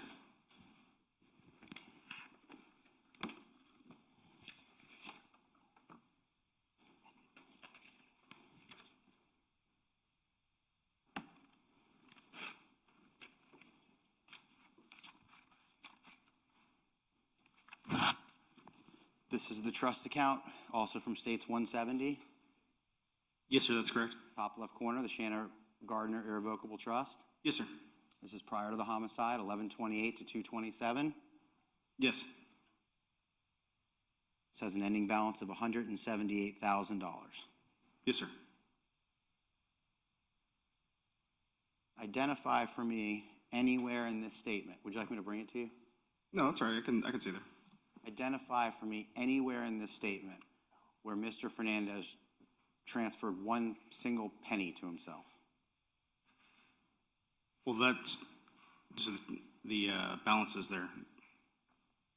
That's why I asked. You want to see the whole statement? Sure.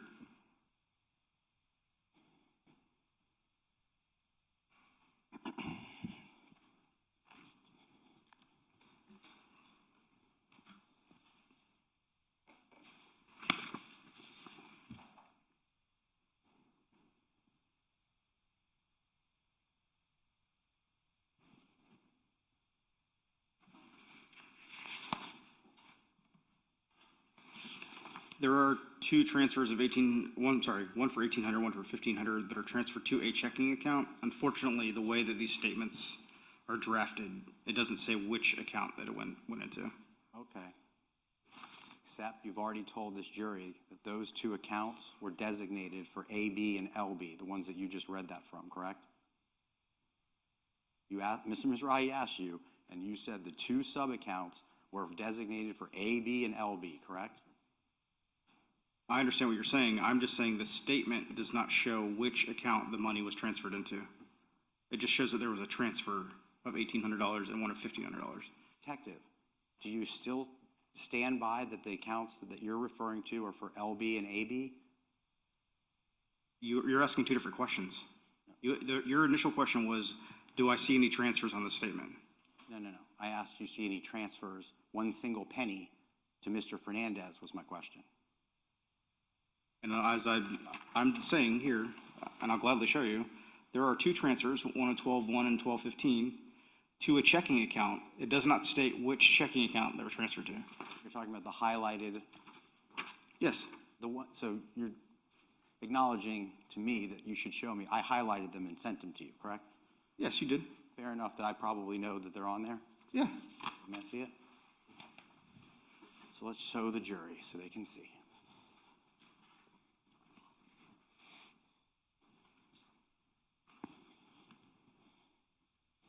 Back to the same statement, the highlighted portions that I sent over to you.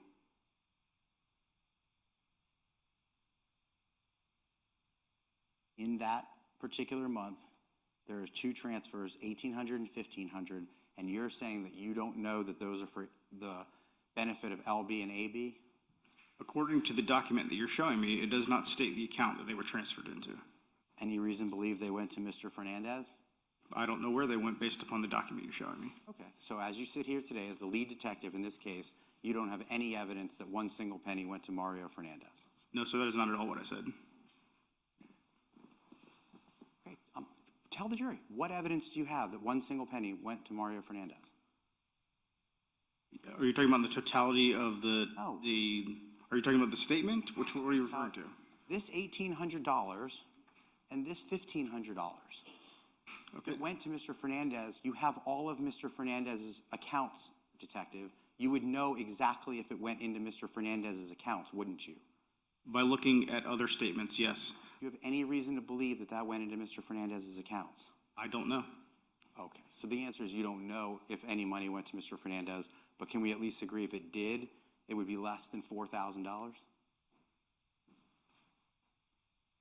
Based upon the one statement you're showing me, yes.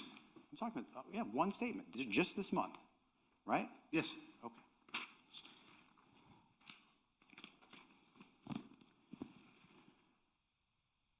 This is the next month, correct? Yes, sir. Irrevocable trust, 12/28/127, right? Correct. This is the month that the balance goes up, right? Yes, sir. It doesn't go down, it goes up, meaning there was more deposits than withdrawals, right? That's correct. This is the next page. We don't have to guess why it went up. This was the month that the checking account recognized the $75,000 check that Ms. Gardner got from her parents, right? That's correct. Okay.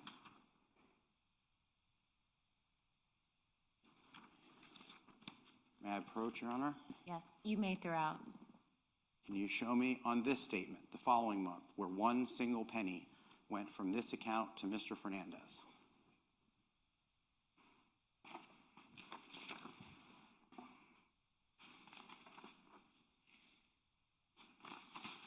There is not one.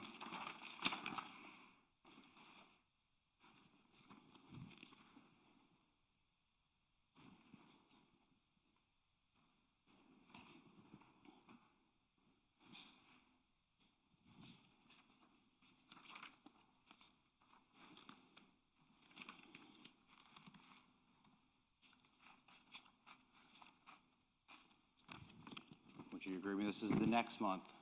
Shanna Gardner, irrevocable trust. Can you see that? Would you mind pulling it down just here for me?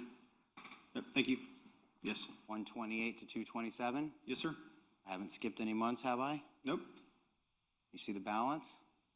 Yes, sir. 253,000? Yes.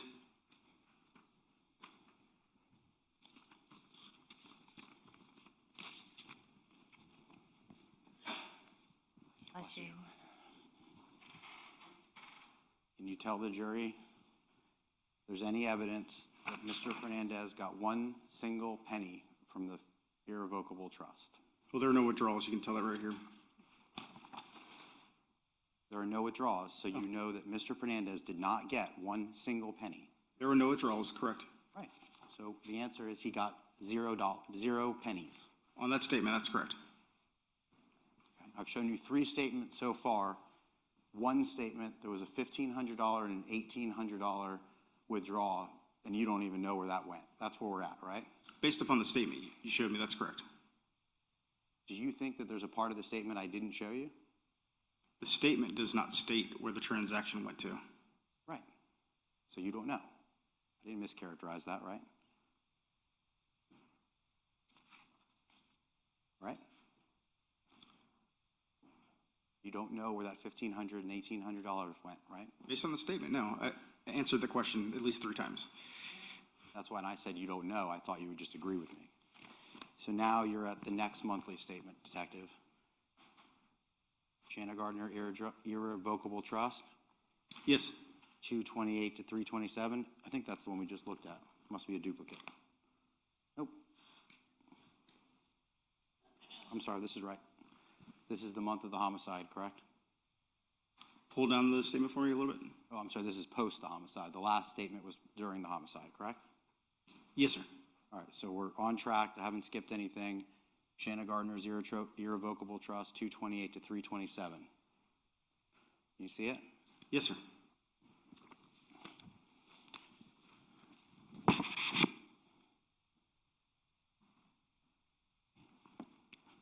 Show the jury, please, if Mr. Fernandez got one single penny from the irrevocable trust. There is a $1,500 transfer. There again, the statement does not indicate what checking account it was transferred into. Okay. So if he did get a penny, it's $1,500, and you agree as you sit here, you have no idea whether he got it or anybody else in the world got it. The statement doesn't state what checking account it was transferred into. But you have all of Mr. Fernandez's checking accounts for that exact same time period, right? Yes, I do. So you would be able to find out in 2 seconds if that went to Mr. Fernandez, couldn't you? Yes.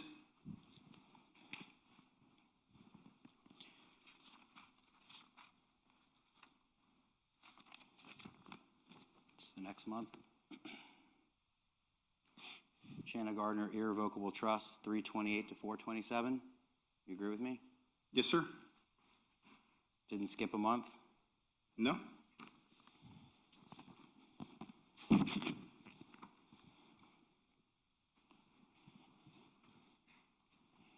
Can you please tell the jury if there's evidence that Mr. Fernandez, the month after the homicide, received one single penny from the irrevocable trust? There was a $1,000 transfer into a checking account. You don't know who got it, right? Not without looking at the corresponding statements.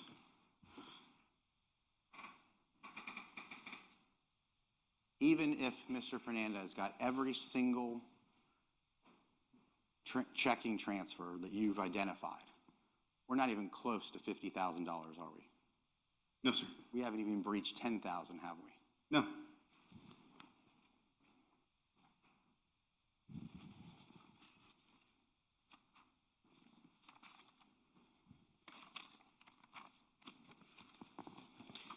And this is the irrevocable trust, irrevocable trust dated 4/28 to 5/27, correct? Yes, sir. And you told the jury that Mr. Fernandez and Ms. Gardner had separated at this point? I believe so, yes. And where did all the money go? The money that is in the $257,000 accounts went to new accounts for the kids, just under Miss Gardner's name. And I know there's a distribution of the rest of the assets, but I couldn't tell you exactly where from the statement. Any reason to believe that Mr. Fernandez got any of it? I don't recall exactly how much he got. The vast, vast majority, like hundreds of thousands of dollars, all went to Ms. Gardner, correct? Yes, sir. Any evidence that Mr. Fernandez ever got $50,000 from the irrevocable trust Directly? this time period? No. Certainly not a week after the homicide. We've gone through all those statements, right? Yes.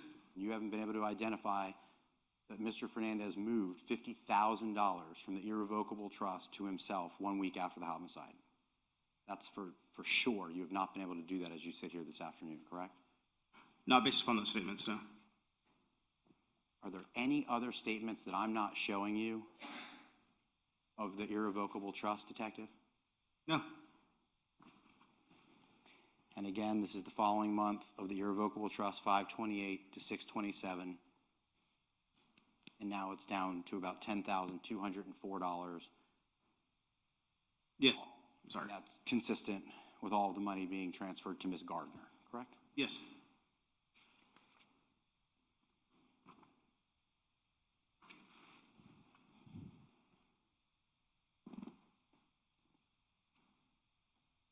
It never goes back into the irrevocable trust account at Navy Federal. The money never gets back in there, correct? No. And it never goes to Mr. Fernandez, correct? The statement you showed, no. There are no statements that show the money ever going to Mr. Fernandez, correct? No. And you know that because you showed the jury that Miss Gardner would regularly have like $2,000, $3,000, $4,000 in her account when she was in the marriage to Mr. Fernandez, right? Yes, that's correct. It was a small amount. And then after Mr.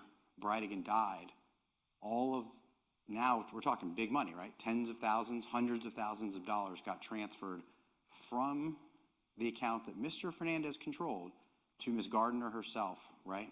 Yes. And you have no evidence that Mr. Fernandez was ever on any of the accounts that Ms. Gardner set up when she moved, right? That's correct. And you also know that when Mr. Fernandez got arrested, okay, Ms. Gardner had about $500,000 in her bank account, correct? Something about that, yes. So she had access, not necessarily in her account specifically, but yes, she had access to a significant amount of money. Way more than she had when she was married to Mr. Fernandez, right? Yes. And Mr. Fernandez, in all of his accounts added up when he got arrested, he had about $70,000, correct? I thought it was closer to 80, but about there. I'll give it to you, $80,000. Significantly less money that he had during the course of the marriage, correct? That he had access to. That he had access to, right? Yes. So Mr. Fernandez didn't get richer, he got poorer, right? Yes. Because he's divorcing and separating from the Gardner family. He's no longer getting annual gifts, right? I would not have a way of knowing that. You do have a way of knowing it because you reviewed their bank records. He no longer got any annual gifts from the Gardners, Detective, correct? I don't know what he does and doesn't get anymore. Okay. But you do know what went into his bank account, and you know he had substantially less money at the time he got arrested, correct? Yes. And he was living with his brother in Orlando, nowhere near Mrs. Gardner, correct? Yes. So now let's talk about the checks that Mr. Tenen received, right? Okay. There were 3 of them. You agree with that? Yes, sir. And they were checks that were at the end of March, and one was in early April, right? The checks were all given to him at the same time. Well, they weren't cashed at the same time, That's correct. right? So you weren't there when the checks were exchanged, correct? I wasn't, no. Okay. And just because the check stubs were in his truck, you don't know that they were given to him at the same day. You're just making that assumption, correct? It would be highly unusual that the 3 check stub would still be intact and the checks were not given to him all at the same time. Unless, as you know, owning your own business, managing other people's businesses, that you can rip one check out, then a second check, and then when the third check comes, you just tear all three out and hand it to them. You know that's exactly what can happen, right, Detective? I have never seen that happen before. Of course you haven't, but in this case, you weren't there when Mr. Fernandez ripped the checks out? No, it was not. And although they're on different dates, not one single one of them was cashed the same day, correct? I think two were cash, excuse me, I apologize. Two of them were deposited the same day. I think one of them went on hold, and then the other one was deposited later. Okay. So at that time, let's just get some perspective here. The homicide was February 16th, 2022, right? Yes, sir. This is a murder for hire, a solicitation. That's what the jury's trying to figure out here, right? Yes, sir. Okay. What evidence of checks or payments do you have that Mr. Fernandez paid Mr. Tenon in November of 2021? I'm sorry, can you repeat the question? What evidence of payments do you have that Mr. Fernandez paid Mr. Tenon any money in November of 2021? There were statements made that indicated that one of them was a payment. You have three payments in March, two payments in March and one in April. I'm asking you of November of 2021. There was no payments made that I'm aware of. No payments from Mr. Fernandez to Mr. Tenon in November of 2021. Do you agree with me? Yes. There are no payments that you have any evidence of between Mr. Fernandez to Mr. Tenon in December of 2021, correct? Unless there was some cash exchange, there's no evidence of that. You don't have evidence that the cash was exchanged, do you? No. What evidence, and you have no evidence, that any financial transactions occurred between Mr. Fernandez and Mr. Tenon in January of 2022, correct? That's correct. Okay. So that's the 3 months preceding the homicide, right? Yes. And then there's 16 days in the month of February. You have no evidence that Mr. Fernandez paid Mr. Tenon one single nickel in the 16 days preceding the homicide, do you? Correct. Okay. So far, you've agreed with me that Mr. Fernandez hasn't paid Mr. Tenon one single penny prior to the homicide, correct? Unless it was a cash payment. That's correct. You have no evidence of, right? Correct. So now there's the second half of February, and you have no evidence of any payments that Mr. Fernandez gave Mr. Tenon post the homicide that month, correct? That's correct. Then the next month is March. In the month of March, that's when there's all sorts of media articles about this case, correct? Yes, sir. The blue truck is released to the media, I think you told this jury March 9th, correct? That was a little later in March, but it was in March. Sometime in mid-March, right? Yes. That's when, if you were Mr. Tenon and you owned a blue truck, you could be on notice, if you were watching the news, that they may be looking for you, correct? That's correct. And it's that same month that Mr. Fernandez writes a check to Mr. Tenon, correct? Yes, sir. And you would agree with me that a check has got to be the most identifiable form of payment that almost exists on planet Earth, right? Yes, sir. You have to write your name on it. You have to sign it. It comes from your account. It goes into the person who deposits its account.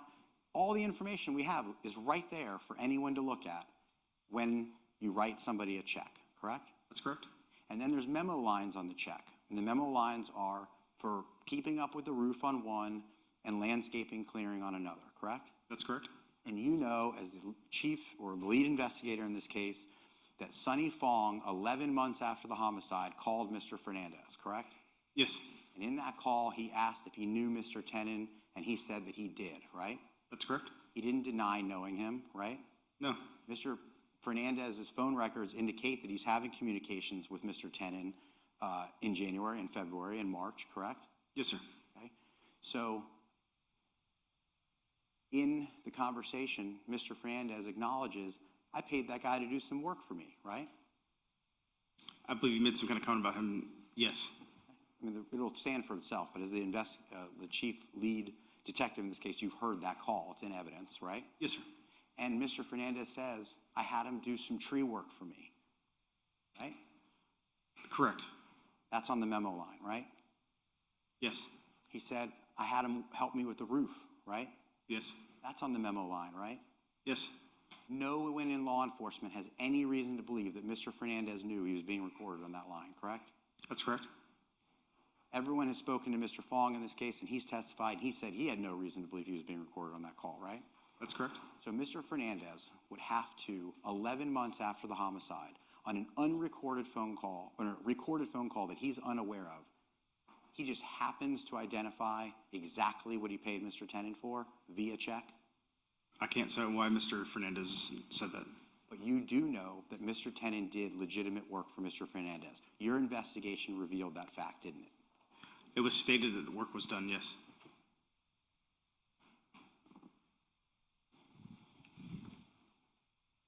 At that time, in March, Mr. Fernandez had he had access to hundreds of thousands of dollars, correct? Yes, sir. $5,000 isn't a great deal of money to Mr. Fernandez at that time, is it? No, sir. And in that period of time, he writes him a check, Kickstarter, good luck, right? That's correct. You learned through your investigative efforts that Mr. Tenen wanted to start his own pallet company, right? There were some records that indicated that. Okay, and I'm going to represent to you that it's in evidence that a week before Mr. Fernandez wrote those checks, Mr. Tenen Googled business plans. Did you know that? I know there was some Googling of that. I don't remember the exact time frame. Ms. Day, we went through the notepad where he wrote in his business plan. We already did that exchange, right? Yes, sir. Okay, I'll show you the Google in a minute. I just got to find it. It's not in ours. Maybe it isn't. Give me 1 second.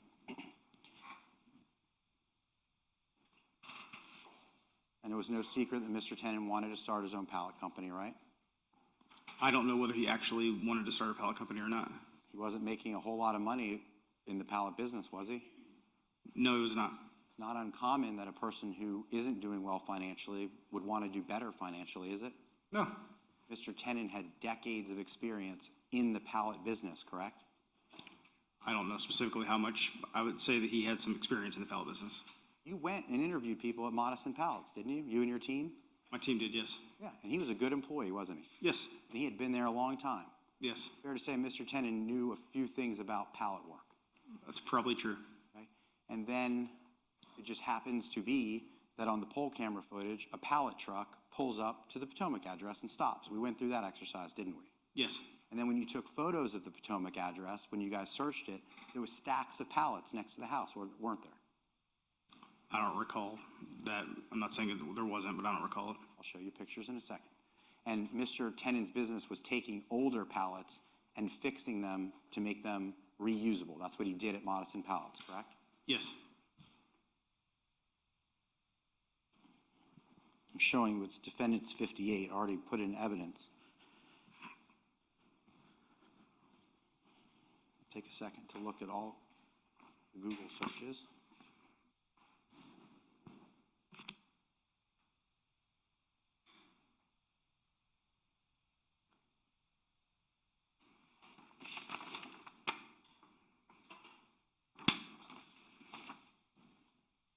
Mr. Tenen was Googling business plans the week before he received those checks? Yes.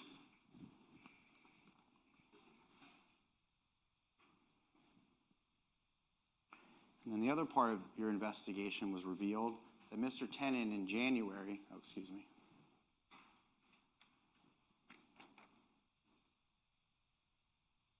in January of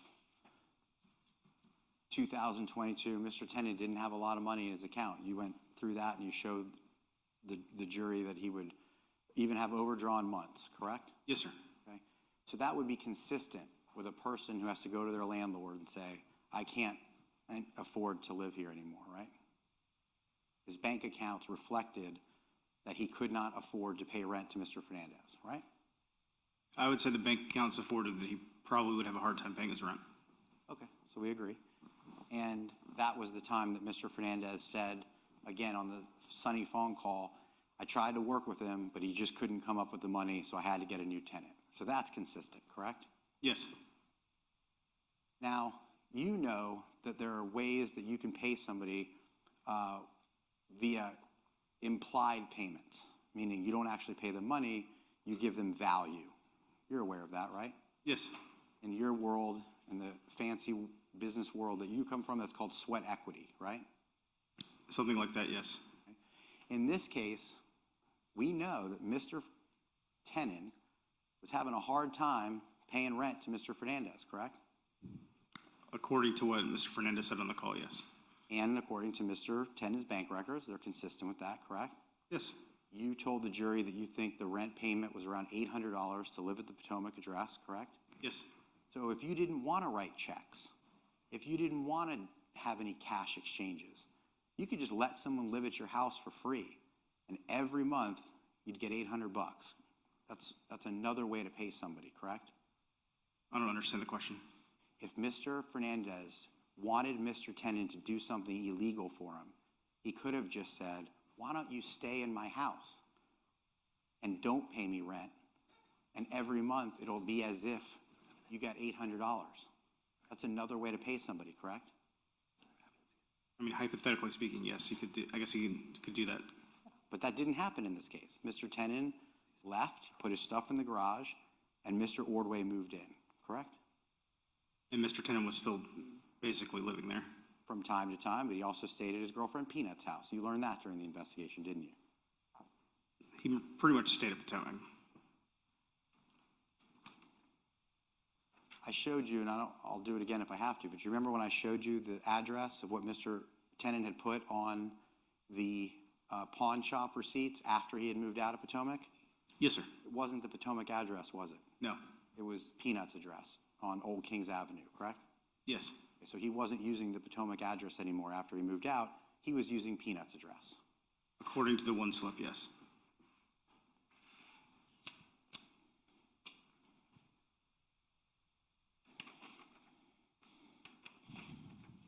Okay, now we've gone through the month of March, and those checks, and then early April, there's the $5,000 check. That's the $10,000, right? Yes. No checks in May, correct? No. No checks in June, correct? No. No checks in July, correct? No. No checks in August, correct? That's correct. And Mr. Tenon gets arrested in August. That's correct. And there's not a single jail call that you're aware of that you've heard where Mr. Tenon is griping that he never got paid to kill Jared Bridegan, correct? Correct. So it's your theory that although you learned that he does legitimate work for Mr. Fernandez, that there's $10,000, that's what he got to kill Jared Bridegan, correct? Yes. But you also learned that he did tree work and landscaping at his house, right? There were conversations of that. And you saw it. You saw work being performed at the house, correct? Not by Mr. Tenon. I mean, I showed you a video of him coming out and unloading boxes from his trunk, right? Yes, there was a video of him unloading boxes. Do you think Mr. Fernandez pays Mr. Tenon to kill somebody, and then he calls up and he's like, come outside and unload the truck of my car? Don't you think Mr. Tenon would own Mr. Fernandez at that point? I can't speak to Mr. Tenon's mind or what he did or didn't do as far as that's concerned. If it was represented to this jury that Mr. Tenon should be dead to them, Mr. Tenon's not dead right now, is he? No. He's very much alive, isn't he? Yes.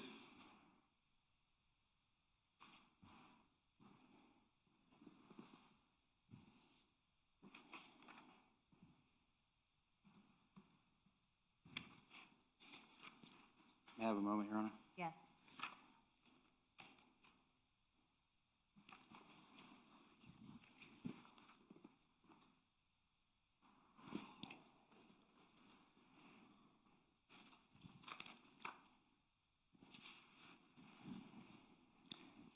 And I don't know if you want to take, when I am done, I'm going to need like 2 minutes to Okay. repack, organize those documents.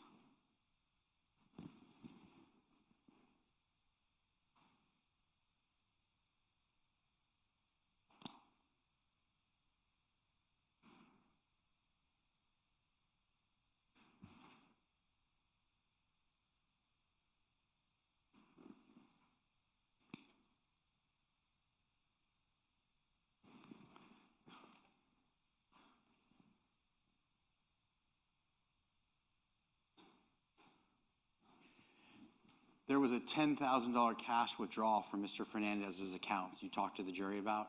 Yes, sir. And then to show that Mr. Tenen would get cash, he would deposit cash into his account, correct? There were cash deposits into his account. Any reason to believe there's a single transaction where Mr. Tenen deposits $10,000 worth of cash? No, sir. $9,000 worth of cash? No, sir. $8,000 worth of cash? No, sir. $7,000 worth of cash? No, sir. $6,000 worth of cash? They were all smaller deposits under $600. That you have no idea where they came from, correct? No. Mr. Tenen was a handy guy, right? Yes, Not making a lot of money at Modestin Palace, correct? that's correct. So if he went around and he did odd jobs for people and got cash, that wouldn't shock you? No, Okay, so that's where that money could have come from, correct? I don't know where the money came from, unfortunately. You certainly don't know that it came from Mr. Fernandez, right? Correct. And there's no huge increase. Let's say the month that the $10,000 cash withdrawal, did you get any evidence that all of a sudden Mr. Tenen did something that was financially out of his reach, like went to Vegas for the weekend, No, sir. went to the Keys, No. took and bought himself a new car? No. Not a single thing that would match that a person didn't deposit cash, but all of a sudden got a huge influx of cash. You have no evidence to believe Mr. Tenen got a huge influx of cash, did you? No. In fact, what you do know is that Mr. Tenen owned a Ford F-150 that was blue in color, that was previously owned by his father, and he couldn't even get the timing belt fixed because he left it at Jimmy Jones's house and didn't have the money to get it fixed, correct? That's correct.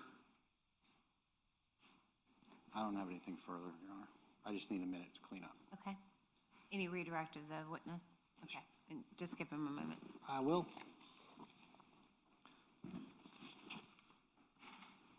Mr. Drysdale, I'll need defense two, please.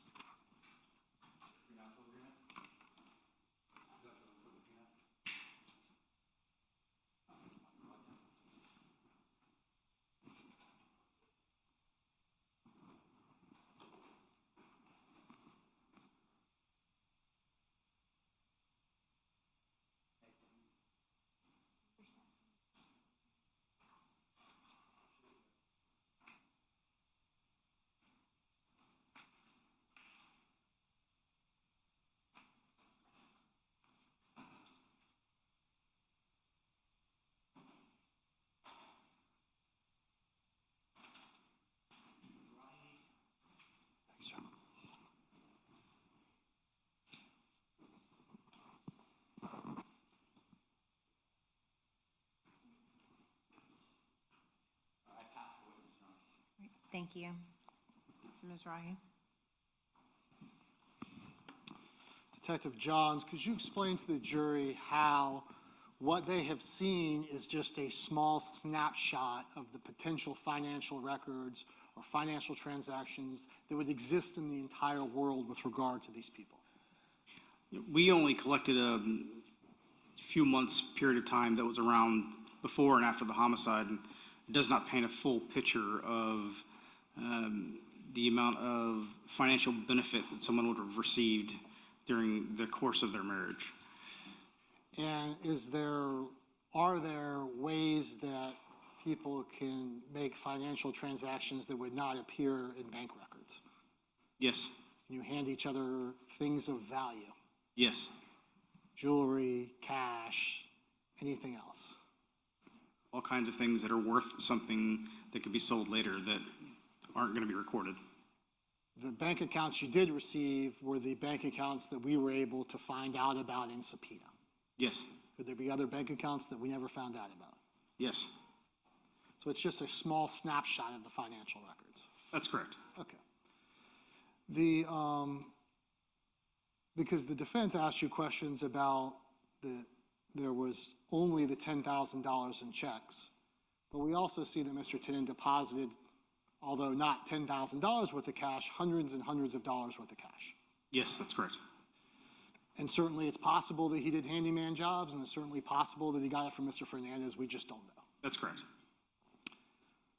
The defense asked you about jail calls, and are all inmate calls recorded? I'm not sure. Are you aware of the fact that the jail tells the inmates if they use jail calls that their calls are monitored and recorded? Yes, that is true. So if a defendant got on the jail calls after being told that they're being monitored and recorded and said, I'm upset I didn't get my payment for murder for hire, that person would be potentially confessing. That's accurate. Okay. During the review of all the records in this particular case, did you see any other $5,000 checks that this defendant wrote to any charitable organizations? No, sir. Any investments in any other Kickstarters? No, sir. Anything that could be classified as trying to help another person? No, sir. You saw payments to himself and to his business interests. Correct. The defense asked you lots of questions about whether or not the defendant got any money from the trust account. But the defendant, did he get money directly from the Gardners, meaning the parents, his in-laws? Yes, And that was, we know, at least $75,000 because we saw that check. that's correct. Okay. He also got over $300,000 from the marital home. Yes, sir. That's a lot of money. It is.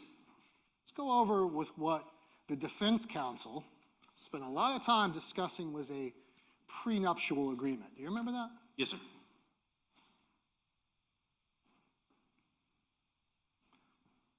What is the title of this agreement? It is a post-nuptial agreement. Not pre, Correct. post. Yes. What's the date that the parties were married? I actually don't remember the exact date. Oh, it's on there. Oh, sorry. April 13th, 2018. April 13th, 2018. Let's look at page 12.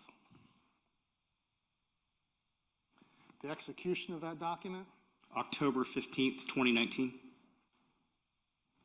that's way after their marriage date. Yes, sir. Do we have any idea what cars were transferred in the first 18 months of that agreement, or 14 months, 16 months? No, sir. Could have been the Tesla. It could have. Mario's bank accounts. Can you read those into the records that was written in the post-nuptial agreement? USAA, $1,463.37. And then two Navy Federal accounts, one for $3,552.32, and the other for $4,000, it's either a 3 or an 8, 44.22.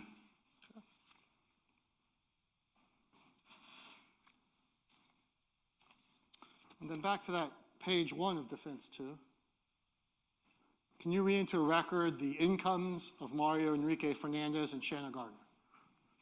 Mario Fernandez is indicated that he's self-employed and makes approximately $28,000 a year. And Shanna Gardner also indicates that she's self-employed and makes approximately $36,000 a year.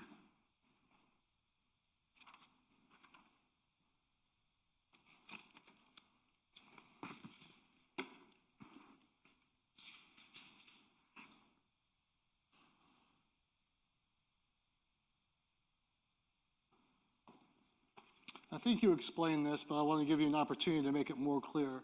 Why, in your opinion, did Mr. Tinnen receive the 3 checks on the same day, even though he deposited them on separate days? My objection is to improper union testing. Okay. I think this is directly in response to cross-examination questions. Respond to the objection, though. What's the foundation for the opinion? Well, he crossed him on whether or not it was the same day. He crossed him. I mean, he crossed him on this. I'll allow you to rephrase then. Explain to this jury how the check stubs were recovered in Henry Tinnen's Fiat truck. The check stubs or the checks in general are a business-style printed page check. There's 3 checks to a page typically, and there's stubs. The stubs were found intact inside Mr. Tinnen's truck. And those have been made in evidence, so the jury will get to see it. We talked a little bit on cross-examination about the surreptitious phone call between this defendant and Mr. Fung. Yes, sir. nowhere in that call does the defendant indicate that he gave $5,000 to Henry Tenen as a Kickstarter. No, sir. That's not mentioned. No. That's all the questions I have. Anything further for this witness?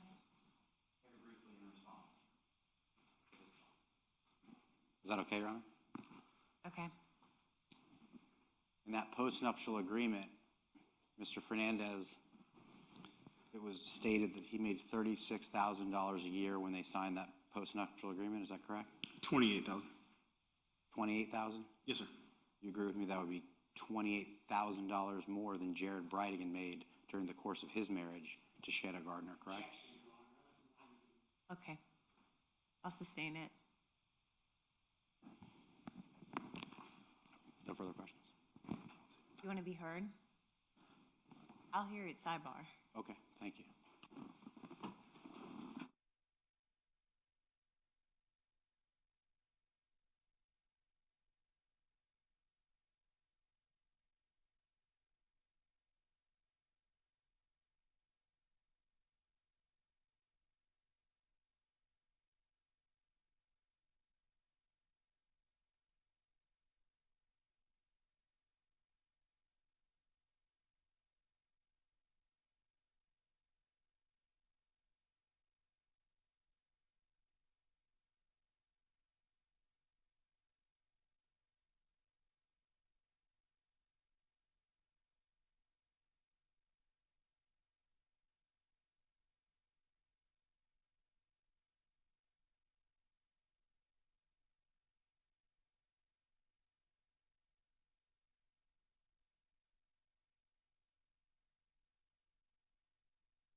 One moment. So just for the record, I'm allowing Mr. Dreiser to rephrase his question. Go ahead. In the postnuptial agreement, Mr. Fernandez did in fact have an income, correct? Yes, sir. And when Jared Bridegan was married to Ms. Gardner, he did not have an income, correct? I'm not aware of any jobs he did or didn't work. You already answered my question earlier. You said you knew that he did not work when he was married to Ms. Gardner. I know that the Gardners provided income and education expenses for their children and their spouses. Thank you. No further questions. All right, may the witness be excused, or do you want to? I have to ask one more Okay, question. go ahead. Were you aware that Mr. Bridegan was in school during the marriage and learning? Yes, sir. That's all the questions I have. May the witness be excused. Yes. No recall? Oh, he is subject to recall. Okay. Stay in contact with the lawyers. Yes, ma'am. That's it. And call your next witness. Your Honor, the state rests. All right. Members of the jury, the state of Florida has rested its case. That's going to require me to have a meeting with the attorneys outside of your presence, and right now we'll call it 4 o'clock. So we're going to recess for your purposes for the evening, okay? We will come back tomorrow again at 9 a.m., all right? So leave your notepads on your chair, please, and follow the communication rules. Have a nice evening.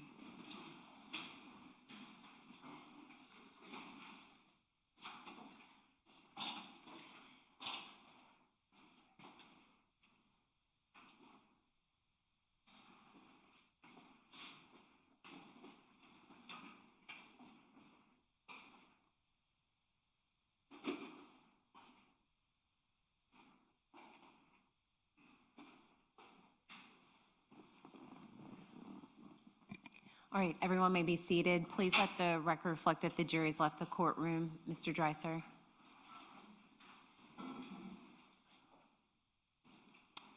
Your Honor. Oh, Mr. Hill, sorry. Good afternoon.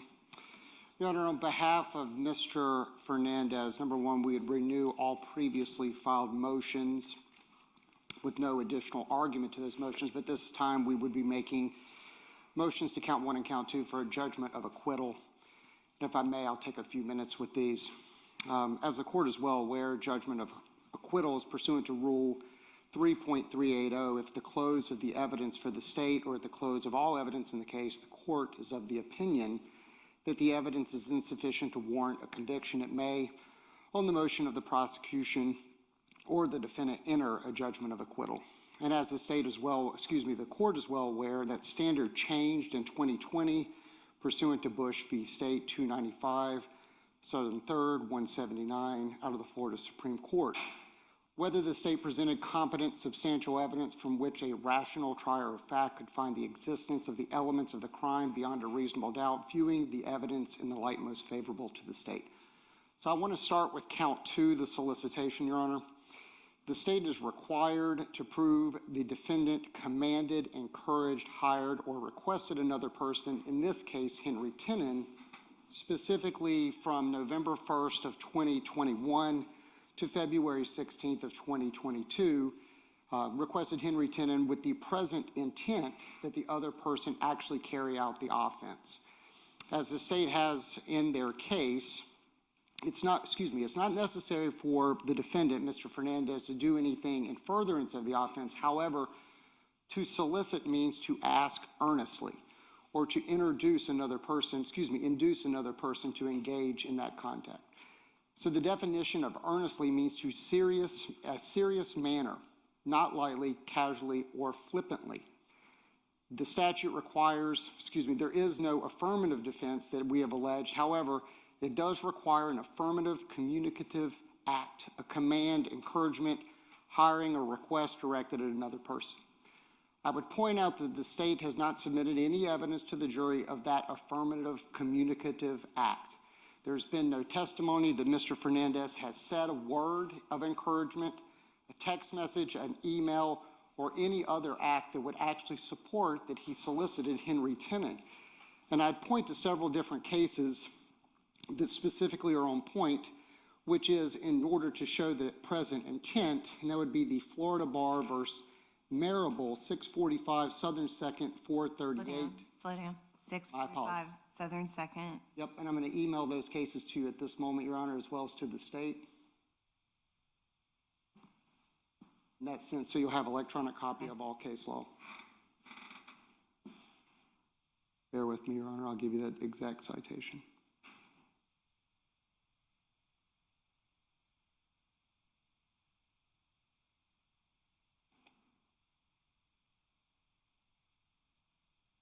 That was 645 Southern 2nd 438, 1994.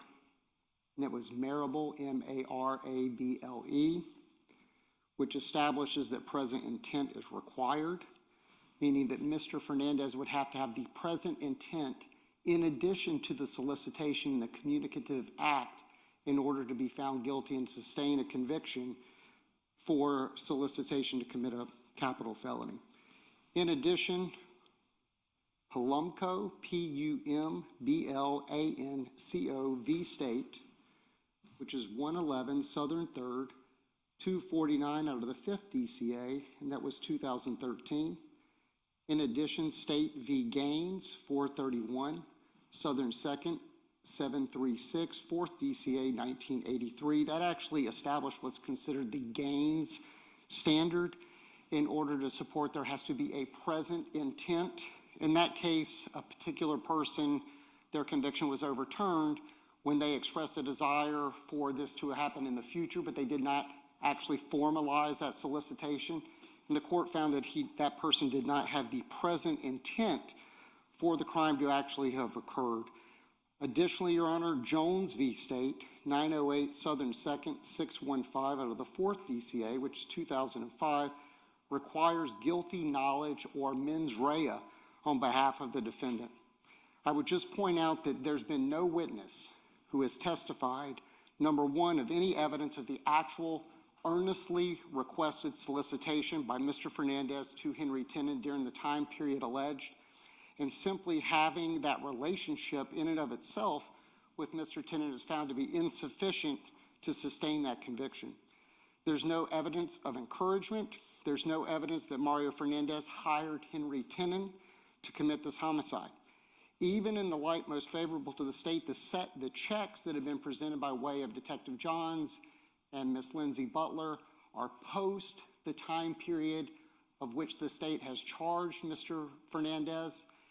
There's been no testimony that those were actually for the homicide. There's been evidence submitted that Mr. Tennant completed legitimate work by way of the recorded phone call and the poll cameras that are in evidence as well.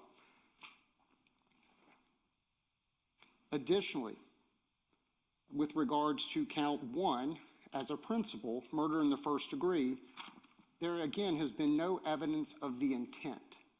There has to be a communicative act to show that Mr. Fernandez had an intent for this crime to occur.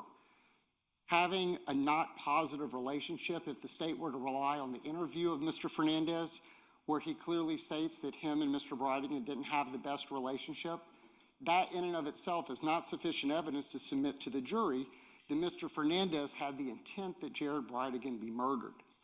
Additionally, the second element, as a principle, that the defendant did some act or said something, again, a communicative act, or did some act that was intended to and did incite, cause, encourage, assist, or advise the other person or persons to actually commit the crime. There has been no evidence at all to establish Mr. Fernandez's intent.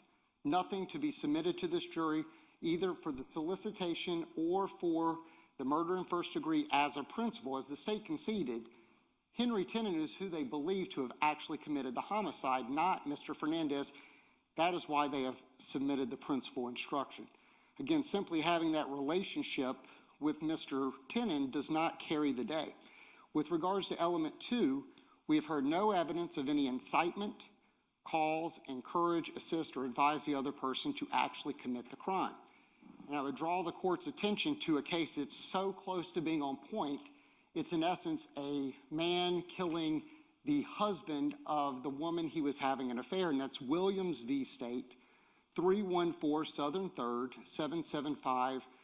That is a first DCA case from 2021. That proof of a relationship alone with the perpetrator is not enough. There must be proof of some overt act or words uttered in furtherance of the scheme that led to the murder, and where no such evidence exists, a motion for judgment of acquittal must be granted. Under Penny v. State, which is 421 Southern 3rd, 476, out of the 2nd DCA of 2025, in order to be a principal in a crime, one must have a conscious intent that the crime be done and do some act or say some word which was intended to and does incite, cause, encourage, assist, or advise another person to actually commit the crime. The one other point I would establish is that v. Coxwell v. State, 397 Southern 2nd, 335, 1981, establishes that both the principle for first-degree murder and solicitation both require the same communicative act in order to establish the intent, as well as with count 2, the actual solicitation. This means that solicitation charge and the principal liability charge both require the same proof of the communicative act, the act of counsel, procurement, or instigation. Where the state has submitted no evidence of that act, both charges fail simultaneously. The absence of any evidence of the communicative act, therefore, is fatal to both the solicitation charge as well as the principal liability charge. There's been no evidence submitted. I would argue contrary evidence that Mr. Fernandez had any motive to commit this crime, much less any intent that was submitted into evidence. There has been no testimony whatsoever to establish the intent element, certainly no evidence of communications that support the intent or an overt act. And mere association with or proximity to the perpetrator is insufficient to establish principle. Applies to both murder as well as, by principle and solicitation. In every Florida case, a solicitation conviction has been sustained. There has been some form of evidence of the communicative act. I draw the court's attention to Castro v. State, 939 Southern 2nd, 306, 4th DCA 2006, where an ex-husband sought to have the ex-wife murdered by a hitman. The defendant communicated with an undercover FBI agent, recorded conversations, communicating desire and intent to have the ex-wife killed. Robinson v. State, 267 Southern 3rd, 567 1st DCA 2019. Defendant clearly and repeatedly expressed present intent to commit first-degree murder. Hudson v. State, 368 Southern 3rd, 70 1st DCA 2019. Jail phone recordings providing victim's address to gang members and relief the victim had died. Those 3 cases are where the convictions had been sustained because of the communicative act that was recorded or ultimately testified to. I might be familiar with the Hudson case. That might have been your case. I didn't see that in the footnotes. You won't have to read that one, I suppose. Okay. By contrast, there has been no evidence of any communicative act by the defendant to Henry Tennant, who is charged in this case as far as the solicitation. There has been no evidence that Mr. Fernandez asked earnestly as required by the statute. No competent, substantial evidence. Maybe evidence that the defendant learned after the murder, but no evidence of prior knowledge or conscious intent.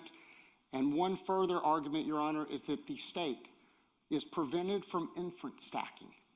The state is seeking to simply stack inferences and may get up and argue that this is somehow putting pieces of a puzzle together by way of circumstantial evidence. However, the Florida Supreme Court ruled in Baugh v. State, 961 Southern 2nd, 198 in 2007, its well-established evidentiary principle bars a criminal conviction when the fact finder must draw an inference from another inference rather than from admitted evidence, and it remains in place even after the JOA standard was changed by Bush v. State. This is not assembling pieces of a puzzle via circumstantial evidence, Your Honor. Based upon that argument in the case law, we would move for a judgment of acquittal on count 1 and count 2. Okay. Can you give me just a moment? I'm trying to catch up. Did you send that? I sent it to you. You sent it to my judicial assistant? I did, Your Honor. Can you send it to me? I can. Thanks.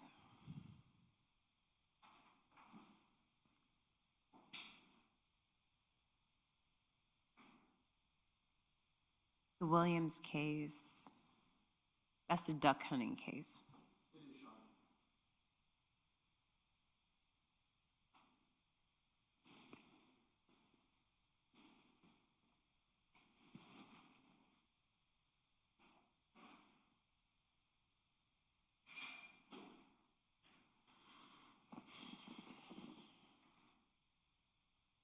Your Honor, admittedly, I don't have your email address, but your JA just indicated she received it. Okay. I'll ask her. Well, I don't know, well, she'll send it then. Thank you.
Okay, I'm ready to hear from the state.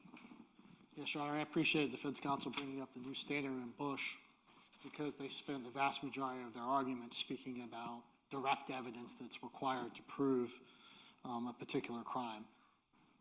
Obviously, the state has put forth a substantial amount of circumstantial evidence that proves this defendant is guilty of both charges. It begins with 1,000 different facts that distinguish it from the Williams case, including that the Williams case specifically had a co-defendant that specifically provided testimony, essentially exculpating the defendant by saying, well, she didn't really help me plan the murder. We did talk about it, but I did it on my own. In this particular case, the only link between the stipulated shooter and the victim is this defendant. It's his tenant. This defendant had a motive that we spent a lot of time putting forth evidence of. This defendant had access to the 10mm firearm that was eventually potentially used in this case. This defendant had a consciousness of guilt after the fact by deleting text messages and resetting his phone so things could not be discovered. This defendant's tenant went on a dry run all the way to the victim's home, all the way to the crime scene, and then back to the rental home where this defendant was. This defendant paid the stipulated shooter for what a reasonable juror could believe was payment for the homicide. Again, doesn't require specific direct evidence of the payment, merely that a rational finder of fact could find that that was paid for the homicide. In context of all the payments made to all his different business ventures and those phone records, and those financial records, the outlier of Henry Tennant's $10,000 is stark and shocking, and a reasonable trier of fact could see that that was payment for the homicide. So in the totality of all the evidence, it's very distinguishable from Williams. There is competent, substantial evidence in multiple different arenas that this defendant was the link, the hub of all the spokes that ended up with this victim dead. And if the court has any specific questions or any specific things we need to talk about, I can certainly answer those questions, but I think there is competent, substantial evidence. And I'll point out that the solicitation in all those cases, the act itself didn't happen. You're just talking about it to an undercover police officer, so you have the solicitation going on.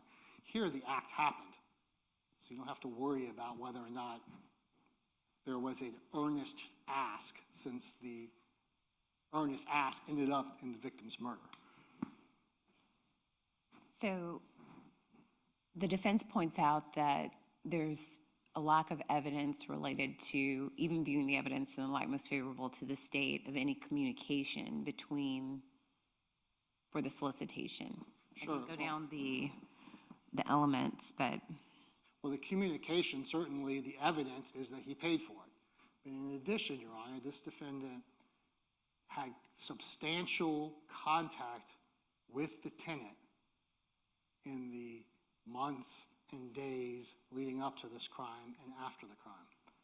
Those contacts were deleted by both parties on their phones. There is no requirement in the law that we use one co-defendant against another co-defendant as long as there's substantial competent evidence to show that the agreement happened. Your Honor knows the agreement happened, the solicitation happened, because the victim was killed by his tenant with no link to the victim. So remember, the solicitation in a lot of those cases about the communication has to deal with situations where the ultimate act did not occur. Okay, so I'm going back to the elements. It's commanded, comma, encouraged, comma, hired, comma, or requested. Right. And then. And the only reasonable, in the state's mind, in the light most favorable to us, which is what the standard is, the only way to view the evidence that we've presented is this defendant hired Henry Tennant to do this. Okay.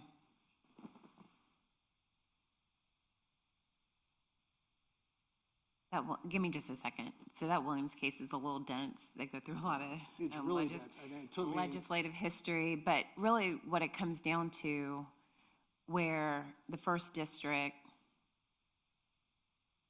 found that the trial court erred is that, like Mr. Mizrahi pointed out, there wasn't any, well, actually, the flip co-defendant flipped back and said that there was basically, this person, Denise, did not do anything. Additionally, there was talk prior to, which they found the trial court did not err in not, well, basically letting the case go to the jury on the conspiracy, just the other two crimes.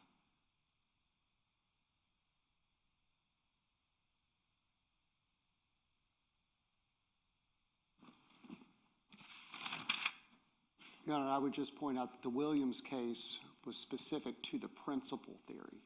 Of first-degree murder. Correct. Correct.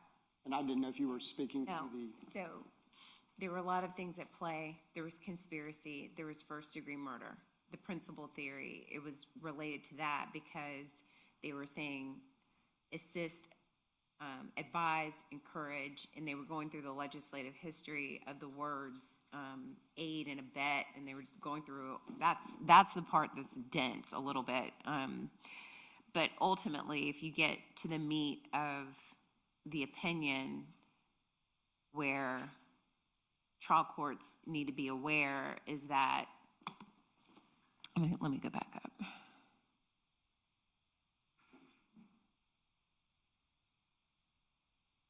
So in that case, which Mr. Mizrahi points out, it says while, and I'm reading, let me see what page is this, 787. It says, while Brian characterized the planning of the murder as very mutual, he also stated that he planned a lot of it and that he instigated a lot of it. And Brian never testified about anything Denise did or said to incite or encourage him to commit the murder. It's very different, I guess, factually, which is what Mr. Mizrahi was pointing out, that you had someone that was at one degree / level. And I think that's where the appellate court was drawing the line, saying that Denise Williams was culpable, her conduct was culpable based on words when it related to the conspiracy, but not because of this Brian witness. He delineated that he was the main factor, therefore making the evidence not competent or substantial enough to go to the jury. That is the way that I read that. So in this case, while I hear the defense say, and your theories are based on all of the cross-examination that you did, the state of Florida is allowed, if legally sufficient, to go to the jury based on the evidence. And I am familiar with the inference stacking, but there has to also be basically, the court has to be careful between that prohibition by law and what is legally permissible related to circumstantial evidence. And so I believe that the evidence that this court has seen through the testimony of the witnesses, viewed in the light most favorable to the non-moving party, which is the state, is sufficient to go forward. So I'll deny the motion for judgment of acquittal.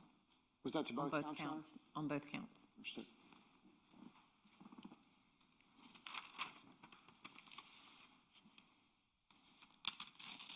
So let's have a conversation about what's going to go on tomorrow. You're going to have your witnesses available and ready at 9 a.m., if any? Yes, Your Honor. Then what, I would expect it to be an extremely light day.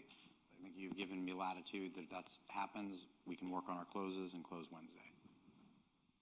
yes. So what I would like to do is, depending on the hour and time, we will finish the defense case. Is there anything left unmoved in, or everything's in from your perspective? Everything's in from our perspective at this point. Okay. We will do that.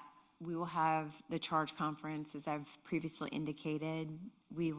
Melanie, I'm going to ask that you stay, okay?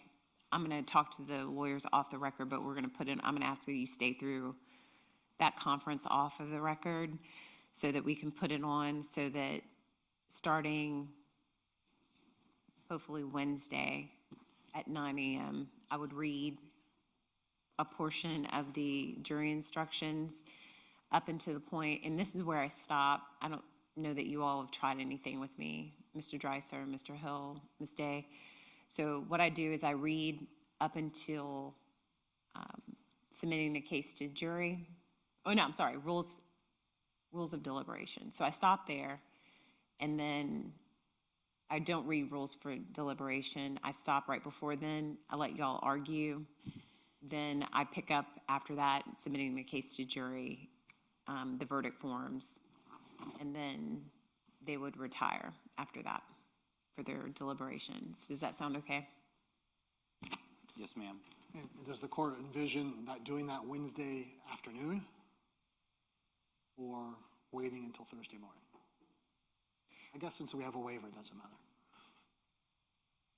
Well, I would let them deliberate late. I mean, late, like 8, 9 o'clock, and then let them come back if they can't reach a verdict. So if we start at 9, these jury instructions aren't that long. So I would envision that they would possibly get the case early afternoon. So they would have 6, 7 hours to start deliberating. And is there any chance of doing the closing tomorrow, even if it's a bifurcated No. proceeding? I wouldn't do that. What I would do, I will give y'all, so what we would do the charge conference, we break so that you all have plenty of time, you're rested, the jury's rested, so that you all can work on your closings, you'll know what the law is. That would be my plan. Yeah, just hashing it out really informally with the state, it's probably going to be like states close in the morning, defense close in the afternoon, and then deliberation, given the time that each party thinks they'll go. I read about a minute or so a page, and so the opening instructions are about 20 pages, so that's like 20 minutes, give or take. And then, so you think your closing would be Say she does all morning? Well, if she does, let's just say she goes a couple hours, then I would Get a probably break. request that they get maybe an early lunch, and then I go. Maybe we just, Lunch is like a clockwork, Mr. Dreiser, so it comes at like 11. I would tell the court probably an hour 30 to hour 45, but build in a little extra time for that, just in case.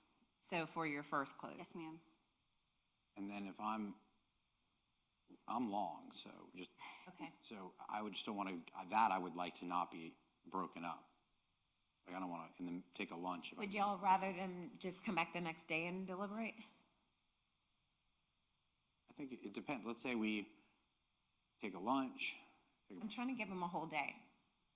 I could start the instructions at 8:30 if that would help.